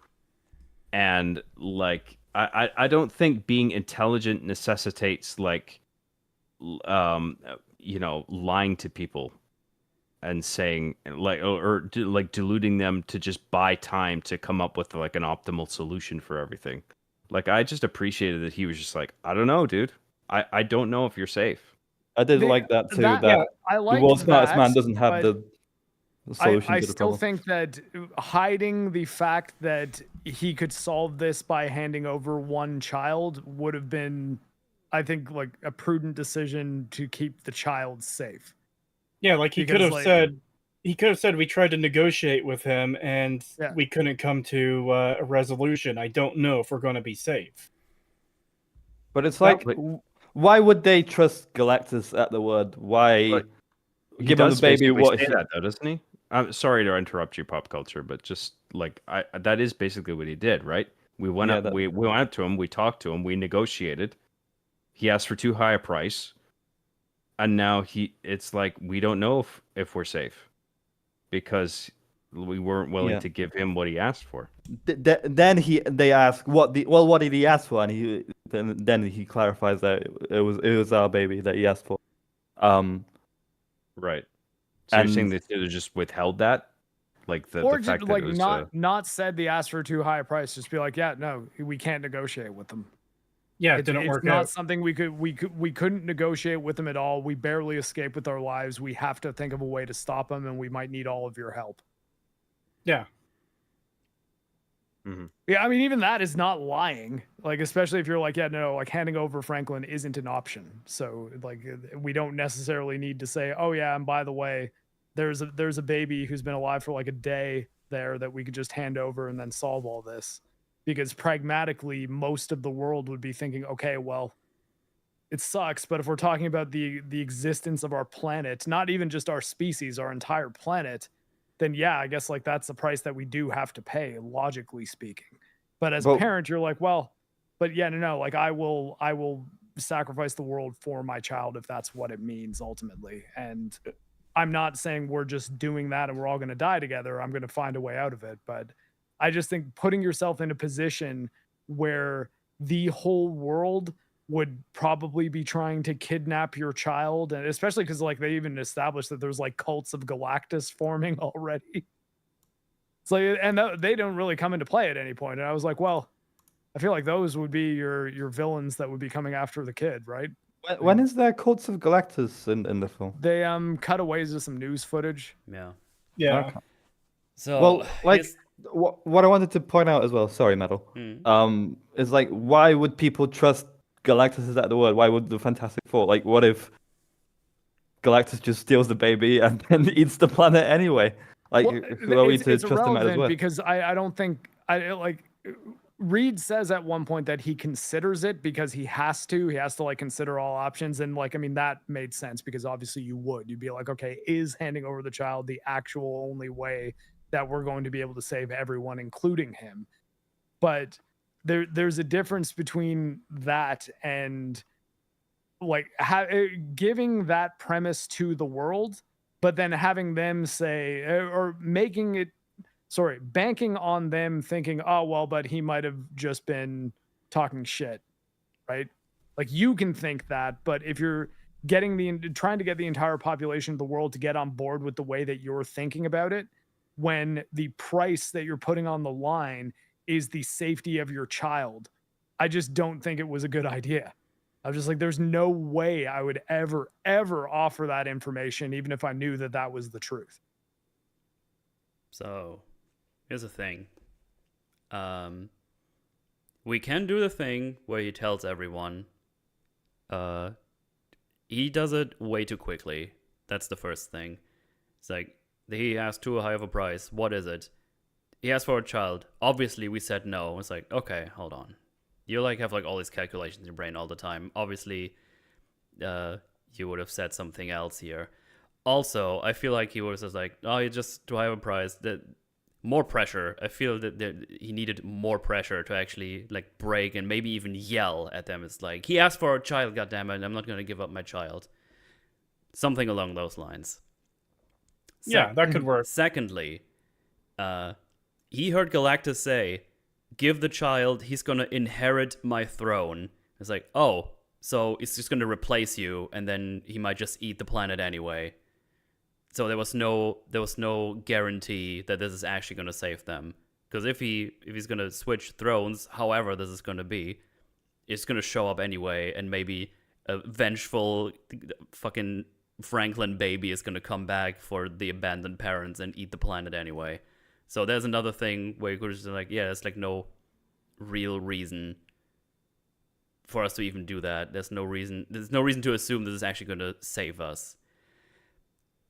Besides all of that, because I think what they wanted to go for with the I don't know, I think they were going for the big impacts like, oh, the smartest person alive doesn't know the solution, which for the people in this universe would be a crazy thing to hear from the guy who has a solution for everything he's getting put before him. And yeah, for me as the viewer, it's like, I haven't really seen him solve all that much of anything yet. He's been doing like some day-to-day things. He's been figuring out the baby-proof things. Like, he's been solving things with like, preparation time and stuff like that. I haven't really seen him do anything crazy in the spur of the moment. Like, he's like, let's go to the black hole and fling around it and trap her in there. That's it. So, again, I needed another movie or two where I see him do all these crazy things and come up with solutions where I hear this line, it's like, oh, fuck, he doesn't know? Like, if he doesn't know, that's fucked, man. And also, of course, he doesn't know, even though he has a fucking teleportation device in his pocket or something. And clearly a whole lot of things he could try or figure out doesn't help that either. So there's like 3 things you could have done to do anything, and all of them are either non-existent or not developed at all. So yeah, I think this is, I don't like this. I think one of the problems is the overall tone of the film, like especially at the beginning. where it sets up this almost comical optimism in its world building. Mm-hmm. And so a serious situation like this arises where everyone's like, we're going to be safe, right? And it's just like, how do you, given this tonal environment, how exactly do you have Reed handle that? And I also agree that the not entertaining the possibility that Galactus is just going to take the baby and eat the planet anyway Mm-hmm. is stupid. But I think they deliberately ignored that just specifically so they could have that dichotomy between Reed and Sue, right? Yeah. Where he's just like, we could just hand the baby over and everything will be fine. But she's just like, how could you even think that, right? As soon as you introduce the idea that, well, if we just give Galactus what he wants, we're fucked anyway. Mhm. That fucks with that whole thing, right? So they just wanted that dichotomy between Reed and Sue. Yeah. But Yeah, that comes at the cost of a logical conclusion where it's just like, well, maybe Galactus doesn't give a shit. Maybe Yeah. he's just gonna eat Earth anyway. I mean, of course he will, right? And the thing I was worried about since I first heard this line in the teaser is like, we didn't give up the baby. I don't know if we're safe. It's like, okay, what are you gonna do with the whole population of all of Earth? Like, this is gonna be some massive backlash. The people are angry for about 6 minutes of screen time. Yeah, right. And was Sue like, gives a nice what? speech, and all is well. You know, it's just like, oh, okay. She gives cool. a speech to like 100 people in front of the Baxter building, and all of Yeah. a sudden, Yeah. okay, world peace, let's build all the bridges. It's like, what the fuck is no? Ben Like- gets chirped by a couple joggers, so there's that. Yeah, we have a family too. What about us, she's man? she's like in the UN, like she gets like world leader kind of positions, and I can't help but like raise my eyebrow at that. Like, if someone wants to become a politician, I can't help but like look at them weirdly. Like, what is it the salary that you want? Like Well, isn't it that she starts that organization? Yeah, the Don't Future they- Foundation. She Yeah. helms it at least. Yeah. right. The thing is, we forego all the political thing that could be implied here. It's just like, we need the resources. Okay, we have them now. It's like, oh, okay. And then we have the news thing where it just says, oh, in a never seen before precedent, all the people of Earth have come together to build this crazy thing. It's like, oh, okay, well, that was easy. Because as we Like Independence Day. historically know, everyone is always very cooperative for free. I think like it's the idea that like if we had an existential I threat know. that we could all come together and like put aside our differences and deal with the threat. So like I mean that was fine. I still had some questions about the timeline in which all of these things were built, especially if Yeah. like valuable rare earth minerals needed to be procured for every last one of them. Because those would have also needed to be transported to like the places where they're being built, because it's not like you can just mine for plutonium anywhere, right? No. Anyway, before they do all of this, they do some brainstorming in the Baxter building, and they're like, "Oh, what's this? What are we gonna do here?" And blah and blah. Can we just shoot it down? It's like, no, I did the scans on the things that Herbie got, and it can't be shot down by conventional weapons. I saw you do it, you fucking liar. Basically. Well, And you he's put like, a little hole in it and get a spaceship out of it, but that's it. That's it. We just need a lot of tiny guns to shoot it. And it's like, oh, we have nothing, but we're, here, the law of levers. If we find one thing, we can solve the other things. And then they all scramble to do all their puzzling and solution building. And yeah, Johnny is translating the. I really felt like he should have brought that to Reed. I don't know why Yeah, I think he there's like was the one that did it. I mean, he could still speak to the surfer, but Reed could decode the language. Even having Reed do that, because like when they were talking about all being the best scientific minds, I was just like, well, I mean, but are you linguists also? Like, Yeah. that's a bit of a different thing, right? Yeah. Also, what I find a little annoying is Sue doesn't really get anything scientific in this movie at all. She's just like, I'm doing the future Scientific diplomacy. Yeah, doing the diplomacy stuff and a mother, and I wish you would get some signed stuff as well. I mean, I would that have preferred that would be the good because she also kind of seems to have a bit of contempt for Reed's science. Mhm. Like, maybe having her I- do a science thing of her own might have balanced that out a little. yeah, I would have preferred her being more scientific rather than more diplomatic. I don't know what to think about that. no. Yay, world peace, whatever. It's just like world peace is impossible.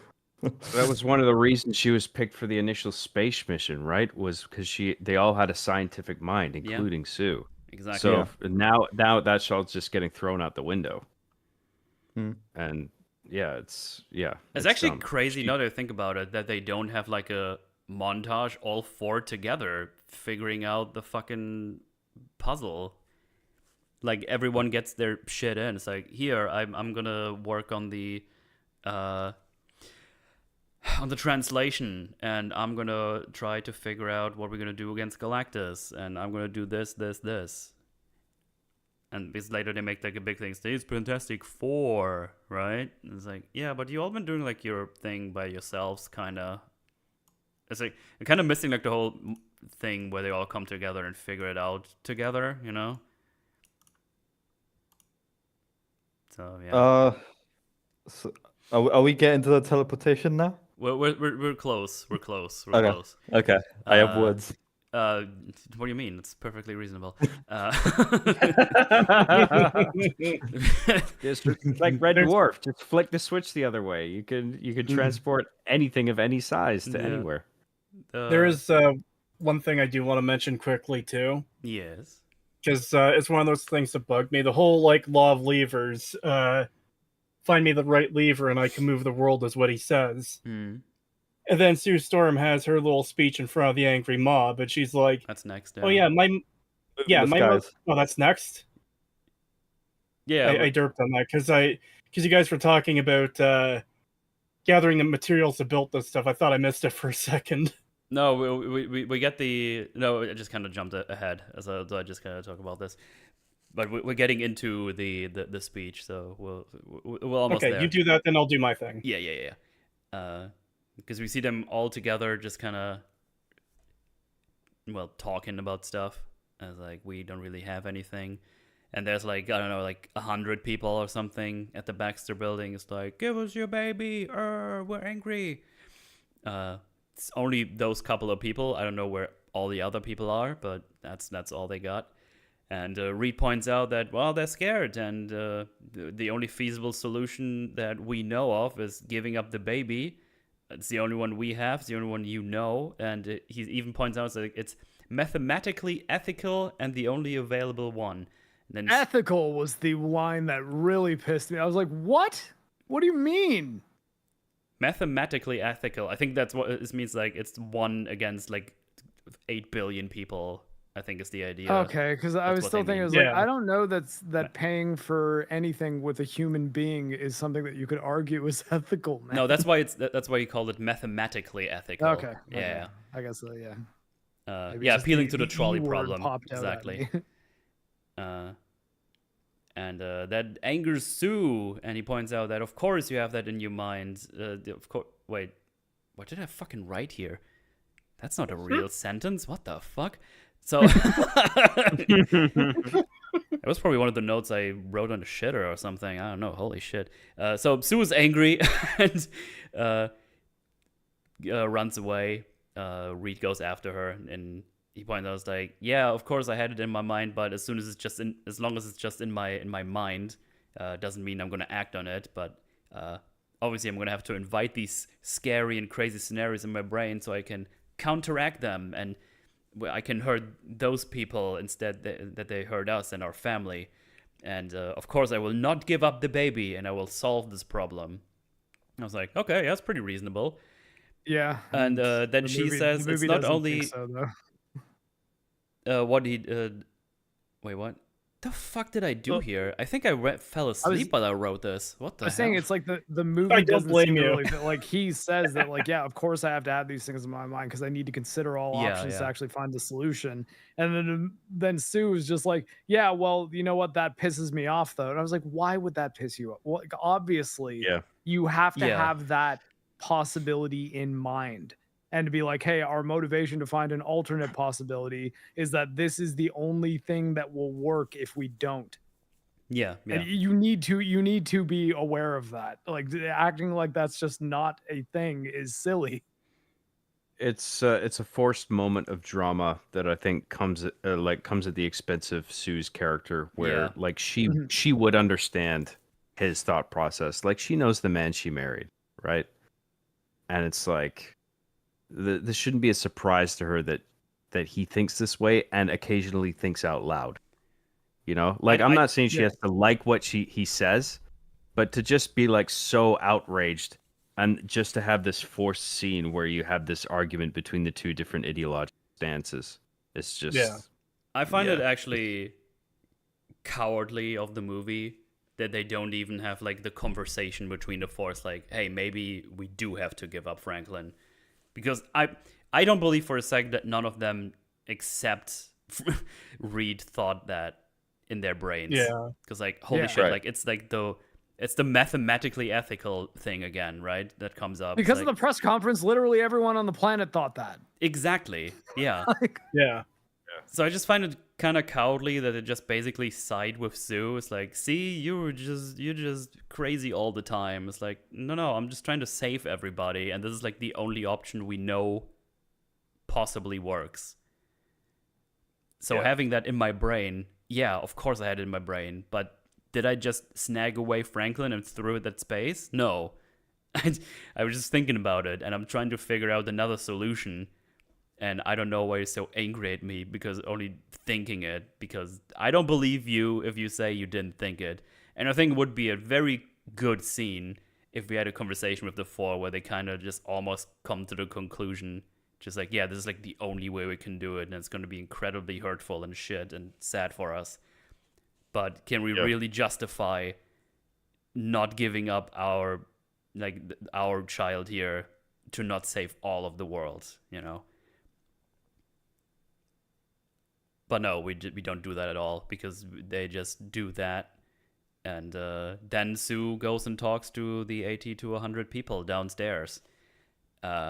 Which like... Yeah, and then gets the whole planet on her side. This is also where they do the things like, you know my story. Anyway, the audience might not, so here's it anyway. I had a car crash with my brother, and being in a torn family sucks because my mother died and my dad didn't. And so I won't sacrifice my child for this world, but I also won't sacrifice this world for my child. So we'll fight this fight together as a big family. And with that, Sue has successfully emotionally manipulated the whole world because that Fantastic Four dilemma is done now. Yeah, they put it to rest. And luckily, the Cult of Galactus has just reached the first base camp of Everest, so that they're not listening.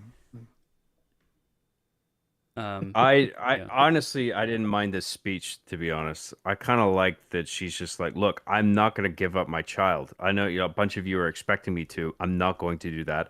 I'm also not going to sacrifice any of you either.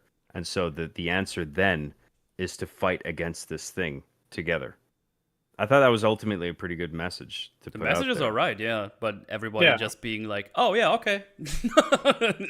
That's just silly to me.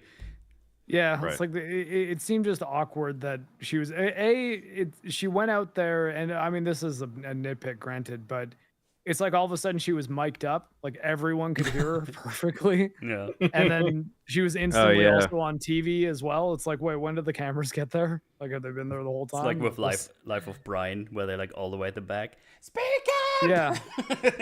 and, fucking love and that. like again, like, yeah, kind of a good speech, but I also just think that it just seemed awkward the way it was done, and that like that the conflict seems to is be resolved enough far to too make easily. Yeah, so now everybody's on board with, of course we're not going to sacrifice Franklin, and I just don't necessarily believe that would have turned as many people in the world around as it did. And I mean, maybe like this is supposed to be more of a happy-go-lucky version of the Marvel universe, because I don't know, in this dimension people are really good-hearted, but I don't know. Well, it's just I think that is the idea, actually, is it's meant to function in that sort of idealistic framework, because this is a different vision of like the quote unquote future. I don't know what year we're in exactly. This is supposed to be the 60s. Yeah, 60s, Is 70s. it? But is the Okay. technology more advanced? Yeah. Right. Do they say the year at any point though? I thought it was I don't just like think so. 60s style, but for all we know, it could still be 2025. No, I mean it's clearly from like a broad like aesthetic view. It's like definitely 60s inspired, but I don't know what timeline it's supposed to be in. But there's definitely this framework of like sort of almost naive More of a- optimism. Yeah, like a baked cohesion- into the world itself. Like more societally cohesive together. You know, that's why she calls Right. them all like family, kind of thing. Yeah. But there'd still be people who wouldn't buy this. But yeah. I think even a similar scene, because again, I think her just walking out and then all of a sudden, like her being mic'd up and everyone being able to hear her was just mechanically weird.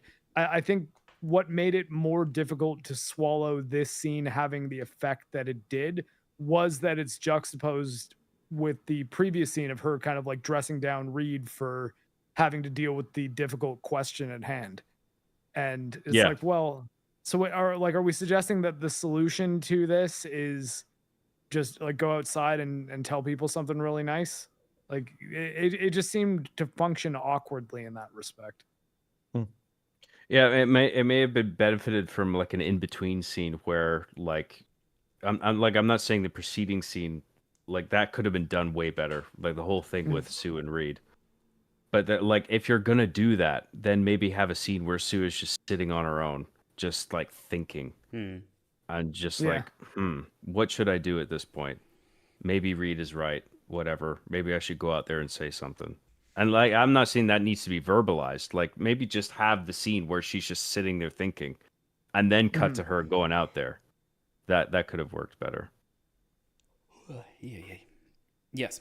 Like I find like Reed's struggle kind of interesting because he knows the logical option is to give up the baby, but we obviously just seen like his reaction when the baby is born. He's obviously wants to be the best dad he can be. I know it doesn't make sense, but I'm still engaged to it. That kind of struggle. Like what's the reasonable thing to do? What's kind of the more dad thing to do? I suppose. I mean, yeah, it's a super interesting dilemma, but they don't really do anything interesting with it. Yeah. Uh, But yeah, the transportation thing. When she mentions moving the. yep. Did she say something like, "I'll move the skies for you"? Yeah, so her- Reader's like light bulb. Her dad says that he would move heaven and earth, which leads to Reed realizing, right, we have a teleporter, so we just have to make that work and move Earth away. Friggin' Galactus can never find it. I was like, oh, that's risky.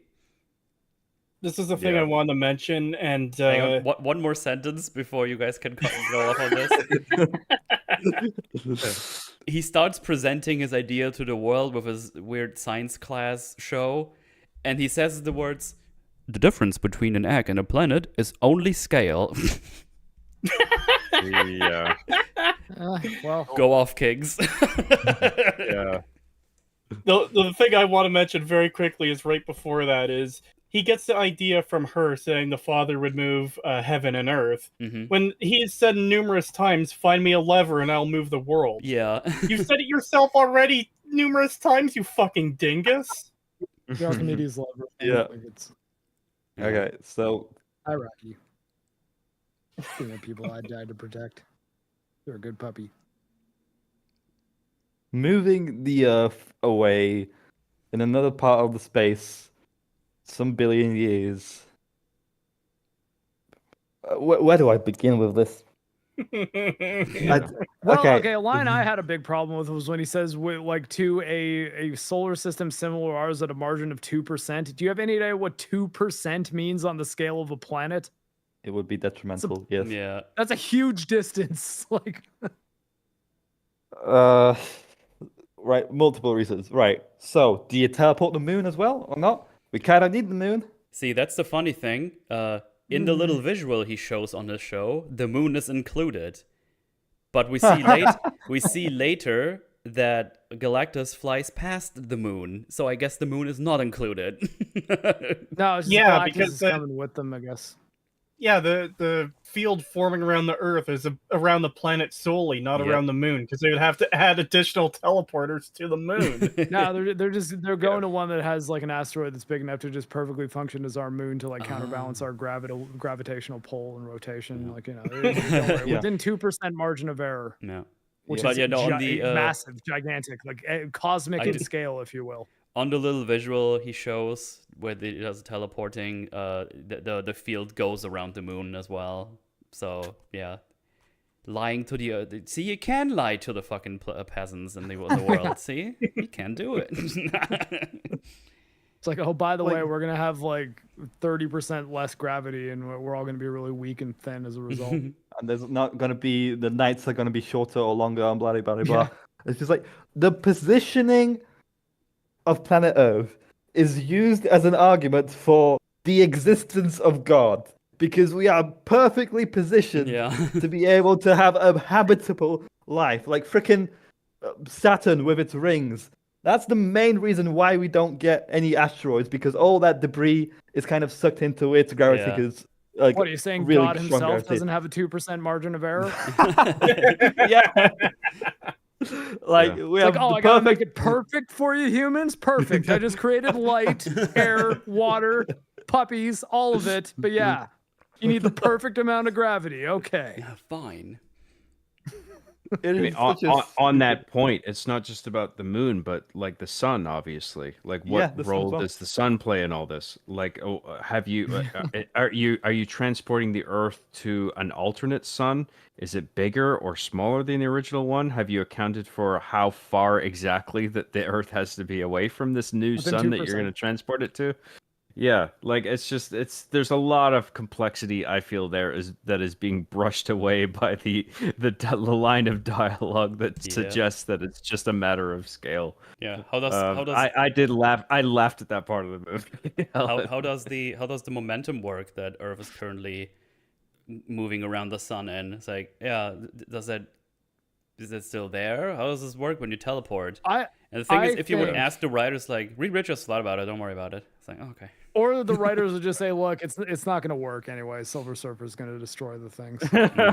So we don't really care. Like, I would have appreciated a scene where Reed digs into the idea a little bit, where it's just like, we found this alternate sun, we're gonna get captured in its gravitational field, we're gonna rotate around it in such a way it's gonna mimic the conditions that we were just in perfectly. Yeah. Like that would have at least been like, I mean, far-fetched, but it would have been something where it's just like, okay, yeah, sure. They really shouldn't have said margin of 2% error, because even that is frickin' fateful. May I present fateful. to you guys an even bigger problem that nobody talks about in this movie?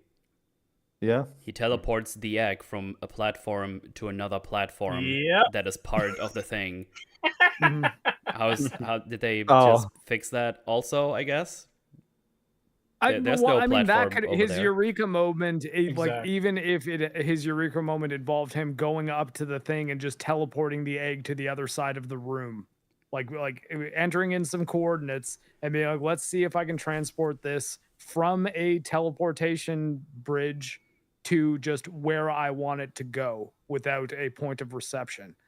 But yeah, but again, like, I think ultimately, like, I think I kind of hit the nail on the head. I think, like, the writers were just like, well, look, it's not going to work anyway, so let's do a bunch of science Imagine the stuff. writers Let's have would the tell world you. come together and hold hands and kumbaya for a little bit while they build impossibly complex technology based on some specs. And then we're gonna have an action scene with Galactus anyways, and that'll be that. Also, the fucking phrase, the difference between an egg and the planet is only scale. That's absolute insanity to say. The amount of minerals and inorganic and organic matter that's on planet Earth is so vast. It couldn't be more different from an egg.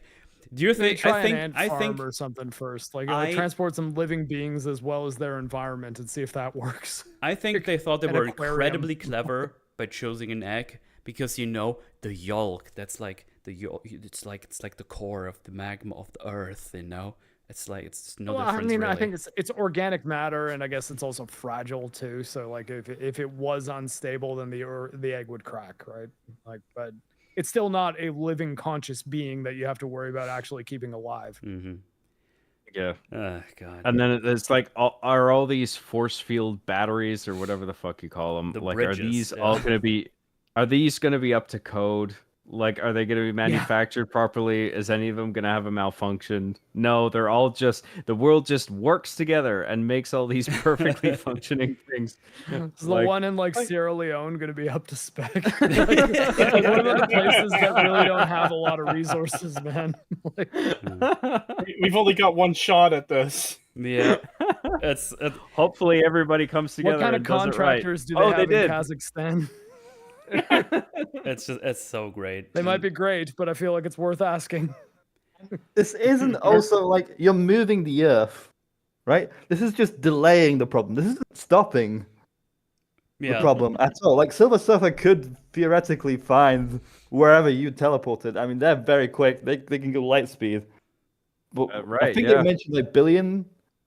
Oh yeah, we light wanted to years, I move them think. away so far that it would take for fucking ever to Galactus be there. So not even in their lifetime, but he's gonna be there eventually. I think they said Yeah, like there'll a be other million heroes years. at that Yeah. point. This teleportation tech would get better and be like, hey, look, just so you know, if a silver person on a surfboard shows up, Just hit this button. hit this button So- again. I, Hopefully you'll it's just, figured out your energy Just crisis by then teleport. because you're gonna need quite a bit of it. Just teleport It's a back and stupid forth idea. between I mean- this place and the original Earth space. He was like blip blip blip blip blip blip. I think that's the main reason why the plan annoys me because it's just delaying. Like, you need to face the threat in some sort of sense. I thought that's what we're doing, basically, to Well, solve the Galactus problem, not just. I mean, like, it is what they ultimately end up doing, but I'll get to my issues with how Galactus Yeah. is defeated when we get there. Yep. I mean, to be as fair as possible to it, at this point, they are operating on the basis that they think that Galactus is an unbeatable threat. Like, as Yeah. soon as if he gets here, we're fucked, right? Imminent So, death. like, Yes. all we can do is move the planet. So, on that level, I was just, okay, fine. Reed is like a super genius. He's figured out all the fucking math to actually do this stupid fucking thing. like, fine. But yeah, I mean, there's a bunch of problems with it. Sure. You almost think they could have made it just a lot more simple by being like, hey, we need one on each continent. like, like, would that have been functionally much different that we need No. like 900 of them in all sorts of places around the world? Yeah, I think they built like Yeah. 20, 25. It's so many. It's insane. Is but- there one on the Antarctica? Probably. Yeah, I know a lot of It's them like, are how do just, you do that? I just know a lot of them are built right next to like monuments and world wonders and stuff. There's like one right next to the pyramids. There's one at the Eiffel Tower. It's like, see, Yeah. it's worldwide. It's like, did they Yeah, need to yeah. be there? I wanted to ask as well, like, what does saving power do anything for these machines? They, Well, Exactly. Because they have like, even- curfews, right? yeah. Because they need a lot of power to activate them, and they do kind of establish that even at the beginning of the movie with it So are they- shorting out the power to Yeah. the Baxter building when they even transport just an egg. So- Right, right. But what does turning off a light switch do exactly for these machines? Are they charging like batteries for them, and the power has to be shut down in everywhere else, or Was- it just creates more power reserves for these things to draw from, right? So that's the thing. Like, if everyone just shuts their lights off, there's going to be just enough power to power all these things. Like, I mean, it is dumb. yeah? But, like, I don't buy that. I don't know. So yeah, the Future Foundation, so it was like, we need resources like plutonium, blah blah blah blah blah, and they all just get it. And then they build like, I don't know, 30 to 50 of these bridges all across the planet. And they all work. They seem to all work. No problems at all. I don't know where they find all these people to build these things. I assume they have enough manpower across the world, but the specialist to actually get this thing running, I just have to assume he had to go to every single one of them and make sure they're all properly aligned. And they all have, you know, computers in the Baxter building where they see if they're online or offline. it's a huge undertaking, is what I'm trying to say. Yeah. And I don't think Well, they have I the mean, time to do that. Again, like there's an element too of like, I guess we've got to assume that just how wholesome most of this world is. It's like they can actually all put their minds to it and work together and pull this one off. And we're just meant to go with it until the writers decide that the plan doesn't work anyway. So we're gonna do big spaceman fight. Yeah. But yeah, but before they... Oh, go ahead. This is the part of the film that I probably dislike the most about it. Not just like the tactical problems of it, but it's not a good plan because it of the delaying the inevitable. Basically. Well, that's the least of this plan's problems, to be fair. Yeah, but yeah, I know it has a lot of problems, but I think that's the main reason why I dislike it. Right. But yeah, regarding the technical problems, yeah, that too. So... Well, I think they resort to fighting Galactus because at that point it's just like, well, we have absolutely no choice now. Yeah. You know, like they move the Earth. They think like, well, if Galactus arrives here, we're fucked. So, the best maneuver is if we move somewhere where hopefully he won't find us. That's what I took from it, right? Because like I understand what you're saying, TruePop. Like it is like dumb, but I'm thinking like they're just thinking they're doomed if Galactus shows up, and then when the Galactus shows up, it's just like, well, we have no fucking, so let's just fight him and see what happens, and then they just sort of improvise and hope they come out on top at the end of it. Yeah. Well, before they activate all the bridges, because they just built them in time. That's just what happens. No notes. Yeah. No, not one machine had problems or anything. Yep. It's just like we're all up and running. Thumbs up across the entire planet. Yeah. Definitely in the east, they have no problems whatsoever. He has like a quick... If only they started that countdown 10 seconds earlier. Fuck, that's right. So, there's like a scene where he has like his son hanging out, and it's like, the more I don't know about you, the more I'm scared, and now we'll stop looking. But if you want to tell me if you're an undefeatable god of power, that would be cool if you do that now. So it's like a thing where he just goes like, yeah, you know what, I accept that I can't figure anything more about you. I'm just gonna let you tell me when you're old enough. Which, like, okay. I mean, it's not like it helps. Not that it like would help him now anyway, if he would know now if he would be a powerful god. But you know, I guess he came to the conclusion I don't mind. he can. Yeah, I thought this scene was fine. It's just like I don't mind the trope. Human moment with his son. No, I don't mind the trope either. I don't mind the trope of a parent picking up the baby and having a little like conversation, talking to the baby privately. I mean, a bunch of shit has done this. Breaking Bad, Dexter, they all had like a moment like that, and you know, it's. I thought that was okay. I think it could have been handled a little better. It just felt a little stiff and unemotional, but I guess that was the point because it's Reed Richards and he's just like, I don't know how to deal with a baby or whatever. Yeah, but I just don't mind that broad trend. I think that's fine. Also, Johnny figured out the language. Hooray! And then we have to start the bridges, like exactly at the time. Like everything that's happening now could be better and worse timed at the same time for everyone involved. It's actually funny. So Johnny figures out, I cracked the language, hooray. Johnny, we need to start the bridges. All right, I'm on my way. Here's my countdown. Dang it, Silver Surfer is here now and destroys all the bridges, except the one that's with us here in Times Square.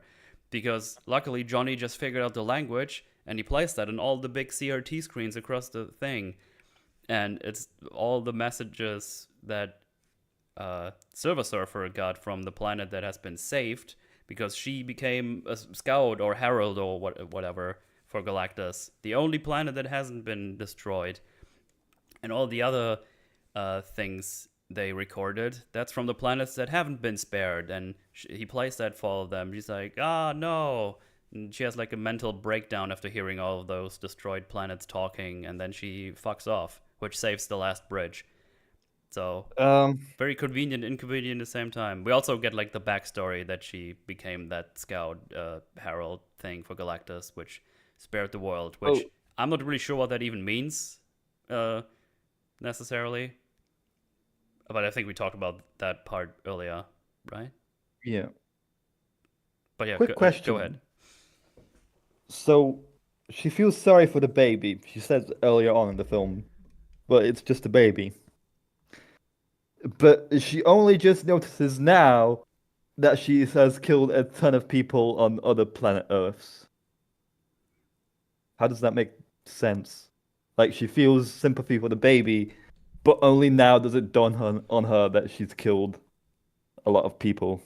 I think it's what we're trying to go for is that she hears all of them, and now she gets like super remorseful all of a sudden. That's all I got, I think. Well, in the flashback we saw of her, she had a kid of her own. Mm-hmm. I mean, but I mean, yeah. I mean, why wouldn't she just think of other people broadly? Yeah. Like as opposed to just one other person's kid just because she had a kid. Like, would she expand that out a little bit and be like, well, maybe life is just worth preserving fundamentally, and I shouldn't be doing like. Because we also learned that she's the one that decides which planets are getting eaten, but we don't really know what the rules are. Well, I think she's operating out of fear, I think, right?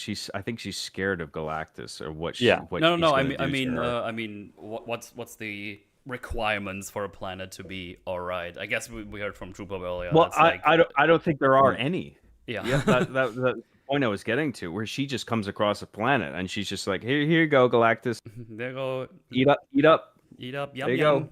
go. Yum yum. Don't hit me. I feel like if that's the case and she has, if that's the case and she has emotions, I don't know why she's not only choosing unpopulated planets. Yeah. That's the weird part. I don't know if population has anything to do with it. It seems like, I mean, the mass of the planet is the whole thing. Like, where the core and all the soil and all that shit and the rock. I guess that's what sustains him. I don't think it has anything to do with the life on Earth. I mean, in that case, then like, why not just? If it is, it's not well established. Take Mars and Venus and leave us alone. Right. Yeah. Well, yeah. I mean, there's a whole solar system there. Why did she lock in on Earth? Yeah. If it doesn't matter. Yeah. No idea. But she also tells the conditions are very unclear. Yeah. She also tells him like, you should probably grab the child and get off the planet from this doom planet, and maybe you'll live long enough to forgive yourself. And then she flies off. Okay, I've given it a quick Google, and yeah, the reason is he often chooses to do so because populated planets tend to have more life energy. In this movie or in the No, I guess in general. In general, in general. That's the classification. But Yeah, because that's that's my whole thing. Is it needs to be explained in the movie. so it's not just like the core. It's just. But how do you measure like a life? Does that confirm? I guess he's a god of some sort, so there's some magic to it. So it's not just the mass, the lava, the core of it. I don't fucking know. I don't know. If we have to answer a question from a thing we just had to look up, I think we can stop. Here I makes think it I'm taste good. better. Well, like Kretosis was saying, I mean, you can't just rely on the comic book lore for this shit. I mean, you gotta set this up in the film. Oh, absolutely. Yeah. If you want us to get invested one way or another. And sorry, go ahead. I was gonna say with like Silver Surfer, because it's like her empathy for like other planets. Like, oh no, what have I done after playing these messages? It's all a bit sudden and rushed through. And comparing it to other stories in the comics, Silver Surfer for now has like fed Galactus like planets with not very intelligent life forms or anything like that, and he's kind of like impressed by humanity. Per se, their creation for art, their morals, what have you. They're such a beautiful race. They're such a beautiful race. I don't want to destroy them. I'll rebel against Gen of Galactus. But I get it just feels rushed. What we have in the film, like all of a sudden, you up to this point, all Johnny needed to do is play some recorded messages. It's just like, why haven't you heard any planet up to this point? Like, I don't buy your sudden change of hearts or whatever. Yeah. She does bring up later on. Like I said, he says her name. Yeah. I think she does bring up later on an interesting argument. Like, if the boy was old enough, he would have given himself up. That's a little bit of an interesting line that she maybe. I mean, yeah, that's a possibility, but I mean, that kind of ties in again to the Ellie thing, right? It's like, well, I mean, if you wanted me to believe that the Fireflies were doing the right thing, maybe wait until she wakes up so that like she can tell both Joel and the audience, yes, I'm doing this of my own free will. I'm sorry, you like don't make this decision for me. I mean, like, like it's a coincidence that the same actor's in it, but ultimately it's not. He's in fucking everything. Okay. Okay. Fair point. I'm saying that like it's a coincidence that he's in these two specific projects, but ultimately the moral question is the same. It's like in the context of survival, what is the value of one life? And I think that at least this comes to the Joel did nothing wrong conclusion, which is the correct one, by the way. And that yes, no, you like, or I mean, even Avengers did this. This is the whole we don't trade lives thing, right? Yeah.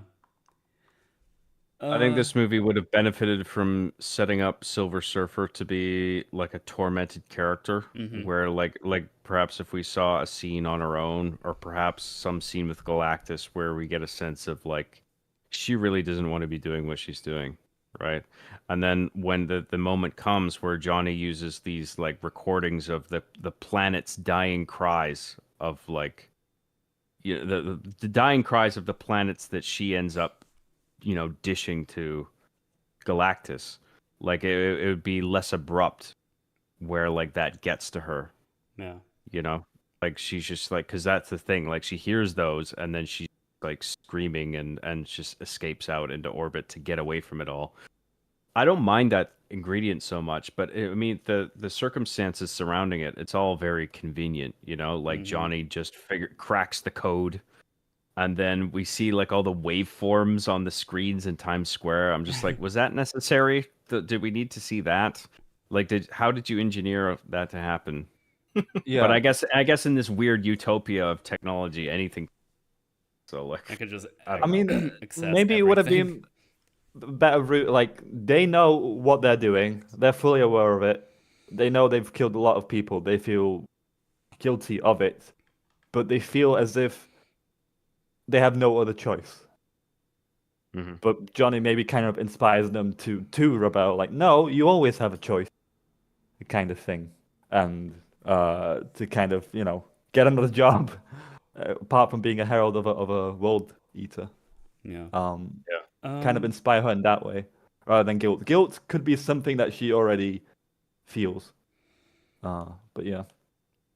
Johnny also offers himself instead as a sacrifice, but it's like, it's a nice little setup there. Yeah. I mean, I don't know what he Sorry, thinks that buddy, would but work, you're not though. a space god. Yeah, exactly. It's like, you're not a space god. Maybe he was hoping he could be like a Silver Surfer dude, and it's like, I could be your concubine, though. You're talking about the very end of the movie, right? Not the beat that we're at. No, he offers himself here to.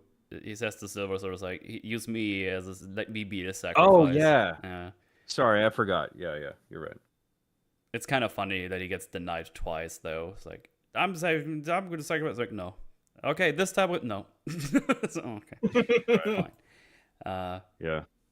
But yeah, everything is fucked. They only have one thing left over. It's like, oh damn, we need a new plan. And they rather quickly come to the conclusion, like, oh, we can just eat Galactus across the universe instead with the one remaining bridge.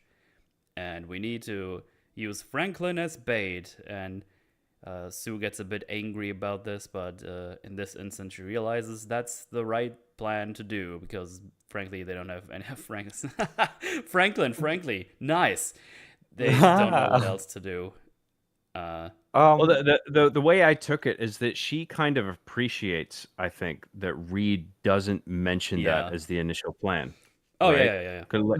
like he's smart enough to be like, oh, well, that's what Galactus wants, and then his mind doesn't even want to go there because he's probably thinking like Sue's gonna get mad at me if I if I suggest If I that mention idea.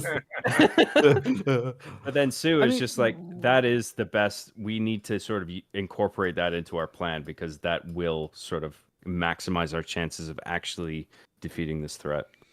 And I get that, like, this is where the movie had to go, or like the route it had to go in order to get Galactus down on the planet. But I had trouble thinking, like, wait, why would Galactus go down on his own and not just send the Silver Surfer? Yeah. Because the implication is the Surfer is like effed off somewhere, I suppose. But that's not clear. Yeah. It's not been made clear. Just outside of the cosmic goo powers of Galactus. I can't get her. Dang it. Fine, I'll do it myself. So That's yeah, fine, I can their plan is we need to use Franklin as bait, put him in this little safety baby box. So and put him. why not teleport Franklin somewhere else instead of moving the planet? Would he go after Franklin then, or would he? Oh, you're gonna teleport him out into space? Wait, where the fuck would you want to teleport Franklin? Like somewhere else on China, Earth? Is that whatever, what you it's their mean? problem No, now. somewhere else on a different planet, somewhere. Oh, okay. Yeah, I feel I like don't- that like Instead of- sending an infant to fend for itself on a planet alone is probably not something Sue would be down for. No, because no. I mean, like earlier, they were gonna teleport the planet. So if Galactus is after the baby, if the Fantastic Four team teleports somewhere else in space, would Galactus go to them and not to Earth? Well, then how do you get Franklin back? Or just all 5 of them How- go to like a All different 5 of planet. them. Yeah, that's what I mean. Okay. Would Galactus go after them See, instead that's- of the Earth? And that's Yeah, I mean, I guess that's fair. But like, I mean, I guess the thing is, like, are they being transported to a planet that has civilization, or they go in full just? The funny I know, thing is, Jojo, I you know. would kind of expect this is the way this goes because of the Thunderbolt Yeah.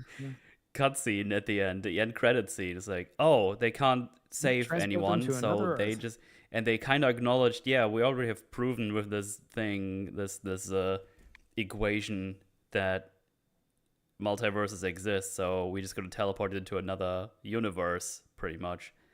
And this is how we end there. They transport to the MCU, and then like Doctor Strange just one shots Galactus. Like, it's like, oh, he's no Dormammu. Hold on, Yeah, I fuck got that this. guy.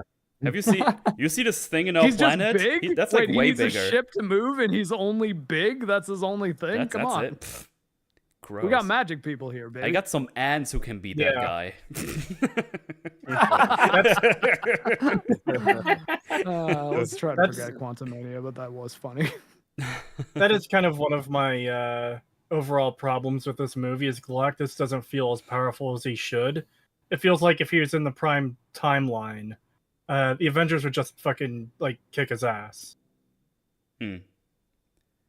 Well, I mean, I guess that's the threat scale thing, right? Because, like, I mean, if the if the Fantastic Four have any chance at beating him without the help of any other characters of far greater power, then Galactus can't be that powerful. Otherwise, it'd be like, okay, how the hell they beat JoJo? Come on, baby. JoJo hates this fucking movie. But yeah, they that's not what we do. We stay in this universe for this movie. So yeah, that's their plan. Yeeting Galactus across the universe, and they need to put him into the bridge in the middle. It's all nicely marked in white and red and blue and stuff. Looks very obvious. There's a reason I point that out. it's just okay. Why put the? He's walking through buildings, right? Yeah. Galactus. Yes. So why put Franklin right next to the teleporter? Why not just to make it a little more conspicuous, as you said, that make it obvious, like somewhere a little further than the teleport device, so Yeah. he walks through it. Like, Yeah, the thing is, The their bigger reasoning problem is they swapped them way too soon. the thing Yeah. is their reasoning too. is we don't know where he comes from, so we just have to put him smack dab in the middle of the teleporter. So stupid. there we go. As if they can't fucking move him when they're like, okay, he touched down 3 miles away. Let's move him the opposite direction. Yeah. Like, are you not able to move the teleportation device as well, like, or anything, or just point it at him? It's shoot a think gun that at thing him? is anchored It's into the, like, into the floor. it's That's bolted it. into the ground. So, But yeah, you can move the baby. It's not very heavy, and you're pretty strong, so you should be fine. Also, Galactus is scanning the whole thing. Let me get to the place. We're almost there. So yeah, they need to basically put him on the platform, and then Galactus needs to go there and step over the line, and then they activate the machine. That's the plan. But also they have to things like, oh wait, he's probably just gonna move through all the buildings. We need to evacuate people. How do we do this? Oh, we can ask Moleman, and he agrees to do it after kind of fucking around for a bit. And it's like, you were gonna say we butter me up. It's like, okay. But it's like, okay, I was just fucking around. Sue, what do you need? Like, oh, okay, I guess that's that. Sue speaks. My precious, my queen. What do I do? let's put everybody right underneath where the giant cosmic being is going to be walking. That's not gonna. No danger there. That really bothered me. Right. Yeah, I'm just like, Okay. is this gonna support Galactus's weight? Like, is he just Bring not him to gonna New fucking Jersey. fall Crazy. through? I was going to say it's crazy enough it supports the city itself. The thing is, like, you did not need to include a scene where the underground city shakes as Galactus walks. You could have just said, "Oh no, this thing is somewhere else apart from Manhattan. Yeah. It just deep into underground, whatever." It's far enough deep underground that it legitimately is safe. But Yeah, and you didn't have to have, like, oh, the people are in danger underneath because Galactus. That's stupid. Just cut that out. You don't need it. well, I just think it's like, if you're bringing Galactus right to Times Square, just like bring everyone to Jersey. Like what? Like why do they need to be underneath the danger? Because there's faster, and we had the Moleman set up. Is it? I don't know. I'm making shit up. Oh god. Guess what, Manhattanites? You get to see lovely Albany. It's delightful this time of year. And then everyone gets ready for their possibly last day, and Ben goes to hang out with Rachel. This arc is now concluded. Reed and Sue hang out with Franklin. They just kind of do stuff. I don't think we actually see it. And that's the thing. It's like, could we not have paid this off with them having a conversation and be like, hey, like, yeah, I think about you a lot, and like I think that I like you, and I like to, if the world doesn't end, you want to go on a date. We don't get any kind of conversation like that. No, he just gets there and thinking he's handsome despite the rock. I guess she comments on his beard, I suppose. Yeah, it looks sophisticated or something. All they do is like, oh, what are you here? Because this is like in the synagogue, I think. It's like, oh, do you need like spiritual guidance? Like, no, I came here to see you. Oh, okay. And then the scene is over. I mean, it's like, he could do anything. Like, at least try to ask her out on a date, and maybe then he looks at his hand or something, and then he kind of decides not to ask something, but nothing happens. Yeah, he might do those things. I don't know. Because we got away. But yeah, the big fight is about to happen. I don't think we actually get a scene with Johnny. I actually don't remember one. So I guess he's just kind of jerking off somewhere. I don't know. He's got one of the like video recordings of Silver Surfer just on a little loop. Oh yeah. From when he was chasing her, it's like when she goes faster, she bends a little. It's awesome. Yeah. Anyway, Franklin gets put in the safety box, put in the middle of the thing, and Galactus steps upon the Earth and then scans the area. He also has like a glance at the Statue of Liberty. He's just like, was he expecting it to come to life and fight him? I don't know what this. You might have taken a second to be like, oh, there's something as big as me here. Is this thing alive? No, okay, no. I can scan life. I forgot. I could tell the baby was a god just by looking at its mom's pregnant belly. So yeah, No. I feel like he wouldn't be scared of a statue. He then grabs a bit of the earth and sniffs it, and Johnny looks at it, it's like, that's weird. And that's it. I don't. Yeah. I mean, he is about to eat it. So, I thought he was going to eat it too. Yeah, same. Oh, why wouldn't he? I mean, he's eating the whole planet anyway. Yeah, exactly. Well, I mean, I don't know exactly how it works. I mean, maybe his spaceship does the eating, because like when that planet gets destroyed, when they first when they do FTL travel and then they're in a different sector of space, there's like his ship is like destroying the planet. We never really see him eating planets, like nom nom nom. From what I understand, just from I don't know how it works. looking at the spaceship, what I think is the ship just kind of drills into the planet and absorbs all the matter, and then it gets turned into this Galactus lava goo that is put into him with those tubes in him. Yeah, he gets Maybe. IV planet. And he can smell the life energy coming from the trees. It smells good. Delicious. Lots of nitrates. Then he and smells some stuff. other countries, and then he decides it doesn't smell good. Oh god.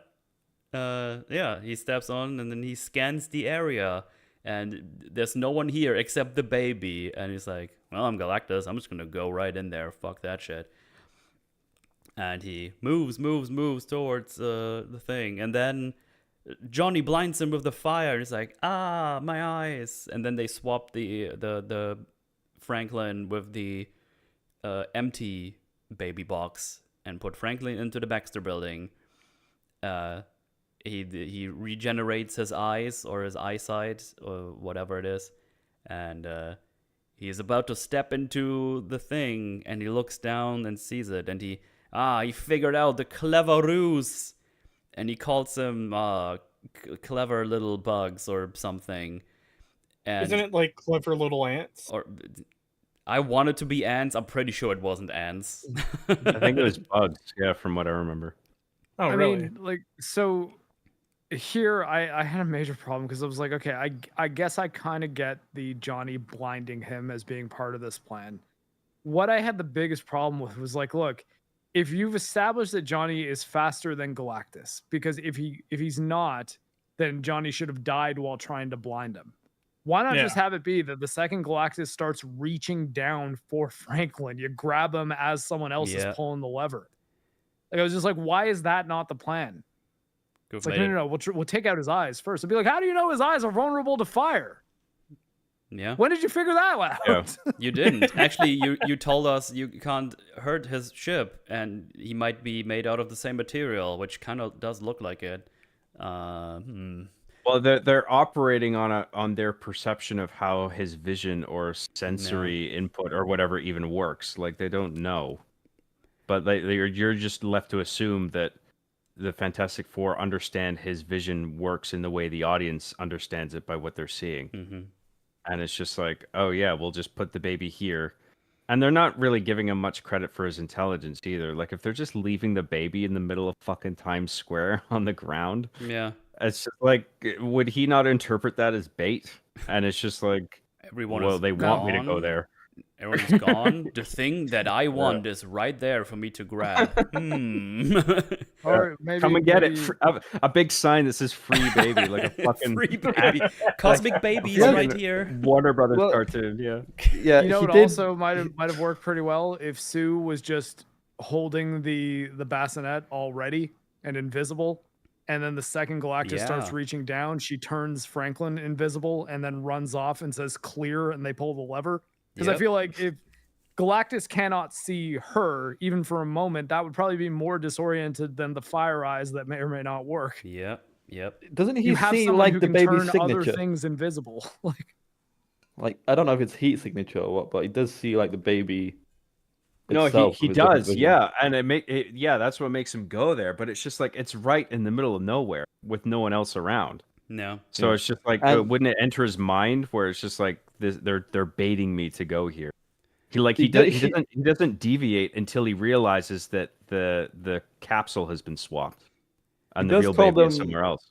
He does call them bugs, so he probably doesn't think like much of them. He's just like, oh, baby's there. I'll That get it. is He true. probably doesn't- Well, That's The a Full good Metal point. Alchemist line. That's fair. Do Yeah. you walk by a bug and think of it as a fool? No. well, the problem with that is if he doesn't think a lot of them and thinks they're just bugs, they can't hurt him. Why would he stop going into the thing? Like, if he thinks he's like that high above, he's like, oh, might as well just step in and show them I how guess- little they can actually do. So I think there is an answer for that, and I think it's just he did not know that that was a trap at all. Again, we're assuming that he's kind of retarded, at least as far as it comes to detecting traps. It's more he stops to be like, oh, Franklin's that way, which means, you know, if you are going to relocate Franklin, maybe have him on like a bearing that would make Galactus continue to walk in that direction. Yeah. Well, Yeah, if we accept he's actually fucking stupid. Because there's like this fucking building in the middle of the thing where he's about to step onto 3 huge columns. Like, oh, that's a trap.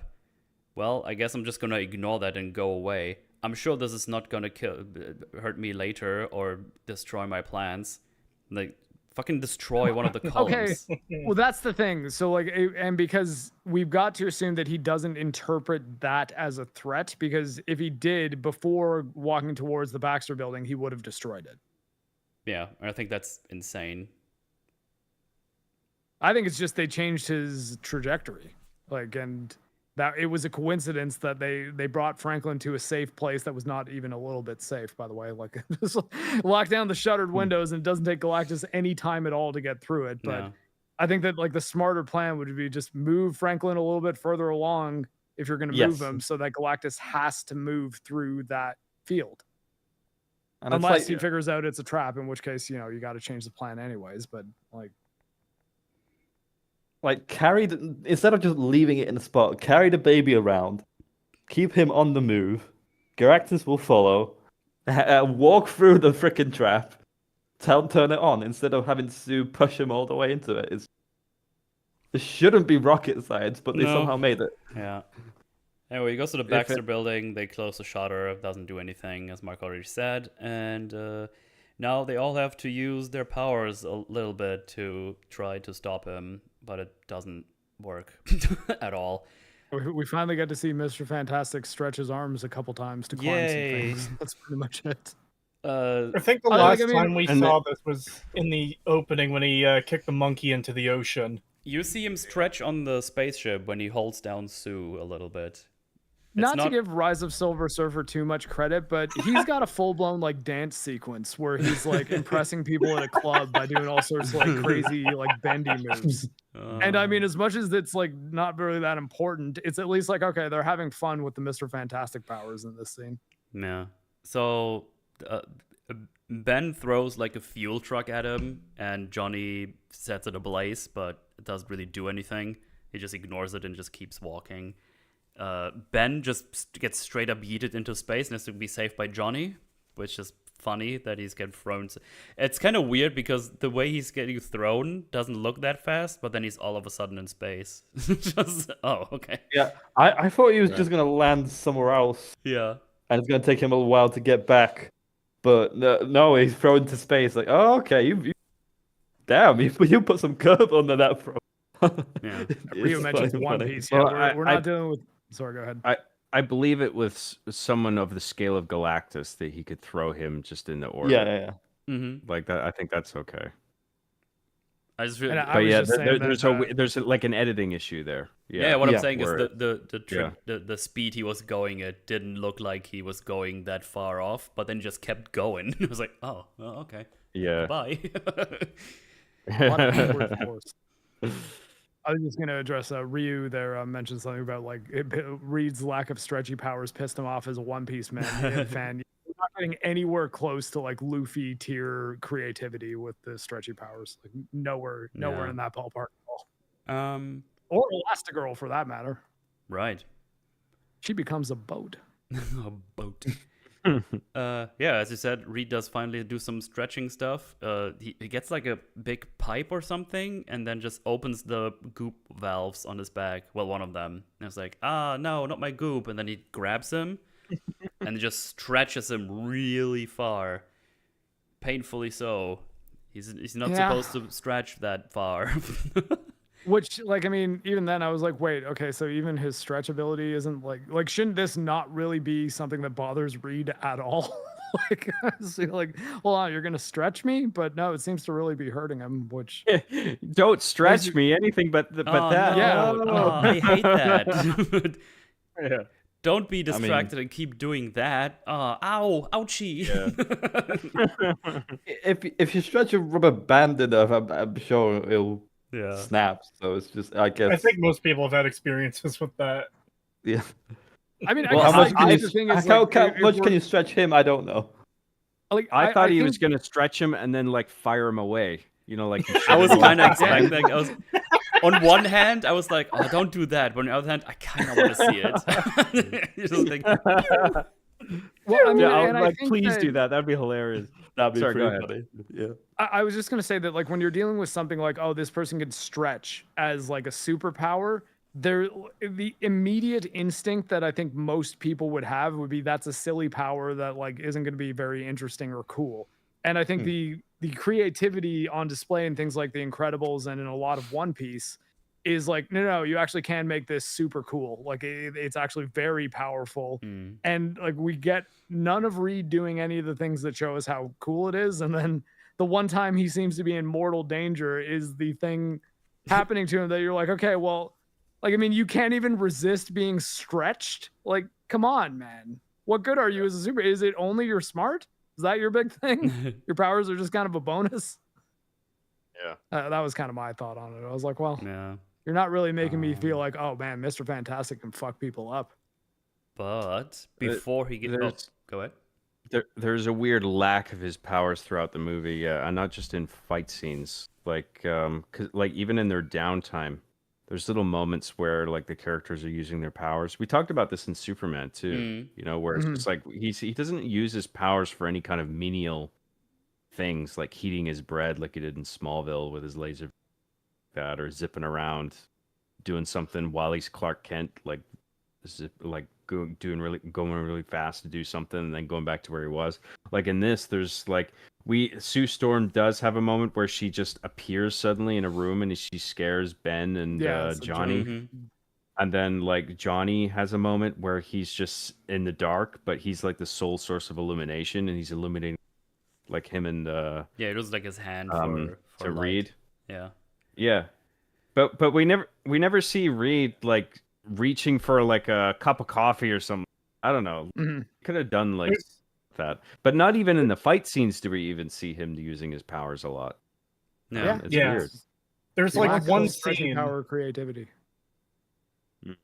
There's like one scene very early on in the film where he's in a classroom and he's stretching his arm to reach the other side of the chalkboard. But yeah, like you say, it's barely used, and I don't know. I just find that irritating. I forgot about that. That is something at least. But yeah, I think there could have been a bit more of that sort of thing. Yeah. Also, Kidding me? If I had that power, I'd be using it all the time. Right, yeah. Also, thank you for the raid. Very nice. Thank you. Yes, thank you.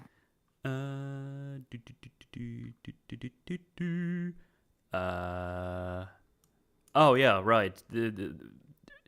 But before he gets ripped apart completely, Johnny Ben come crashing from the skies, and he's like, "Say the thing." He's like, "It's clobbering time," and they knock his face in. Yeah, hooray. I was hoping that would make a bigger impact. It was a bit underwhelming. He's like, "No!" Yeah. He's like, "Ah." Oh, it just stuns him. Yeah. Oh. And but they It's release. just like getting hit by a pebble, where it's just like, oh, what was Yeah. that? Like after all that buildup. And then this releases Reed from his stretchy demise. But it doesn't matter in the end. He just reaches Franklin and just crashes into the building with his hands. And he grabs the baby and he's like, "All right, got the baby. Time to feed." Which I guess means going back to the ship and eat the planet now. Maybe he's about to eat the baby. I'm still not entirely sure, but that's what he's about to do.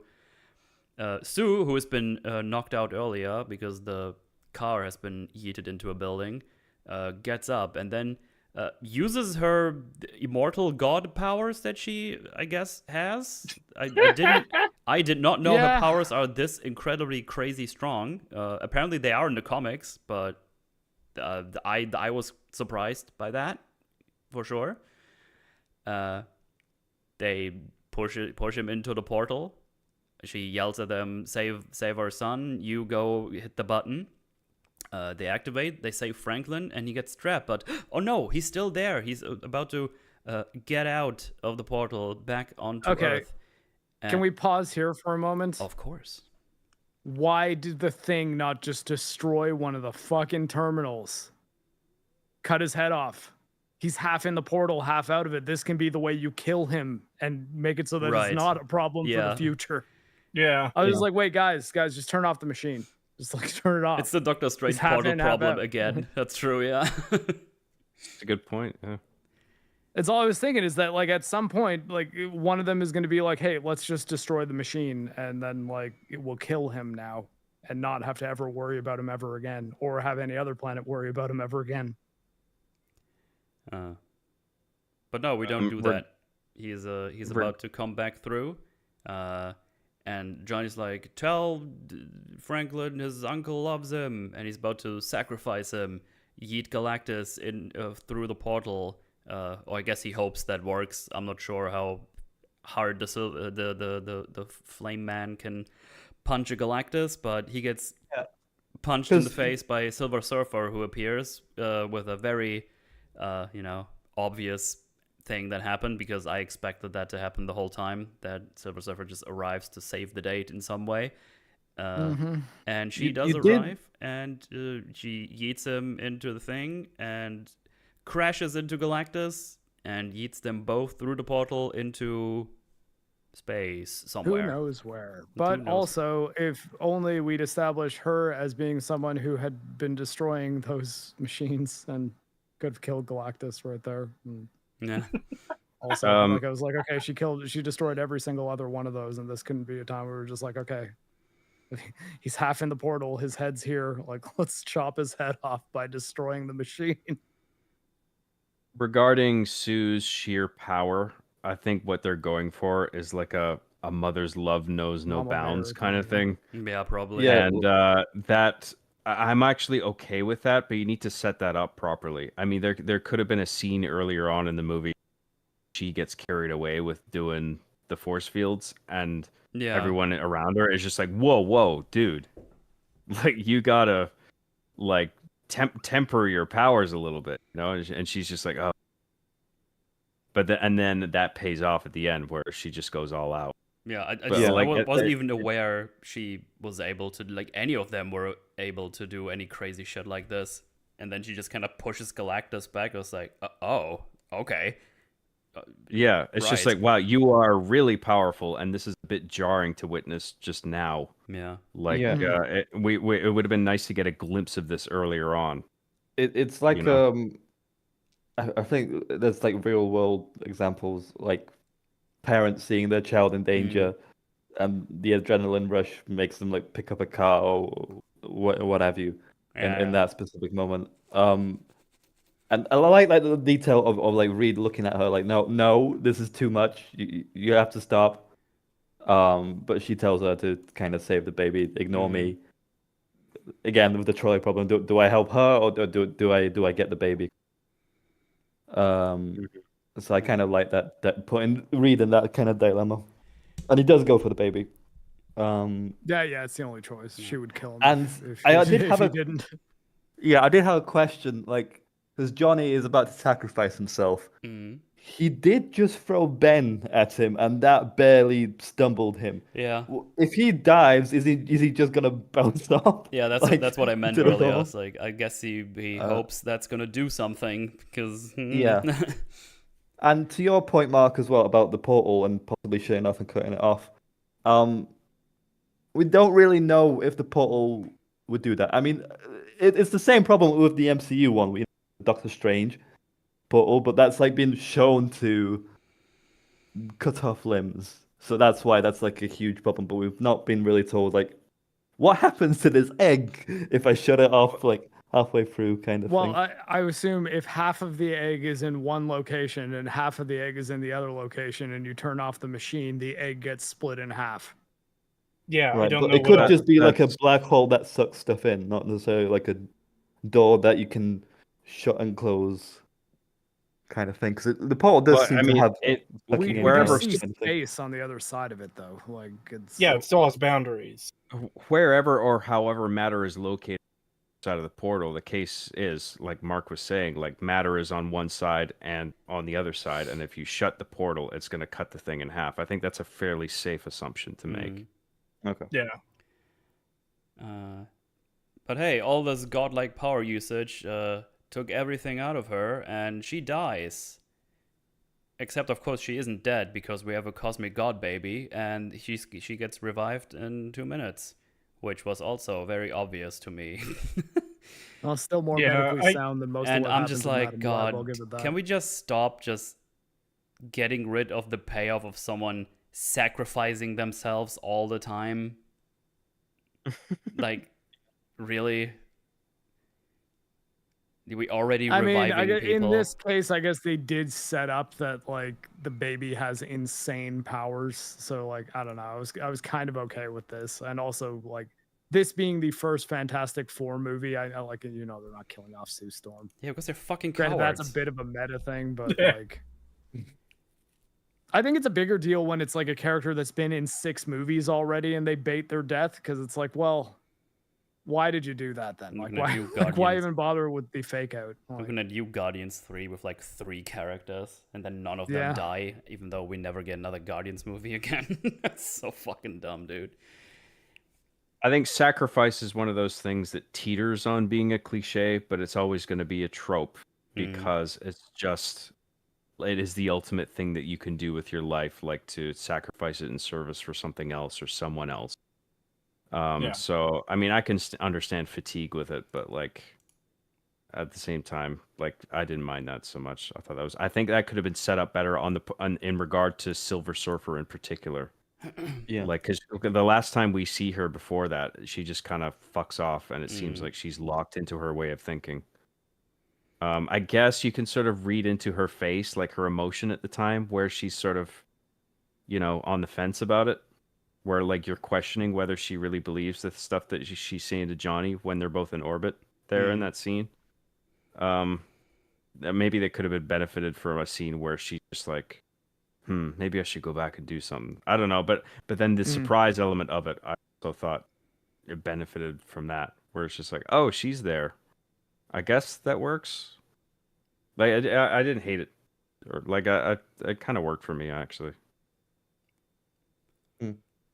and it's like it would be really useful to Johnny to sacrifice himself, but it just he said he'd do it.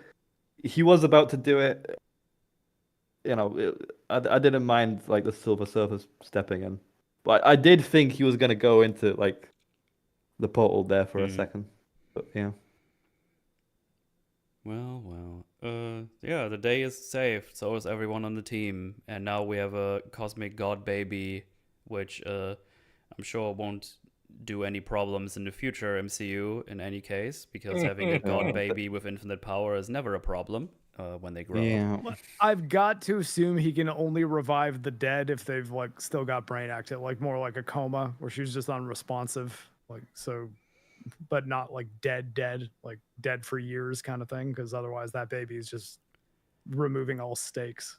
Like, if it can just revive whoever it wants at any time, that's a huge problem. No one's ever truly dead, right? Oh God, stop it.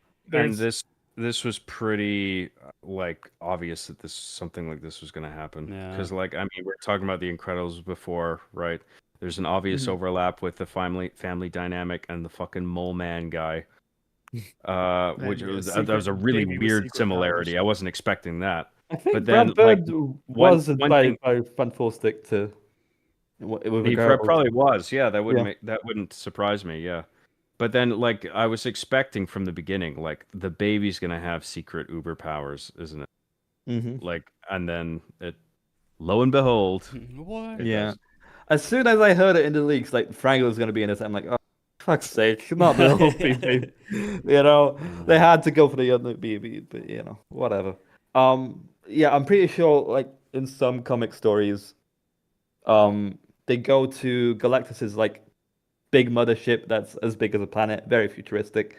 And in there, he has like a collection of weapons. They grab like a thing called the Ultimate Nullifier. They scare him off with it. And that's it. Galactus leaves. Very simple, very basic, instead of a baby Majibus. Yeah. I mean, I guess like, and also like Fantastic Four: Rise of the Silver Surfer, like the exact same thing happens where it's like Galactus is on its way to Earth, and then Silver Surfer changed teams and kills Galactus, and that's how It that kills. ends, too.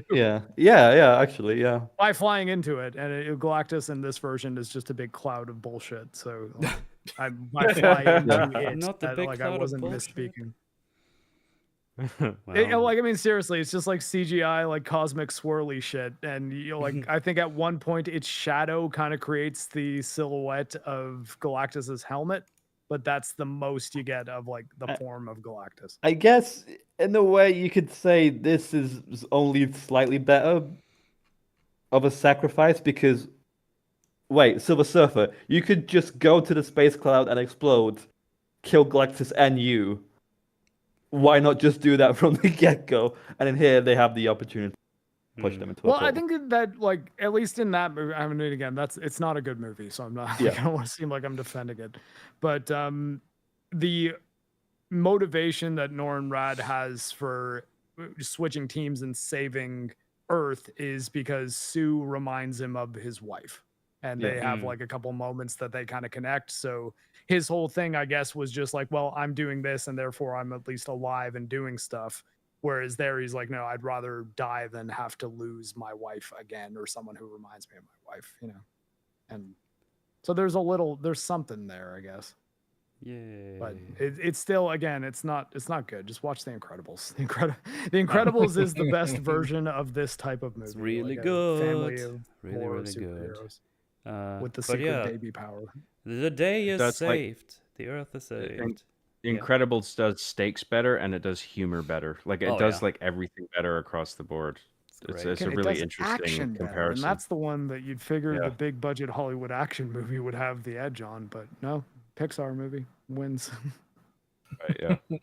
And then they have an after fight conference, but no, there's crime to be fought, so they have to leave the stage before they go online, and but they can't figure out to put in the baby seat in the car, and hilarity ensues, and then they drive off after they figure it out, and the music blares. Fantastic Four. Those seats are freaking impossible, man. I feel their pain. I didn't like that though. I was like, okay, we're ending this movie on like the smartest man in the world having difficulty with a child seat. Like, it's the most MCU-ass thing you could imagine. It's like, okay. Especially doing this joke after they ran off stage for a show they were about to go to because it's such an emergency. Yeah. But I have another problem I've been holding on to for this entire time. Oh my god. Galactus's ship is still like just sitting there. Yep. It's just in orbit. Oh. Guess what, Earth? You got a bunch of rare planet minerals just up in the sky waiting to be mined off, like, and they're already processed. So They just go up there. It's like the fucking nullifier is here. What's that do? The problem with the seat might have worked for me if I understood whatever the fuck the problem was. Like it was just like the green light weren't shoving it in the right way or something. Yeah. And then they were all arguing about it. Like what are you arguing about? Just put it in right. Just fucking fiddle around with it. Like, Yeah. like it's like a very vague problem. Am with the car seat. I the only one who liked the joke? I like after all of this is what John draws the line. This fucking seat man. Fucking piece of shit movie. Yeah. well, I mean, we were kind of talking about it earlier, like with the Sideshow Bob rape gag. It's like you can do the awkward thing goes on for way too long and have it be funny, but like it like having it be the thing you end the movie with and it not really being one that's that good. Like it doesn't seem like it's really actually getting any laughs. I had the same problem with that as I had with like the Mr. Terrific garage door. It's just like, okay, well, yeah, I get it. It's going on for so long and we're supposed to be laughing at how long it's taking, but like also The garage door is different because it's like you could replace it, but in here it's like baby problems. You know, you don't know how to change a diaper, or you don't know how to get this new seat. Oh god. You know, like I'm fine. like kid problems. Yeah, well, That's that part of is the problem gag, for me, right? though. Reed is so brilliant, but he can't figure out a fucking child car seat 'cause he's a new parent. Whatever. But- Like, it's, That's I mean, that Well, would it's work part of better the if it wasn't problem one for that he me. designed himself, though. yes, it's Yeah. one he made in his car. Yeah, that's true. Anyway, dumb. we got an after Could have credit designed scene. an That's easy lock-in bracket system where you're just magnets. I don't know anything. No. Reed. Smartest man in the world.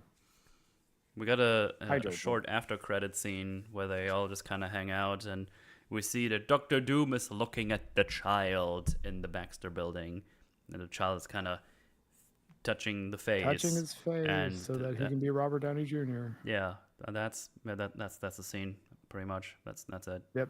And then there's like an after credit scene where it's just scenes from that I guess in universe cartoon is what it's supposed to be. Yeah. Or maybe it's a teaser for a cartoon that comes out. I don't know, but probably just in. It's like it a 90s just or really 80s bothered show me that because it just seemed like the kind of thing that it's like you could have just released this as like a Twitter post. Like this didn't have to be something that people have to wait for the end of the technical credits for. Yeah. Come on. Yeah. Like 80% of the cinema's bladder is like about to beforehand, explode. And then just fucking show that it it had- scene. Well, on my Twitter timeline, like I did like read that it has 2 post-credit scenes, so I was just like, oh, okay. After that, Doctor Doom one. Oh, I'll stay for the second one, see what it is. It's just like you could have just told me that it was just one. Like, seriously, like you didn't need to tell me that there's 2. I would have just taken the Doctor Doom and be on my way. Well, like, Whatever. I mean, I stick around for them because, like, in doing shows like this that are like the reason I go see Marvel movies at this point, I don't want to miss something that could then be worthy of discussion. But when it's like, I would like put the Doctor Doom one at the very end, then, so that if I do stick around for the full technical credits, I at least don't feel like I wasted half of the trip home that I could have already made. Yeah, exactly. I agree. I mean, that's a classic rule, right? Save the best for last. Yep. Put your best thing at the very end. Or just have And one that was post-credit clearly the scene. Doctor Doom reveal. Yeah. Or just like make it so that, hey, Marvel movies, we're not going to make you stay for the technical credits anymore. We're just going to do the mid-credit scene and that's it, because we've been just firing off bullshit for the very ends of all of these for the last little while. Yeah. Like I think everyone would be okay with that rule. Also, because for the technical credits, they turn on all the lights again. You know, I don't know about your theaters, but they do in mine. And I'm just like, when this is something that I might want to see, I'm just like, I can't even see it. Yeah. Oh man. It's projection. I kind of like the Doctor Doom thing, even though I have no faith in the Avengers movie.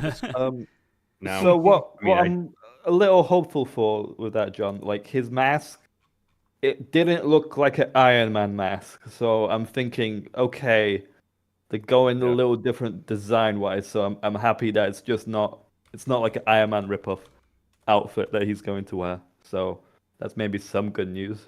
But hey. No, it's like the steel mask or whatever it is, right? Yeah. With the nose kind of thing and what have you, and the mouth kind of.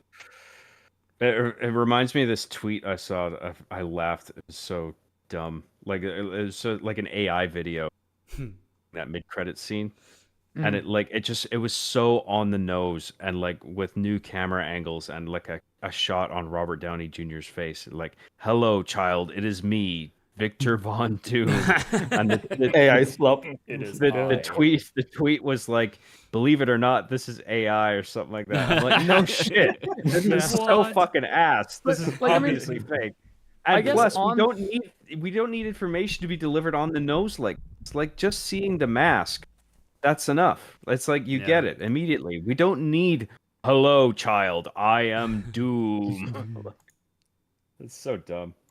Yeah. I think though that like if it was, I mean, I guess as you guys were telling me, because I just assumed that it wasn't, and that's why he didn't turn around or anything. I think it's a bit weird that if it was Robert Downey Jr. there, that they didn't have him at least turn around and say hello, Susan, or something like that. Yeah. Because I mean, at least then it would be like, okay, we have it in our head that we know what his face looks like in this, that it will look like Robert Downey Jr., that he doesn't have the Iron Man facial hair, that if he does have facial scarring, it is like this. Like it would have actually like told us a little bit more that could then maybe spark a bit more interest. But I guess the effect of, I mean, maybe it's just me being kind of like a jaded, like former MCU fan who used to like these movies, but it just being what effectively could have been a stunt double holding a Doctor Doom mask, I was just like, okay, well, yeah, like I don't know, like this. I get it. Yeah, Doctor Doom's going to be in Avengers Doomsday. Yes, thank you. Cool You reckon phrase. they're saving like the money shot of Robert Downey Jr.'s face for the trailer, or do you reckon they won't show him in the I trailer? hope they like if they weren't going to do it here, I hope they don't put it in the trailer because like Yeah. I mean because that's the thing that could have made it so that the Twitter post that you see pretty much every single time a fucking Marvel movie comes out, Yeah, or, yeah. oh, you don't want to miss the end credit scene for this one. If we actually got to see what Robert Downey Jr. looked like as Doctor Doom, Yeah. they might have actually been telling the truth this time, where it's like, oh no, that actually was a pretty major thing that they threw in there. But again, this was just like, well, yeah, they threw a hood on a stuntman and got him to hold a metal mask. Like, and again, yes, I know it's Robert Downey Jr. now, but I didn't know that when I was watching it because Yeah. I was like, oh, he's not going to turn around. He's not going to say anything. It's just, we're just given the impression that, yes, Doctor Doom exists in this universe when it flat out says then the Fantastic Four will return in Avengers Doomsday. It's like, yeah, okay. One of the things I liked about the reveal was the situation around it, where it's just like a quiet moment with Sue and her kid, and everything seems fine, and then she walks back in, and like this, like significant threat has just warped in, and is interacting with her child, and she's just like, "What the fuck?" Mm-hmm. Like the sort of, it's a very alarming sight for her and for the audience. Like, I like the way the reveal was executed. I thought the cool. setup was good, but I think either seeing his face or hearing his voice might have actually like added some spice to it that like made it actually worth it. Whereas I don't think you get much out of the scene that you can't get out of someone. Yeah, and at the end of the movie, Doctor Doom shows up and the baby's touching his face, but you don't see anything, and he doesn't say anything, and it just cuts to black. Mm-hmm. Yeah. Like I mean, me telling you that tells you everything you need to know about that scene. Whereas if it's like, no, you actually see what Doctor Doom looks like, or you hear what Doctor Doom's going to sound like, even if you don't want to show his face, because obviously the voice might have even been a bigger deal. That's like, does he have an accent? Is he really changing his voice? Does it sound like he's a person who's been like severely injured? Like, what Doctor Doom are they giving us here? Whereas as it was, it's like, no, it's the back of a dude like in a hood. I reckon they go for like the little scar on his face, not the burn face, because you gotta show off Robert Downey Jr.'s face. What? Yeah. And I mean, I think that like the justification of even if he was terribly scarred, Franklin healed his face, and that's how he can be Robert Downey Jr. in this next movie, or like be recognizably so. But I just think that like this is the thing that's going to get us excited about another Avengers movie when. Again, like maybe not the whole world, but I feel like a lot of the world now is like kind of done with Marvel. I mean, and maybe that's evidenced by just how much money these movies are making compared to what they used to.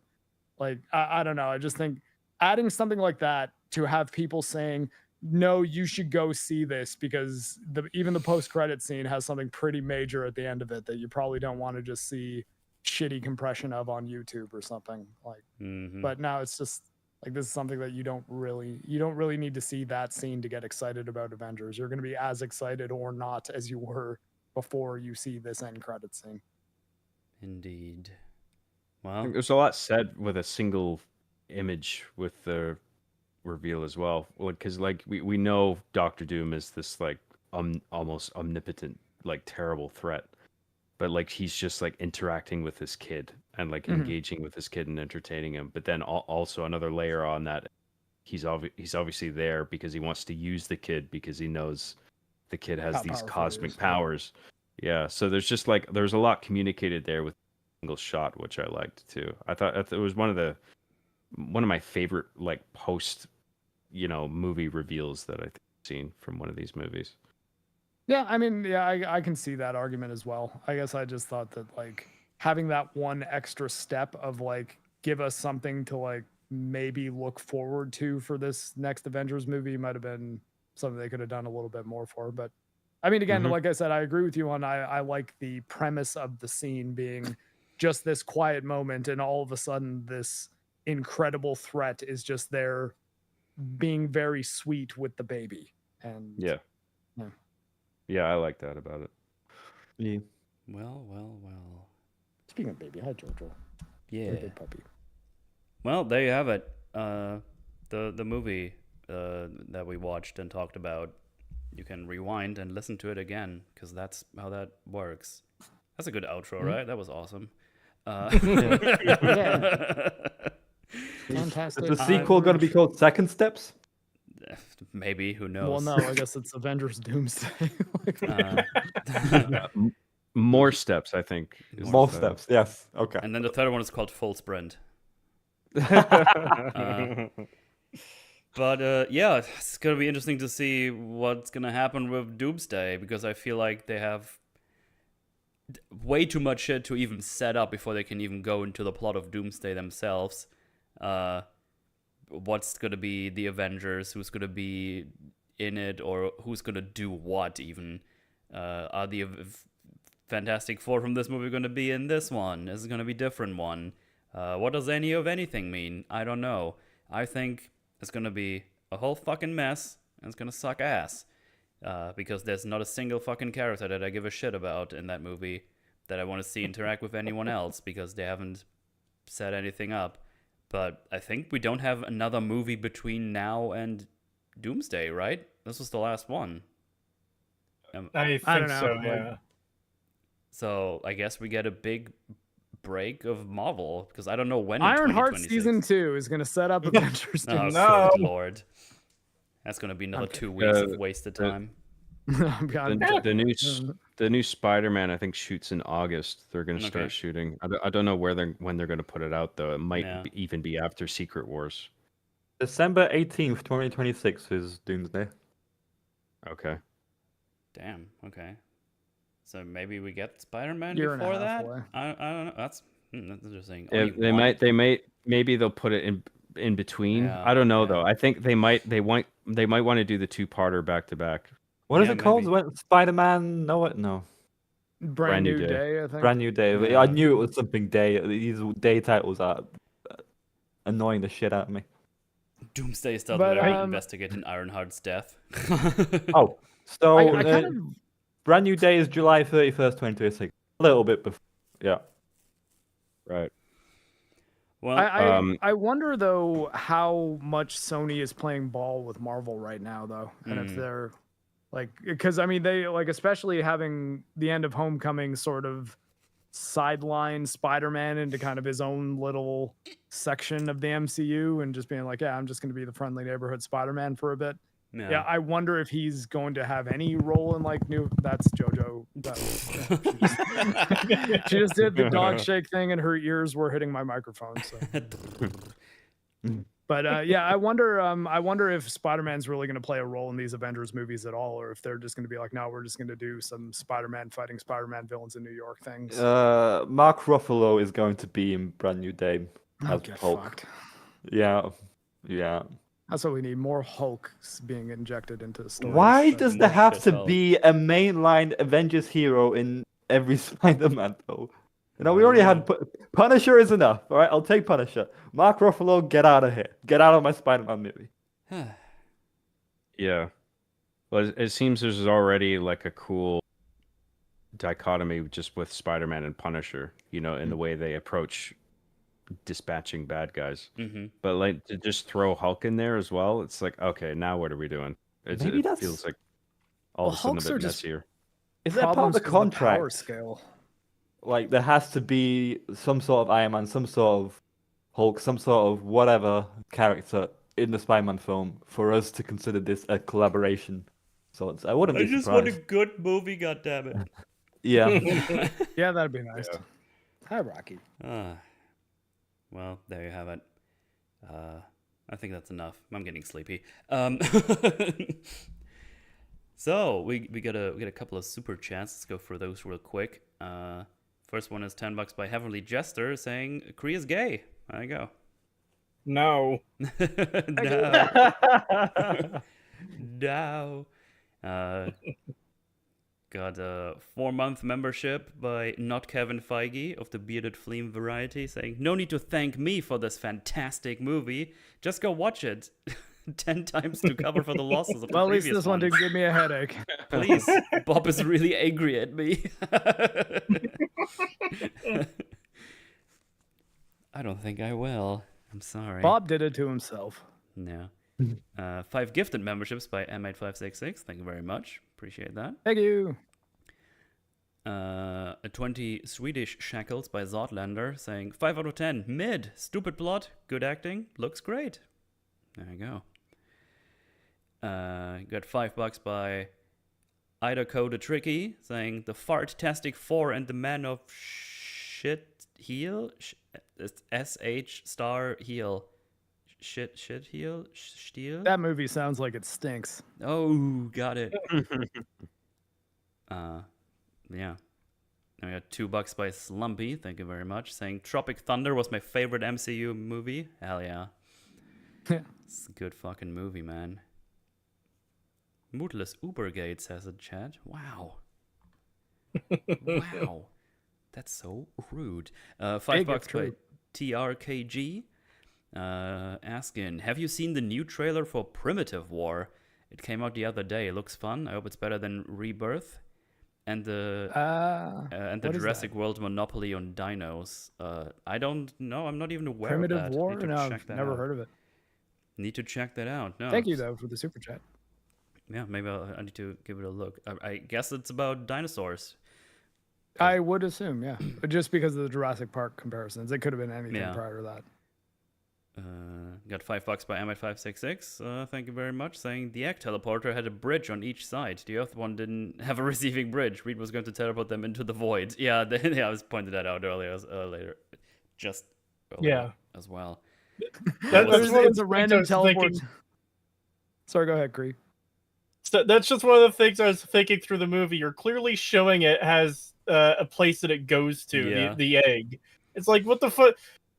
What, are you going to set up one across the other side of the universe for Earth? How the fuck are you going to do that in time? And then they just don't address it. It's just like, yeah, we're just going to do it. Don't think about it. Yeah, well, we got this I covered. guess, like, I'm smart. I was about to say that it's just, maybe it's just a dice roll of where it ends up going, but how much would it suck if it just goes to the other side of Mars? It's like, oh shit, he's actually not all that far. Oh, damn it.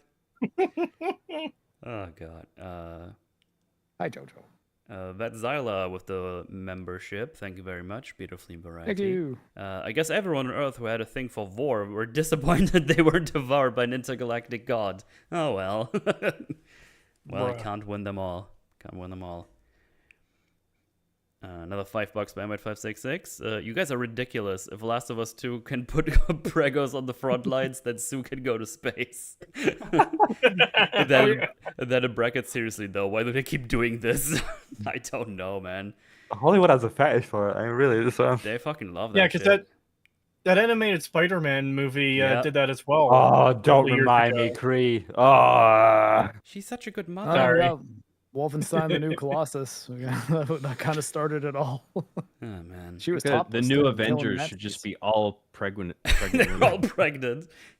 Men and women, be more progressive, John. I'm Come sorry, on. Oh, actually, speaking of that, the actress who models for Eve and Stellar Blade got pregnant. So apparently, like, it's like it really made the downloads of the pregnant Eve mod just explode.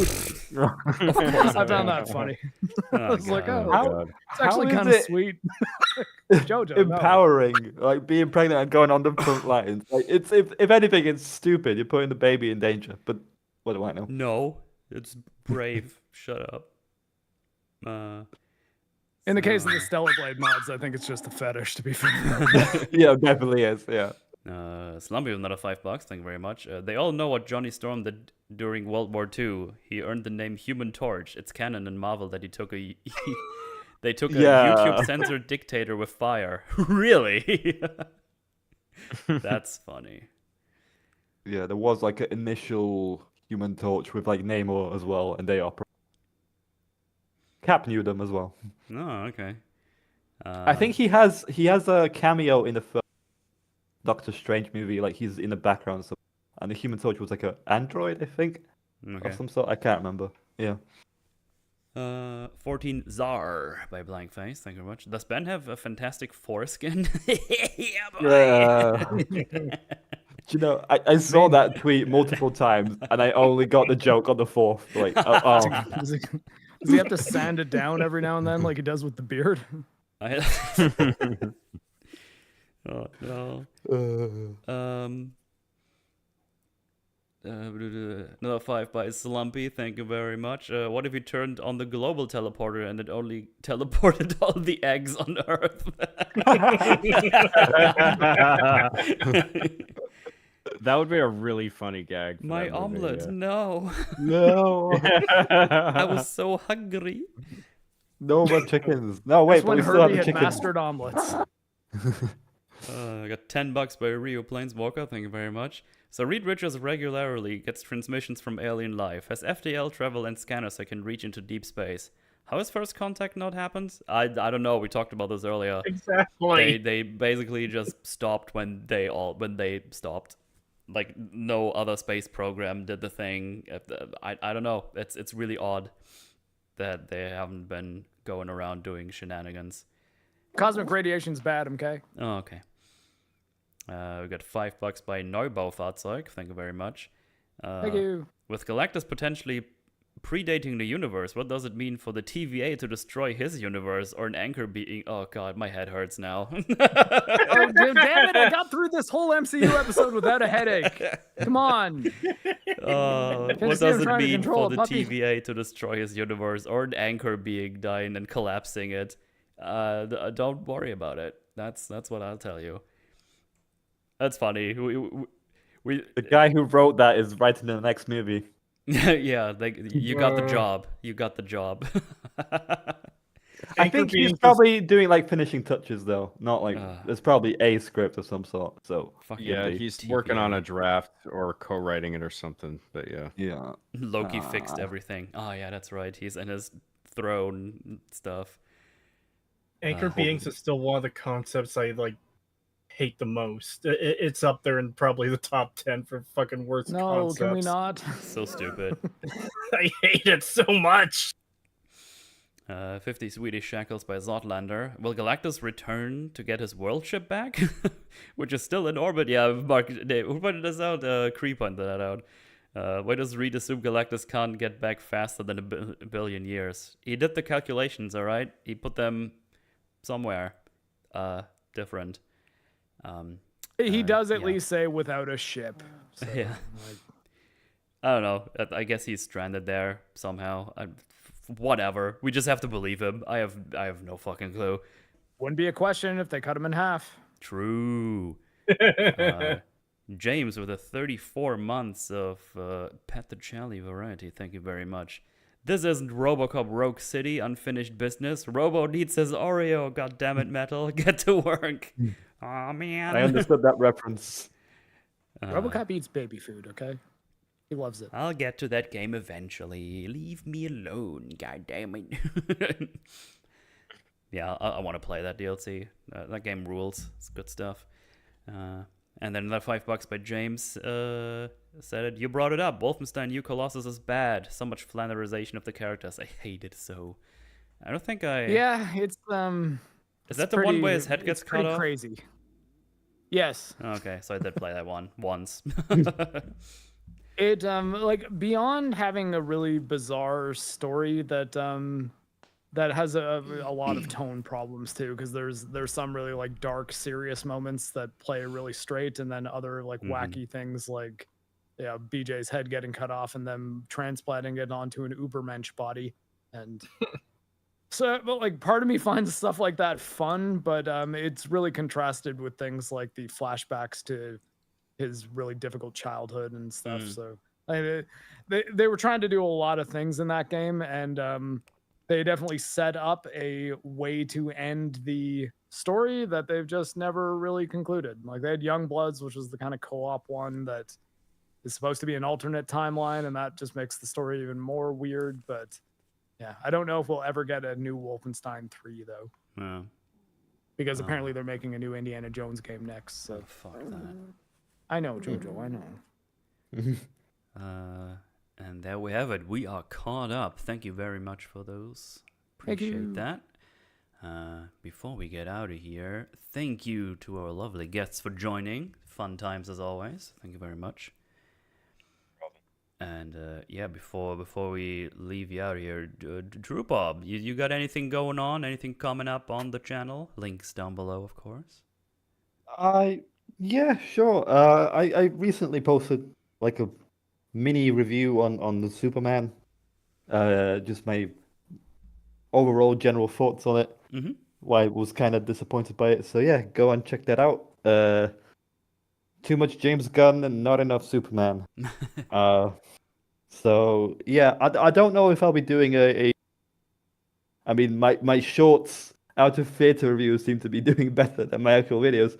So yeah, if you guys want to hear general thoughts on Fantastic Four, let me know in the comments of the channel. And yeah, thank you for having me. Thank you for the invite. Sure. It's been a pleasure. I still like this movie, and I acknowledge it has its problems, but yeah, it's all about family. I think that's my kind of weak point for it. And I hope we get more of like these like types of films that are more so has better characterization, basically, like this one. But yeah, I guess we'll see with Doomsday, although I'm not optimistic. This is just a fluke. Yeah. Well. John, how about you, buddy? Still working on a video game, so I'm deep in that, but I stream on the weekends. That's basically the only content I'm putting out at the moment. You mean so. John Tent, am I right? John Tent, yes. Epic content. In the form of Zing. I'm playing Zelda, the Ocarina of Time. Nice. So, Hooray, that's what good I've been doing. game. John Graham on YouTube. Thanks for the invite, guys. Hell yeah. Yeah, always a pleasure, John. Cree. What about you? Oh my god. Yeah, thank you for the invite. I had a good time as usual, aside from, suffering through the bad parts of the movie, which is most of it. But no, I've got my Fallout 3 video coming up soon. It's almost done. I've spent the last few days in the editing mines. As soon as I get off the call here, I'm returning to the editing mines. It's going to be about 6 hours long. It's going through pretty much everything in Fallout 3. Main story, side quests, especially world building, DLCs. I hope to have it done and premiering on Wednesday, but we'll see how that goes. Awesome. Besides that, just I'll be returning to streaming after the video's done. Then it's just the backlog of other projects I've got to finish that I'll be returning to work on. So yeah. Well, there you go. Go check it out. Good stuff. Marc, what you up to? Nothing much. Just tomorrow. Thank you everybody for the super chat and stuff. Because tomorrow I'm taking JoJo in for her dental work, and yeah, it's pricey, so I appreciate the support. And yeah, and also thank you guys. Helped my Berserk video cross 1,000 views, so it's not a high bar, but got over the line. So nice. But yeah, if you haven't seen the video, feel free to check it out again. But at least it's in the 4-digit range now. But yeah, no, I wish JoJo had a dental plan. I'm actually pissed at my pet insurance because I got pet insurance after JoJo's last teeth problem 4 years ago. And this one, they're like, oh, well, she has a pre-existing dental condition. I'm like, those are her baby teeth. She was a puppy. Fuck off. Those are totally different teeth. Yeah, so hence why I have to pay it out of pocket. Insurance, they'll do anything apart from getting their job. Yeah, no. But anyways, so like everybody, if you're religious, say a prayer for JoJo, and if not, just wish her well, because she's got to be anesthetized tomorrow and have her teeth cleaned. Hopefully none of them pulled, fingers crossed. But I booked the next 2 days off work though to spend time with. Well, I guess for tomorrow, spend time with Rocky so that he's not incredibly alone at home, and and then help JoJo with her recovery. Well, there you go. So yeah, all the links down below. Go check them all out. The good fellas. For me, I'm just working away, doing stuff. Back to the editing mines for me as well. Got my couple of days off, got my cheat days out. I don't want to see any nasty food for the foreseeable future because I indulged. So yeah, I had a good time. Just kind of getting back in the groove, and yeah, I'll do some gaming streaming this week for sure. I got the time, unless someone else is gonna do something that negates that, because I already see there's DMs in my Discord, and now I'm scared someone's gonna force me to watch something Mauler, that is, because that's the only person who would do that. But no, I'll be back with some stream, probably some more Terra Enigma, because I only did one stream, and then I just was busy with other things. So yeah, and I'm back at work tomorrow, so yeah, just getting back in the groove, and Hooray. hopefully I can get that video done in not a too distant future, and that should be fun stuff. But yeah, that's that. Again, thanks for hanging out, everybody. I will release you from the pain of existence, or just from the stream, whatever you like. And yeah, thanks for hanging out, and we'll see you all next time. Goodbye. Thank you, everybody. Bye. See ya. Jojo, don't cry.